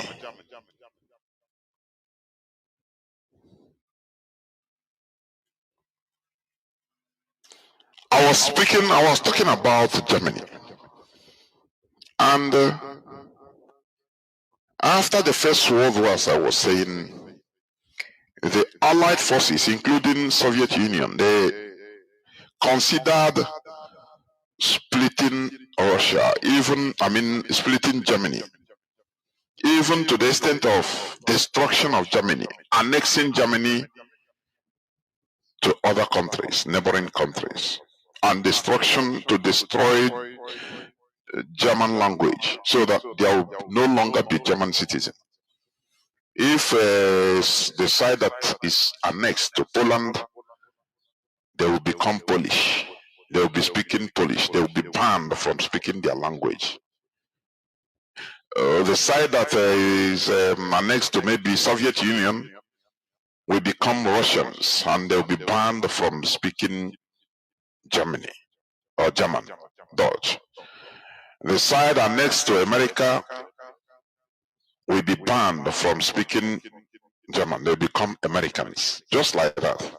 Because when I say annexing or annihilation of a country, it does not really mean that the country, everybody will be killed. No. That is what some of us don't understand. This is the policy they had for us Biafrans after 1970. Annexation of our land, our people, destruction of Igbo language, destruction of our languages, annexation of our land, turning our land into a place only meant for, drilling of natural resources, only, not for development. It's a policy meant for us. Email Madonaya, Juku warned our people when they were agitating, declare Biafra, 1967. Juku warned because he was a soldier. He said, hey, what you people are agitating for is not easy. If you go to war, if you declare Biafra, surely there must be war because they will come. Gowon will come. Nigeria will come. They will fight us. You will not declare Biafra and they say, okay, bye-bye. No. And you'll be ready to fight to the finish. Otherwise, if you are defeated, you become their slaves, and slaves, the life of slavery is not a palatable life. It's not a good life. The life of a slave is not a good life. You want them. You know, our people, they don't understand sentiment. They say, no, because Ojukwu wanted to use diplomacy, notwithstanding our loss, notwithstanding the pogrom they inflicted on our people in 1966. Ojukwu wanted to, he didn't want to opt out of Nigeria. I'm telling you, after all, Ojukwu that time was handy in order to stop. He was one of the people that stopped this guy's Zogo's coup, military coup. It's a historical fact with Agi Hiroshi, Igbo people. Had it been he didn't want one Nigeria, he wouldn't have even stopped that military coup. I'm telling you. So he understood what it means to be defeated in a war. Ọgwa our people, ga-emenwukwa ihe dị n'ime ya. Ha si no, declare us, oh, no problem, no. After what happened, Okwa cannot the same place. We are still in the same thing. They fought gallantly for 3 years. Also, no reserve again, nothing again. People run away. That is it. No reserve. Everybody, go and survive on your own. Okay, be no warrior say, okay, be low, okay, be low. Only when I go Borisho when you are human our people. They forgot. Declare Biafra, water. No. Now on your own. Go and survive. I beg, go and survive on your own. Something Shinugwausa, the same place they were murdered like farm animals. The same place they were beheaded. Something that was fresh, not long ago, 3 years plus only. They forgot. They went there, no reserve. Sometimes if I remember this mistake, these fatal mistakes our people are making, I feel somehow, honestly. That's why, you see, IPOB, we shouldn't fail. And we are not going to fail. It doesn't matter what happened. We are not going to fail. Because if we fail, all of us merit to be burnt alive. Everybody. I'm telling you. It doesn't matter the suffering. It doesn't matter the disappointment. It doesn't matter the frustration from anybody. We have no reason to fail. No reason to fail. Never. Because agadi nwanyị daa ada ogbere abụọ agụọ ihe o bu na ihe na ọnụ agụọ ya ọnụ direct. That is what is happening. If we allow IPOB to be destroyed, our enemies will see us as everlasting slaves forever. I am telling you honestly. If you don't understand this, you understand it. What helped the Germans? You are listening to me from Germany. You are enjoying. What helped them is the illuminated souls of the Europeans. That is what helped them. They calculated in future. I was saying it, I said, look, because of religion, you demonize Illuminati. Hey, now on the Illuminati. Now, what type of mentality do these people possess? But in your Bible, your holy book, you praise Solomon. Solomon was an ardent Illuminati, ardent one. What of the three wise men, which you praise always? So you see that sometimes you are not coherent because of programming, religious programming and all. You are not coherent at all. You don't reason in a coherent manner. You praise Solomon for being wise, but in another way, you demonize wise people. You call Illuminati. The wise people that form the countries, streamline the policies that make countries advance. You demonize them. The Illuminatis of Europe, they say no. If we annihilate Germany, if we annex them, if we do too much bad to them, they will become a yes, we have conquered Germany. I want you to listen to how people reason, and you judge for yourself to what is happening today. They said no, we have conquered Germany. The highest thing we can do is to plunder Germany, humiliate them for the meantime, and after we rebuild Germany. There are many extremists among them say no. Germany brought untold hardship to not only Europe but to the whole world. Hundreds of millions of people died in that Second World War for no reason. For no reason. For just the fantasy of one person, of few group of people, which he sold to the country, and they voted him in. That is Adolf Hitler. Remember, Adolf Hitler was a product of democracy. You know, they don't tell you this. They hide all these things. They don't tell you that Adolf Hitler, because every time they're telling you that the Second War against the Nazis, come on, against Germany. It's Germany that fought that war. They used Nazi was the name of the party through which Adolf Hitler entered power. He was voted in democratically by Germans. Are you getting it? By Germans. Majority of Germans, they voted him in.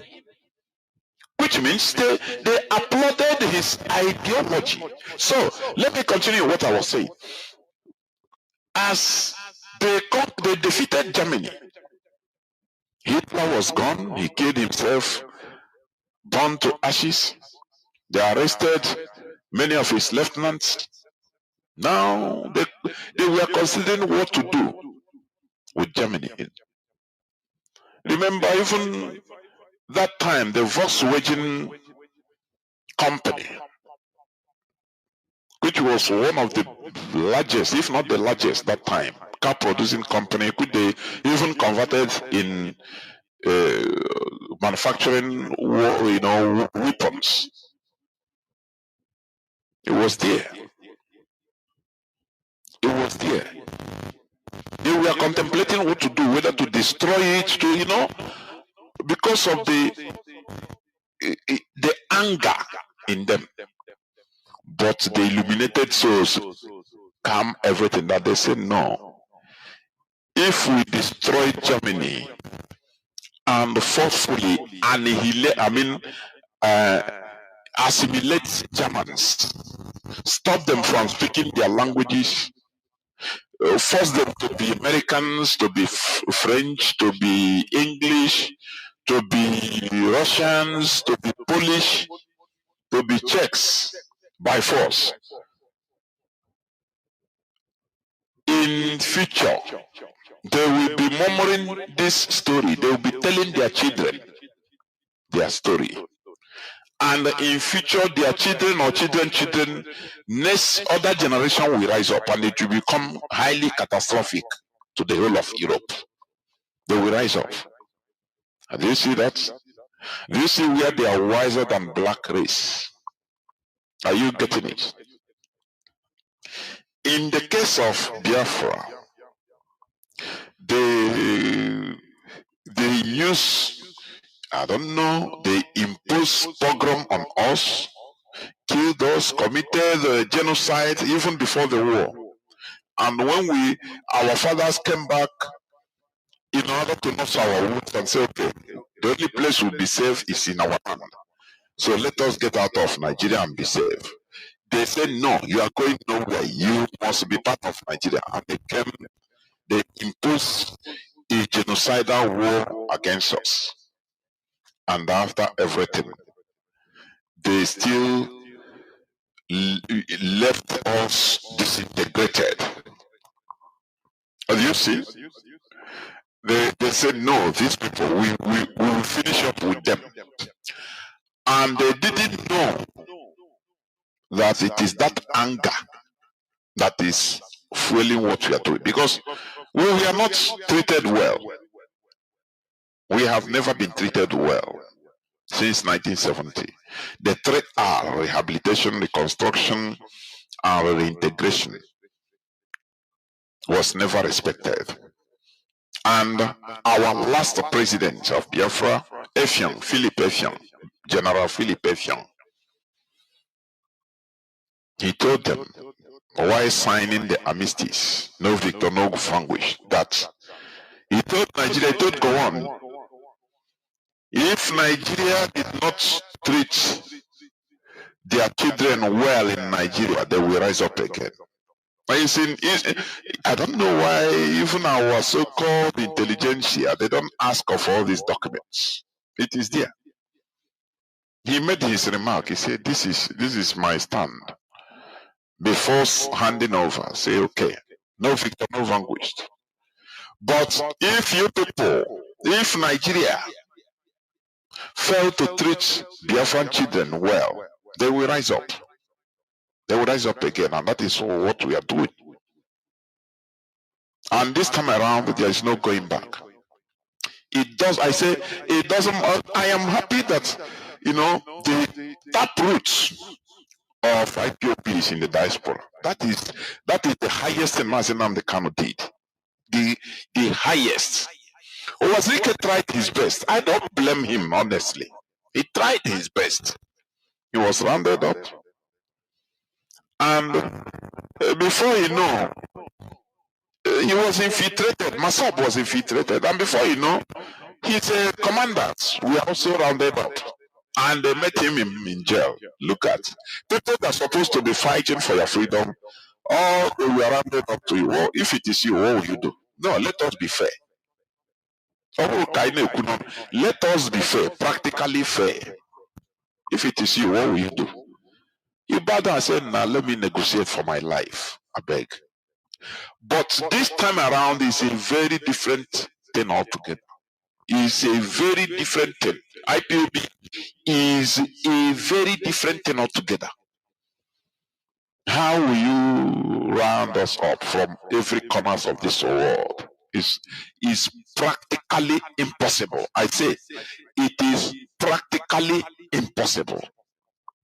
We have the leadership of this struggle in every continent of this world. When I remember all these things, I become happy. The leadership of this struggle is established in every continent of this world. All. It's not something that is concentrated in one continent. I'm not talking of one country. No, not one continent. The whole continents of this world. So how do you think that we will fail now? Tell me. Tell me now how. Yes, if one person frustrates or dapo, we are Hydra headed. We are like Hydra, Once for now, another head will enter, and don't you see Tim, who used to broadcast from this platform every blessed day? when they renditioned our leader the first time. But he's no more with us. But IPOB continues. He is the him, Mazi Nnamdi Kanu, and the others. They are the people that formed IPOB. For your information, who came out for? But he's no more with IPOB, and IPOB is progressive. Don't you see that it is not something? This is not a joke. This is serious. Don't you see that? There is no person that will move out and IPOB will collapse. It's practically impossible.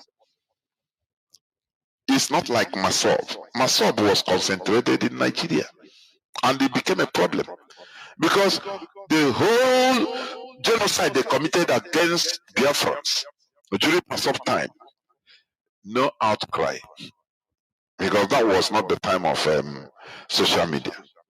Also, it was seen as internal affairs. Let me tell you, most of us in the diaspora have foreign nationalities.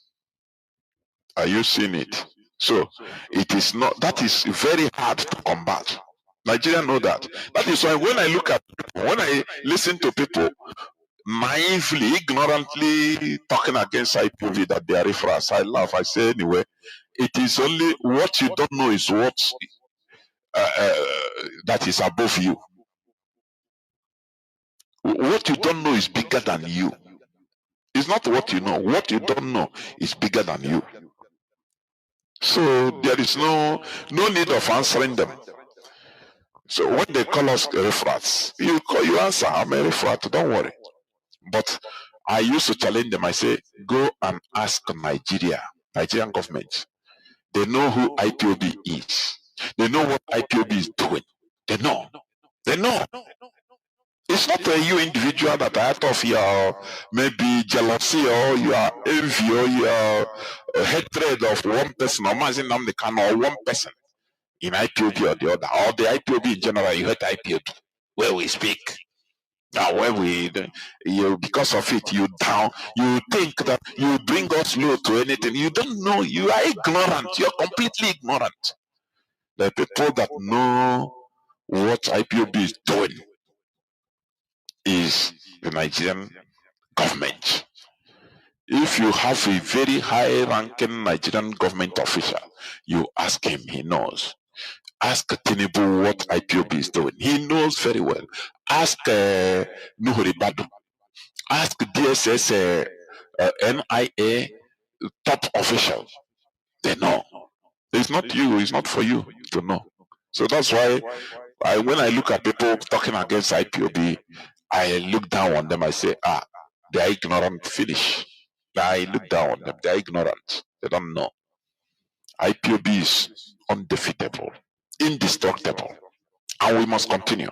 It doesn't matter what we suffer. It doesn't matter what we see. We must continue. So this evening, I will continue on the manipulations of the Fulani, the Sokoto Caliphate. It is something that we must continue, please. Because in this time around, the Sokoto Caliphate is also trying very hard to manipulate Nigerians to also commit another fatal error that will push the Caliphate more forward. That is what they are doing. In this issue of recent genocide, the Sokoto Caliphate is using everything available in order to rally Nigerians. The Yorubas, they used to use them. Hey, is your brother in power? So it is not us. If you agree, they use that statement, that issue to rally them around them.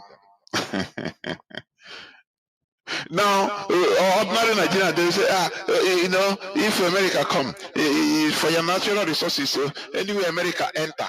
Now, wahala deo, so that you commit the fatal mistake, the fatal error, which the Sokoto Caliphate always wants. That is the way they do. That is their system. They will push you to commit error so that before you realize it,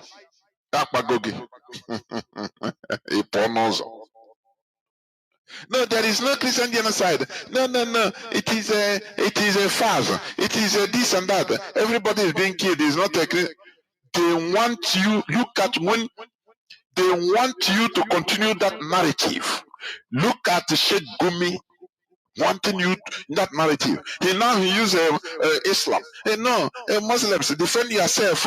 Gather, all of you gather together to fight against Trump because he's coming to defend the Christians. It tells you all you need to know.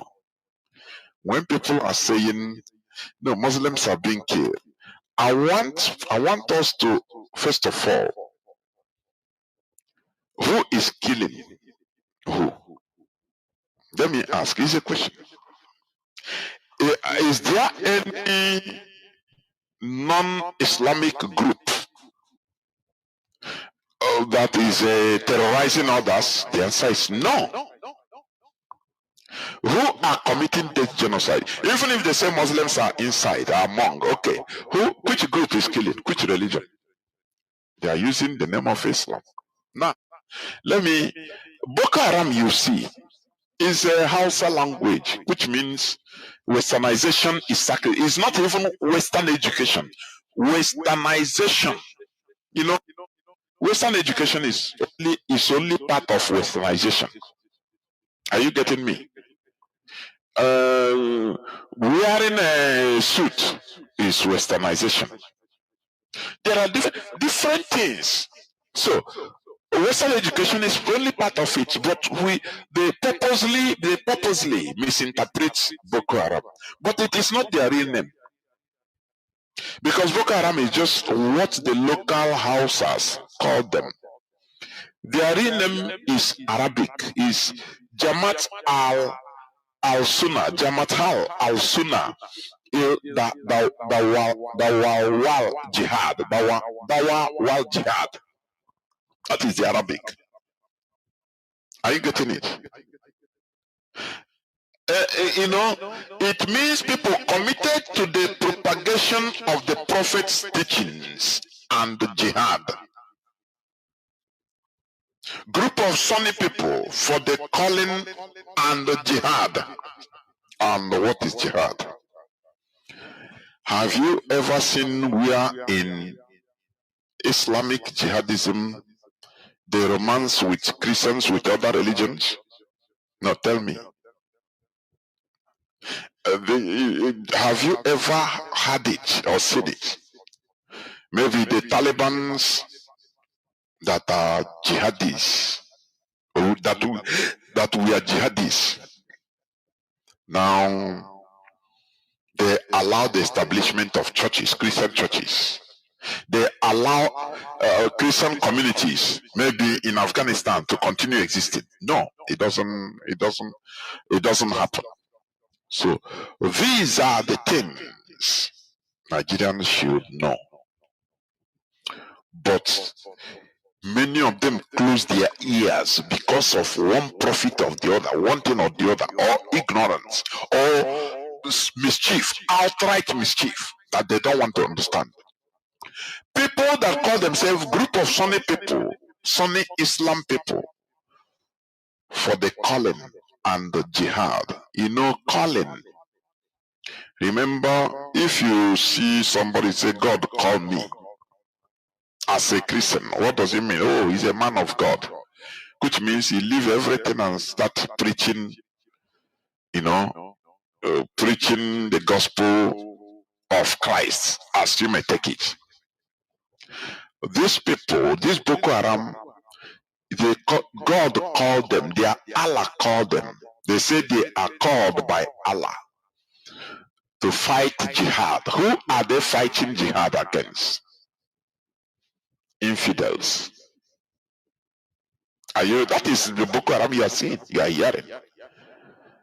ISWAP is that one is clear. Islamic State of West Africa, West African province. ISWAP.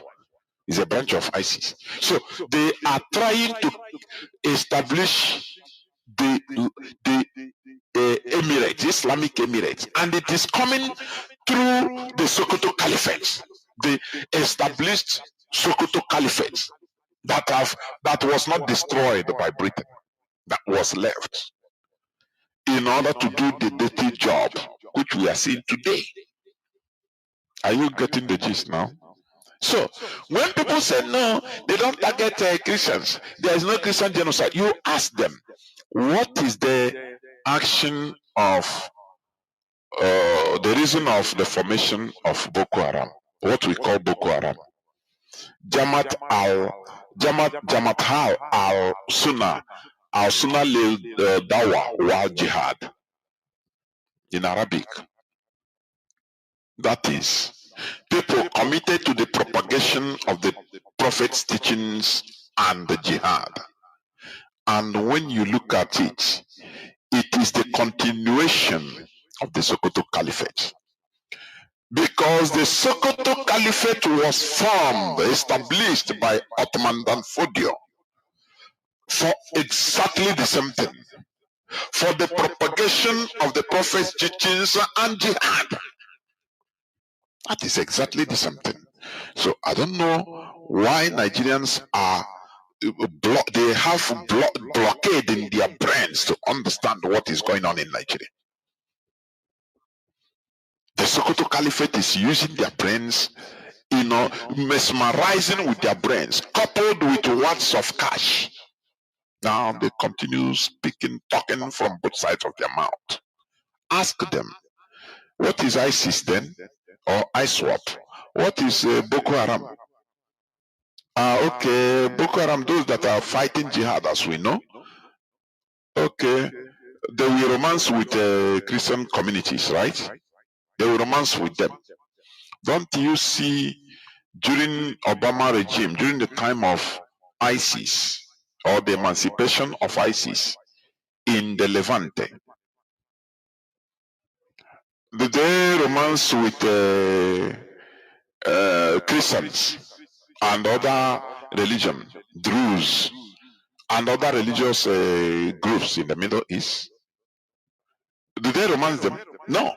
They committed genocide. It is exactly the same thing they are doing in Nigeria. So what is difficult to understand? Or is everything about politics? They are politicizing everything. People's life, they are using it for politics. But why?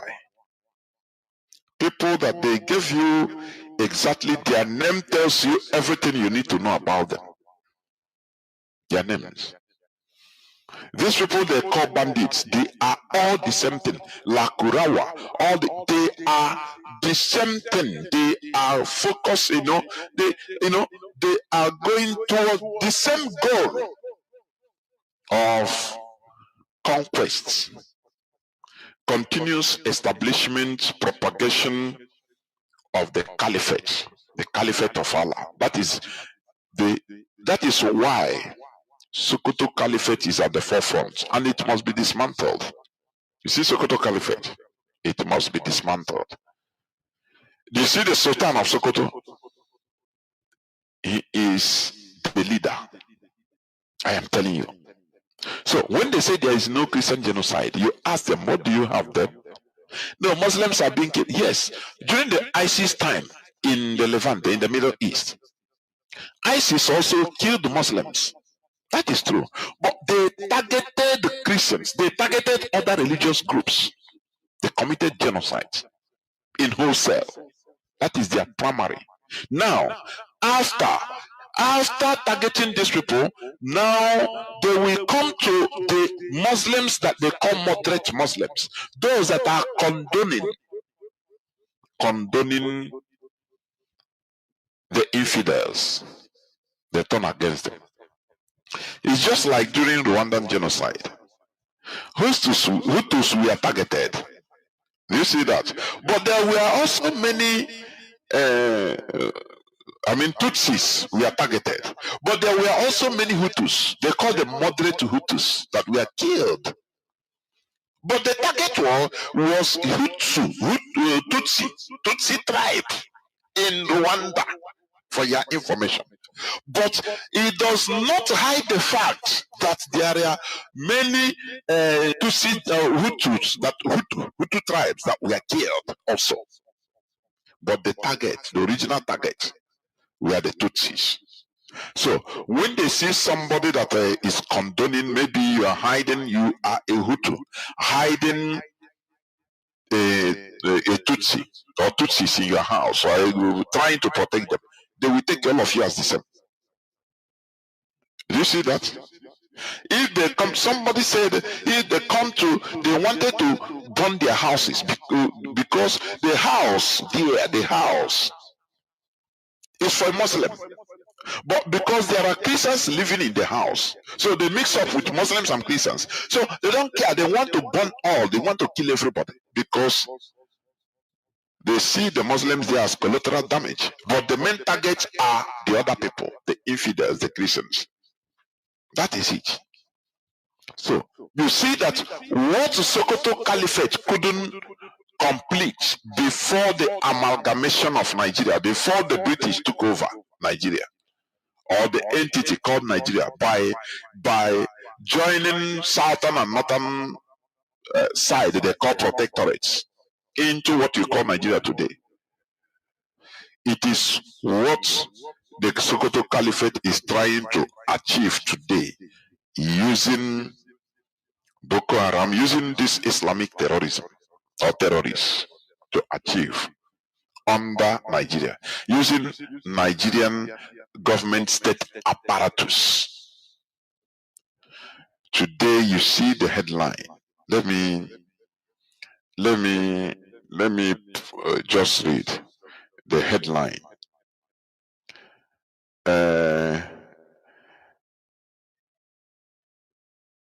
There is this headline about the abduction of a general in the Nigerian army. A brigadier general, Abu, was gruesomely abducted with a commander and many soldiers killed as they are moving. Let me bring it. That is what you see every day. Every day in Nigeria. And, the Nigerian military, they cannot do anything. They are sitting duck. Where their power lies is come to Biafra region. You see how the Nigerian military is molesting Igbo people. That is innocent Igbo people. That is where their power lies. That is their power. Are you seeing it? Now, the ISWAP Brigadier General, one Brigadier General Oba, captured by ISWAP despite military's denial. Yes, it is confirmed. Nigerian government, they always deny everything. That is their propaganda. They work like BBC, fake news. Brigadier General and his men were in a convoy with members of civilian joint task force near Sabongari in the Damboa local government area of Borno State on Friday, when members of the ISWAP terrorist sect opened fire on them at about 5 p.m. Now I ask, so a brigadier general with the convoy, because a brigadier general is not a small person, they are going in a very huge convoy. So they don't have drone, they don't have helicopters, they don't have jets that are watching everywhere for them. Is that what you are saying? Now, sometimes zoo alarm ni. You see, the caliphate is in total control. They are defiant to even Donald Trump. I'm telling you, they are highly defiant. That I want on him, okay, man. He can't do anything. because they know that they are in charge of the indigenous population. With their mind control, with their propaganda, with their political smart moves, rallying them round. Oh, defend your integrity, your national sovereignty. Oh, defend the Muslims, defend yourself. But they are killing the same Muslims that are not with them, that are not Fulani. That is why, you see the clip I played before. The man is you've had this, seen the clip. He's a living witness. The person you see that is serving as the vice president, Shetima, they are the concentrated, Fulani terrorist sponsors and leaders. You see in a video where he was speaking to a big terrorist leader that come from Mali. Fulani, they studying him in their language. Oh, Fulani. Oh, yeah, Fulani, you come from Mali. He was doing him very well. Oh, you are welcome. Is your vice president. There is a photo of where he was eating with the terrorists, taking breakfast with them. The Kabiru Sokoto that was captured in his house, he hidden in his house. Why? But these are your political leaders. A high-ranking Nigerian military spy came and told Nigerians the situation. He shouted by the name Olanwumi, Kunle Olanwumi, Commodore Kunle Olanwumi. He said that the problem is religion. The problem in Nigeria, the problem of what is happening is religion. There is a clash of civilization. When you are talking about progress as a Biafran, as a Southerner in general, the caliphate, that is not their problem. Their number one problem is to make sure that they conquer everybody, put everybody on their cage first. That is why they put people like Pantami, a terrorist. The terrorists are in charge. Even they put Pantami before in a very sensitive place, in charge of digital, your ID, your name, national identity number, every of your data. Do you see that? And you are looking of where is the problem? Why haven't they proscribed the Fulani headsmen that are killing? This one is common thing everywhere. Killing people, destroying people's farms, voluntarily, videoing it. But they are not proscribed. They don't pursue them. Instead, somebody that Fulani wanted to kill in his farm, and he overpowered the Fulani person, took his the knife and killed the guy. He is now facing a death penalty, death sentence. He is sentenced to death in Nigeria, I think in Kwara State. And Nigerians are looking at where is their problem coming from. Nigerians are saying Christians are not targeted. And I asked them, why was Boko Haram formed? Go and study about Boko Haram. Why was it formed? To Islamize everybody.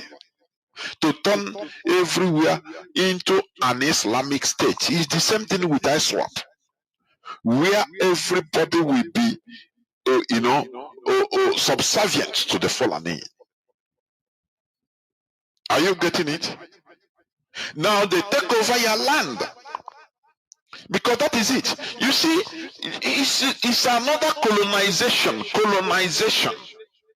When Britain colonize our land, they take our lands anyhow and build anything they want to build, do anything they want to do.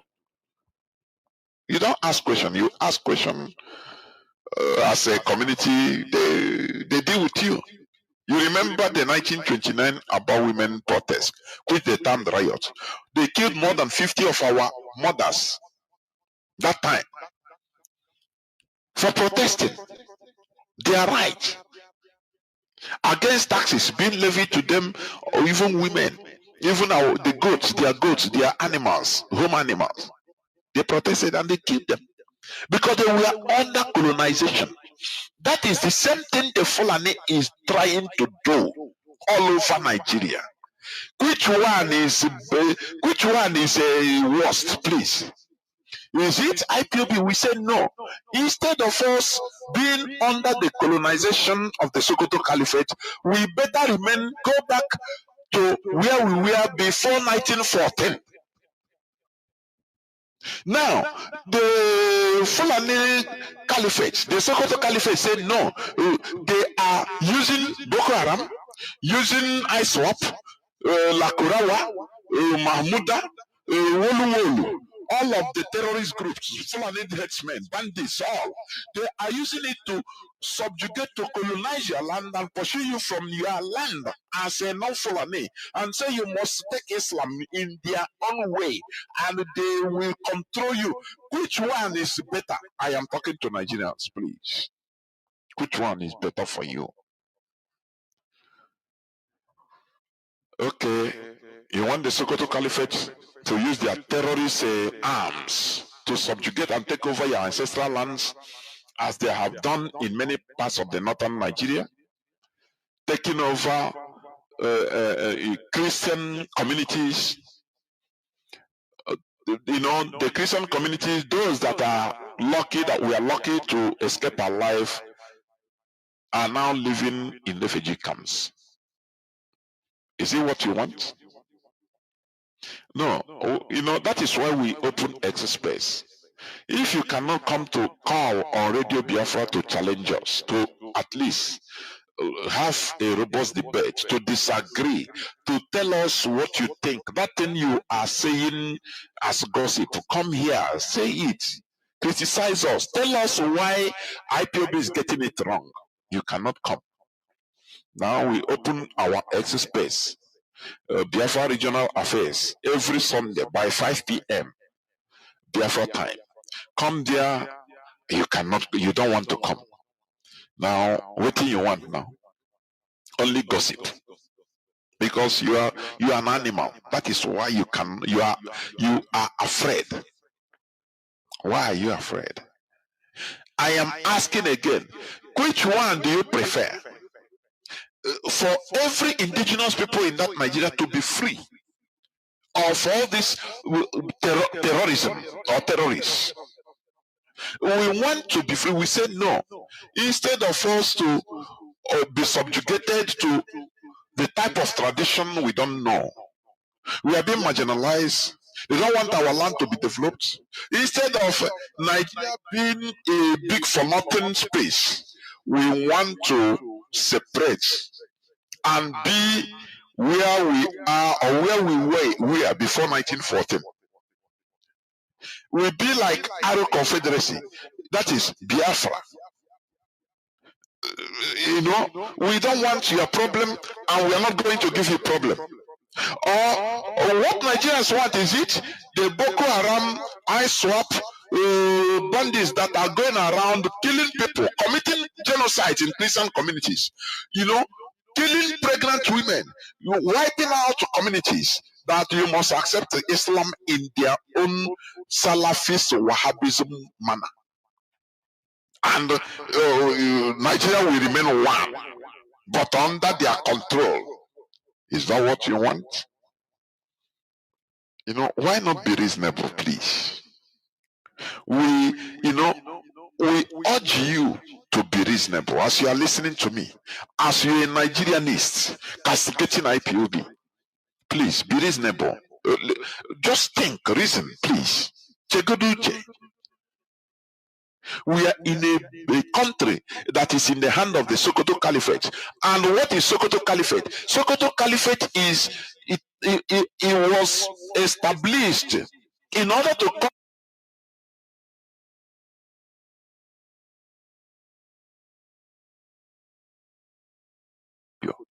and they want to conquer your land. They come to Bini, they conquer you, they take over, they be in charge, they establish emirates in Nasarawa, in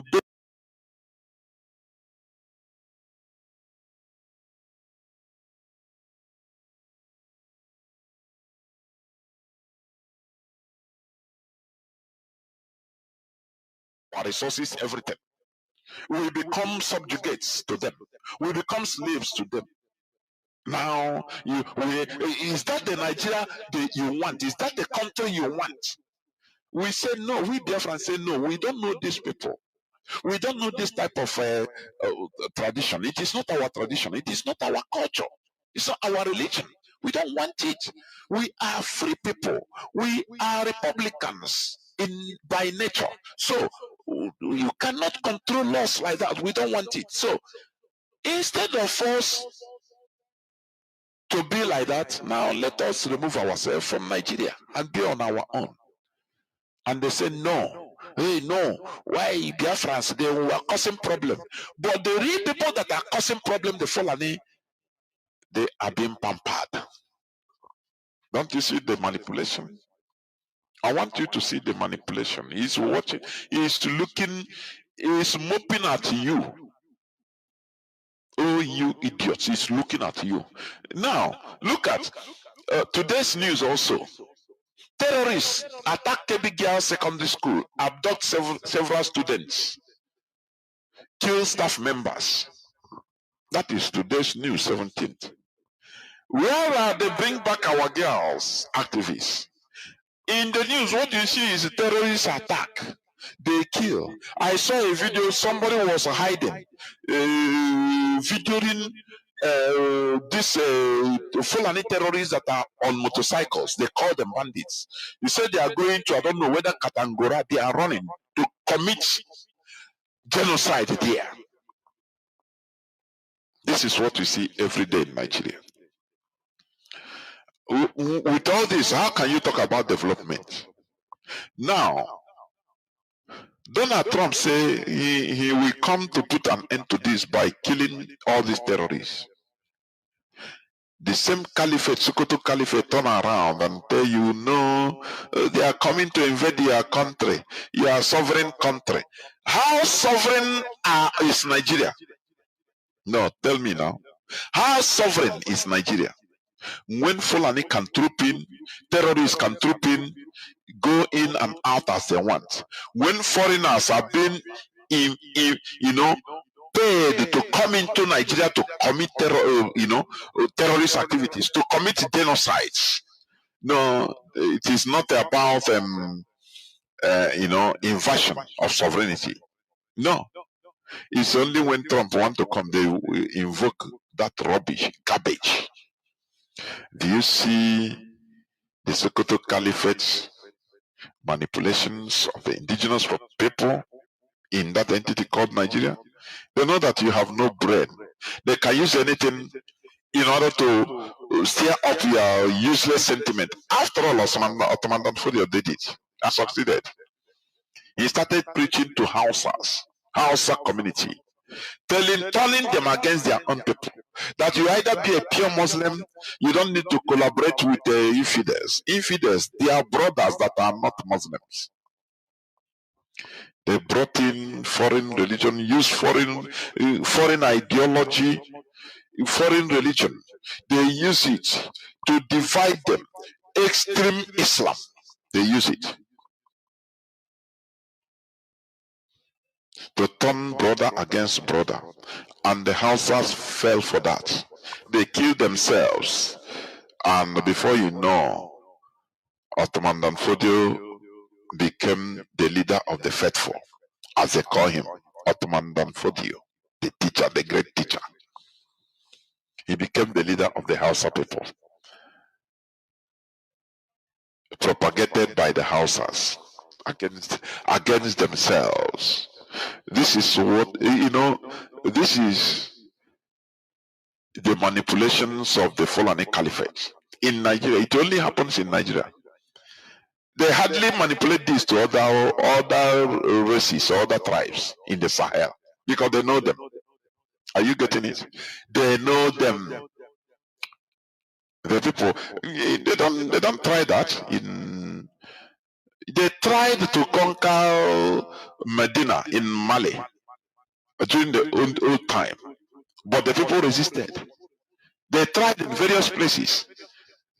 The people resisted and also took over. Even in Guinea Conakry, where Fulani have the single tribal majority. They don't need political power in Guinea-Conakry, for your information. They don't give them no political power. Instead, all other tribes combine together in order, if it comes to voting, they combine together to vote for non-Fulani. In Guinea-Conakry, Futajelon. Are you getting it? But in Nigeria, the Fulani saw that, look, these are people that could be manipulated anyhow. They have small brains, their brains are not too much developed. That is what they saw in that part of the world, the place you call Nigeria today. That is why somebody like Sheikh Gumi can be proud of talking, defending openly the terrorists, the Fulani terrorists, and nothing happens. Today, in Kebbi, the Fulani terrorists have struck again. They have abducted girls in girls' secondary school.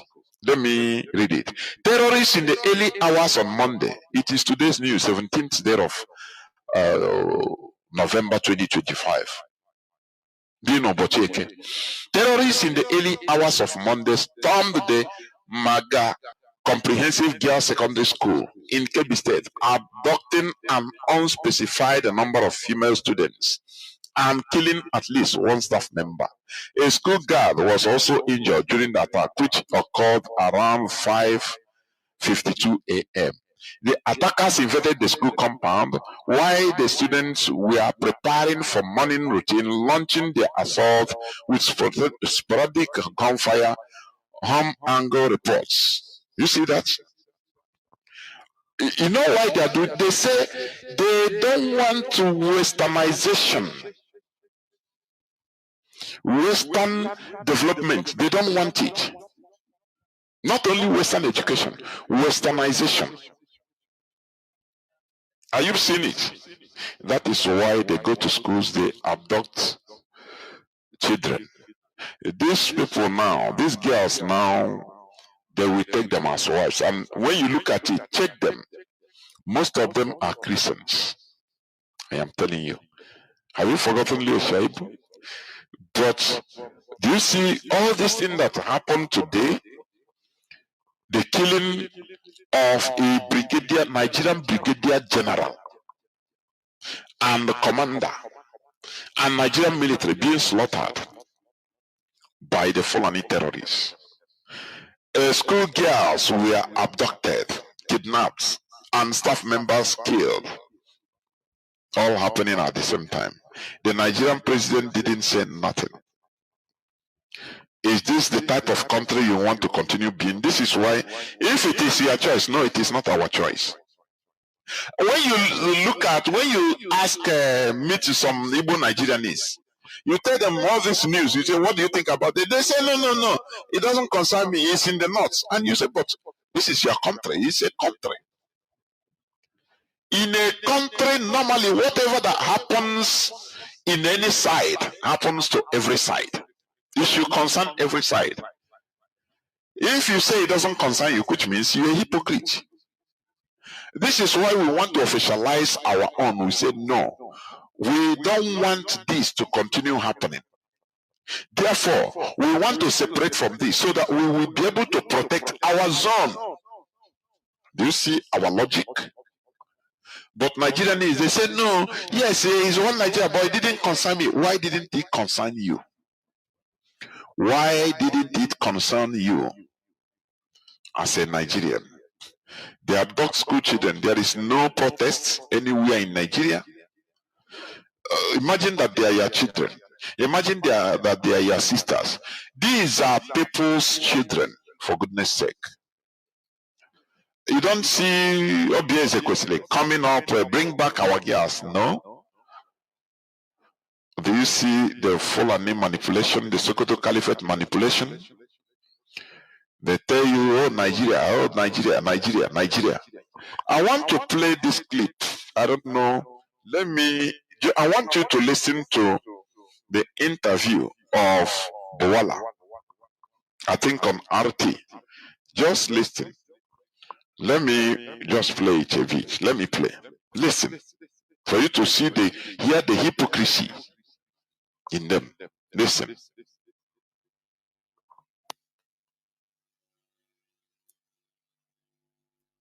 Had our history with the Americans.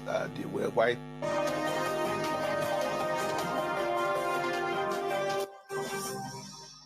The first reaction was that of shock and surprise at the beginning. And the reason why we were shocked at the beginning is because the status quo at that time was the cooperation that we are having with the US government. And just 2 months before then, we arrested, I think 2 or 3 months, we arrested the leader, the terrorist leader of the Ansaru terrorist organization. And that drew, commendation from the US government. And a few months earlier, when we also made arrest of some leaders of the bandit and how they surrendered, we also got the same commendation from them. We also signed not long from now another contract where we paid over 3.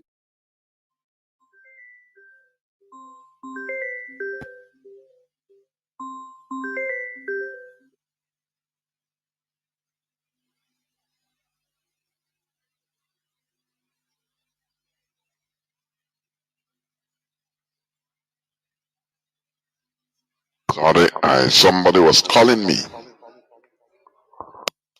That everything was okay. So when that information came, it was a shock at the beginning. But we felt like, well, it's still a wake-up call for us to look at what we're doing and how we can intensify and increase our cooperation with them for the purposes of achieving the same goal that we both have. They want to end counterterrorism. We are most affected and we want to end it. From the face value, it may look like a threat because when you say guns are blazing and then you authorize. He's talking, Daniel Bola here is talking, he's being interviewed in RT, he's talking about the Trump, Trump issue, about the Christian genocide issue raised by Trump. That is what he's talking about. I want you to listen. It's operation in Nigeria.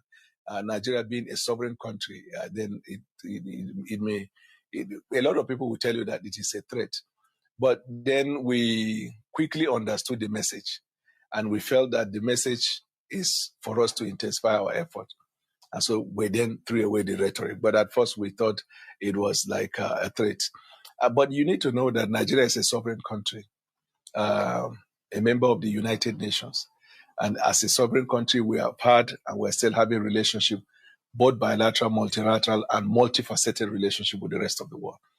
We have had our history with the Americans, the White House, the American government, the main Pentagon, and the State Department in our joint effort to end terrorism.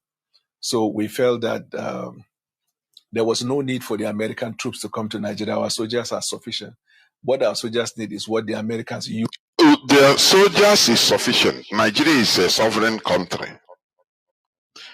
But when Irabo was there, as is it chief of defense staff or chief of army staff, Irabo, General Irabo, he continued lamenting that the northern border, Nigerian borders are completely porous, 90% porous. They are not manned. But you're a sovereign country. You know, sovereignty starts from even you taking charge of your country, manning your borders, because this is your sovereignty. But you cannot, and you are claiming sovereignty. Anybody can enter in. Terrorists can enter. Anybody can enter as he wants. And they are talking about sovereignty. What a hypocrisy. When you as a man, you cannot even be able to control your family. You cannot be able to defend your family. And you are saying you are to your family man. No. Does it make sense? It doesn't. Continue listening. In fighting terrorism, higher equipment, more reconnaissance drone system, satellite intelligence collection mechanism, and then improve fighter jets, and then more broad review of our defense agreement that will now broaden our use of the equipment we bought from them, the military equipment we bought from them, to use it in areas where we are seeing emerging threats in Nigeria. Because with some of the ammunitions and the equipment that we bought from them could only be used in the northeastern Nigeria, where we have seen the proliferation of these terrorist activities in the northwest. And then recently we saw 1 or 2 skirmishes in the southwest. So that means the weapon. You say 1 or 2 skirmishes in the southwest. Do you see how they are downgrading things? They say skirmishes. The people that are being killed in Kwara all the time. Everywhere say skirmishes. Continue listening, please. We have should be able to operate in any part of Nigeria to end that. Otherwise, the signal that the terrorists will take is that if they can migrate to places where we couldn't use those equipment, it would be like a safe haven for them. So at the beginning, and that's why sometimes when we complain about non-governmental organization as being used sometimes by foreign interests, because the report on human rights violation started with the report by the non-governmental and civil society organization in the Northeast when they accused the Nigerian soldiers of violating human rights.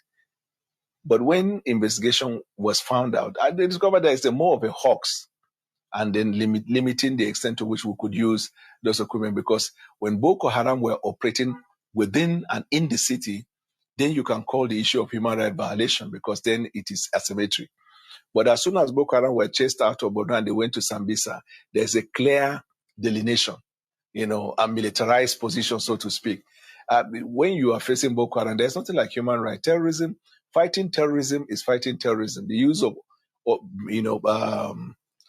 authorized military force is permitted, even under the United Nations Convention. You can use lethal force. And when you talk about taking out terrorists, I don't think it has to do with the arrest of terrorism like you would if you're in a system within the populace and you want to isolate terrorist people from the civil populace. So that was what we used then against Nigeria. But the good thing is that it started with Barack Obama. When Donald Trump came in 2016, I think about 2017, he understood why we need those weapons. And then he reversed the order, embargo on the sale of certain arms. And he decided to sell a lot of the arms, which includes now the Super Tucano. So what is happening with the emerging threats clearly shows that there is need for us to sit down and review. Because there is no way you can defeat terrorists of the 21st century with the weaponry of yesterday. The terrorists that operate in the shores and the borders of Nigeria are not different from the terrorists that operate in Afghanistan, Iraq, that the United Nations used an advanced weapon against them. So if you say you want to use advanced weapon against terrorists, they have similar emerging threats, similar technology. They use drones.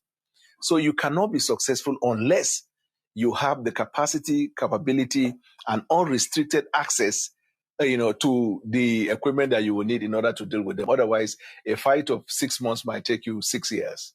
The thing is that a general statement about how globally there is a tolerance of the killing of Christians, we cannot speak for other countries because it may apply to them. But certainly in our own case, it is not. And this case, our position is supported by all the conventional mechanism for reporting. If you look at the foreign organizations in Nigeria, you listen to the foreign mechanism of reporting he's talking about. That is the media. Listen to them, to their names. All of them, their report only suggests the insecurity situation, the proliferation of the Boko Haram and their auxiliaries, then the places where they have stretched. But then in all of those reports, they said that there has been a steady decline from 2015, 16, 17, and by the time we go to 2023, died down here, there is a steady decline. This is the conventional report. And in the conventional report, there is a conclusion that the killing has no religious undertone. So whether you look at... Do you see, you said the killing, is a report, it's based on reports of BBC. Media like BBC, fake news BBC. You see how BBC is being disgraced everywhere now. You see, I put it on my timeline a few days back. The video of where the doctor, they edited the video of remarks of Donald Trump last time, in his last time of office, that triggered the people's hatred. You don't know how media can control people. These are the, we say the killing in Nigeria has no religious undertone. But Boko Haram has a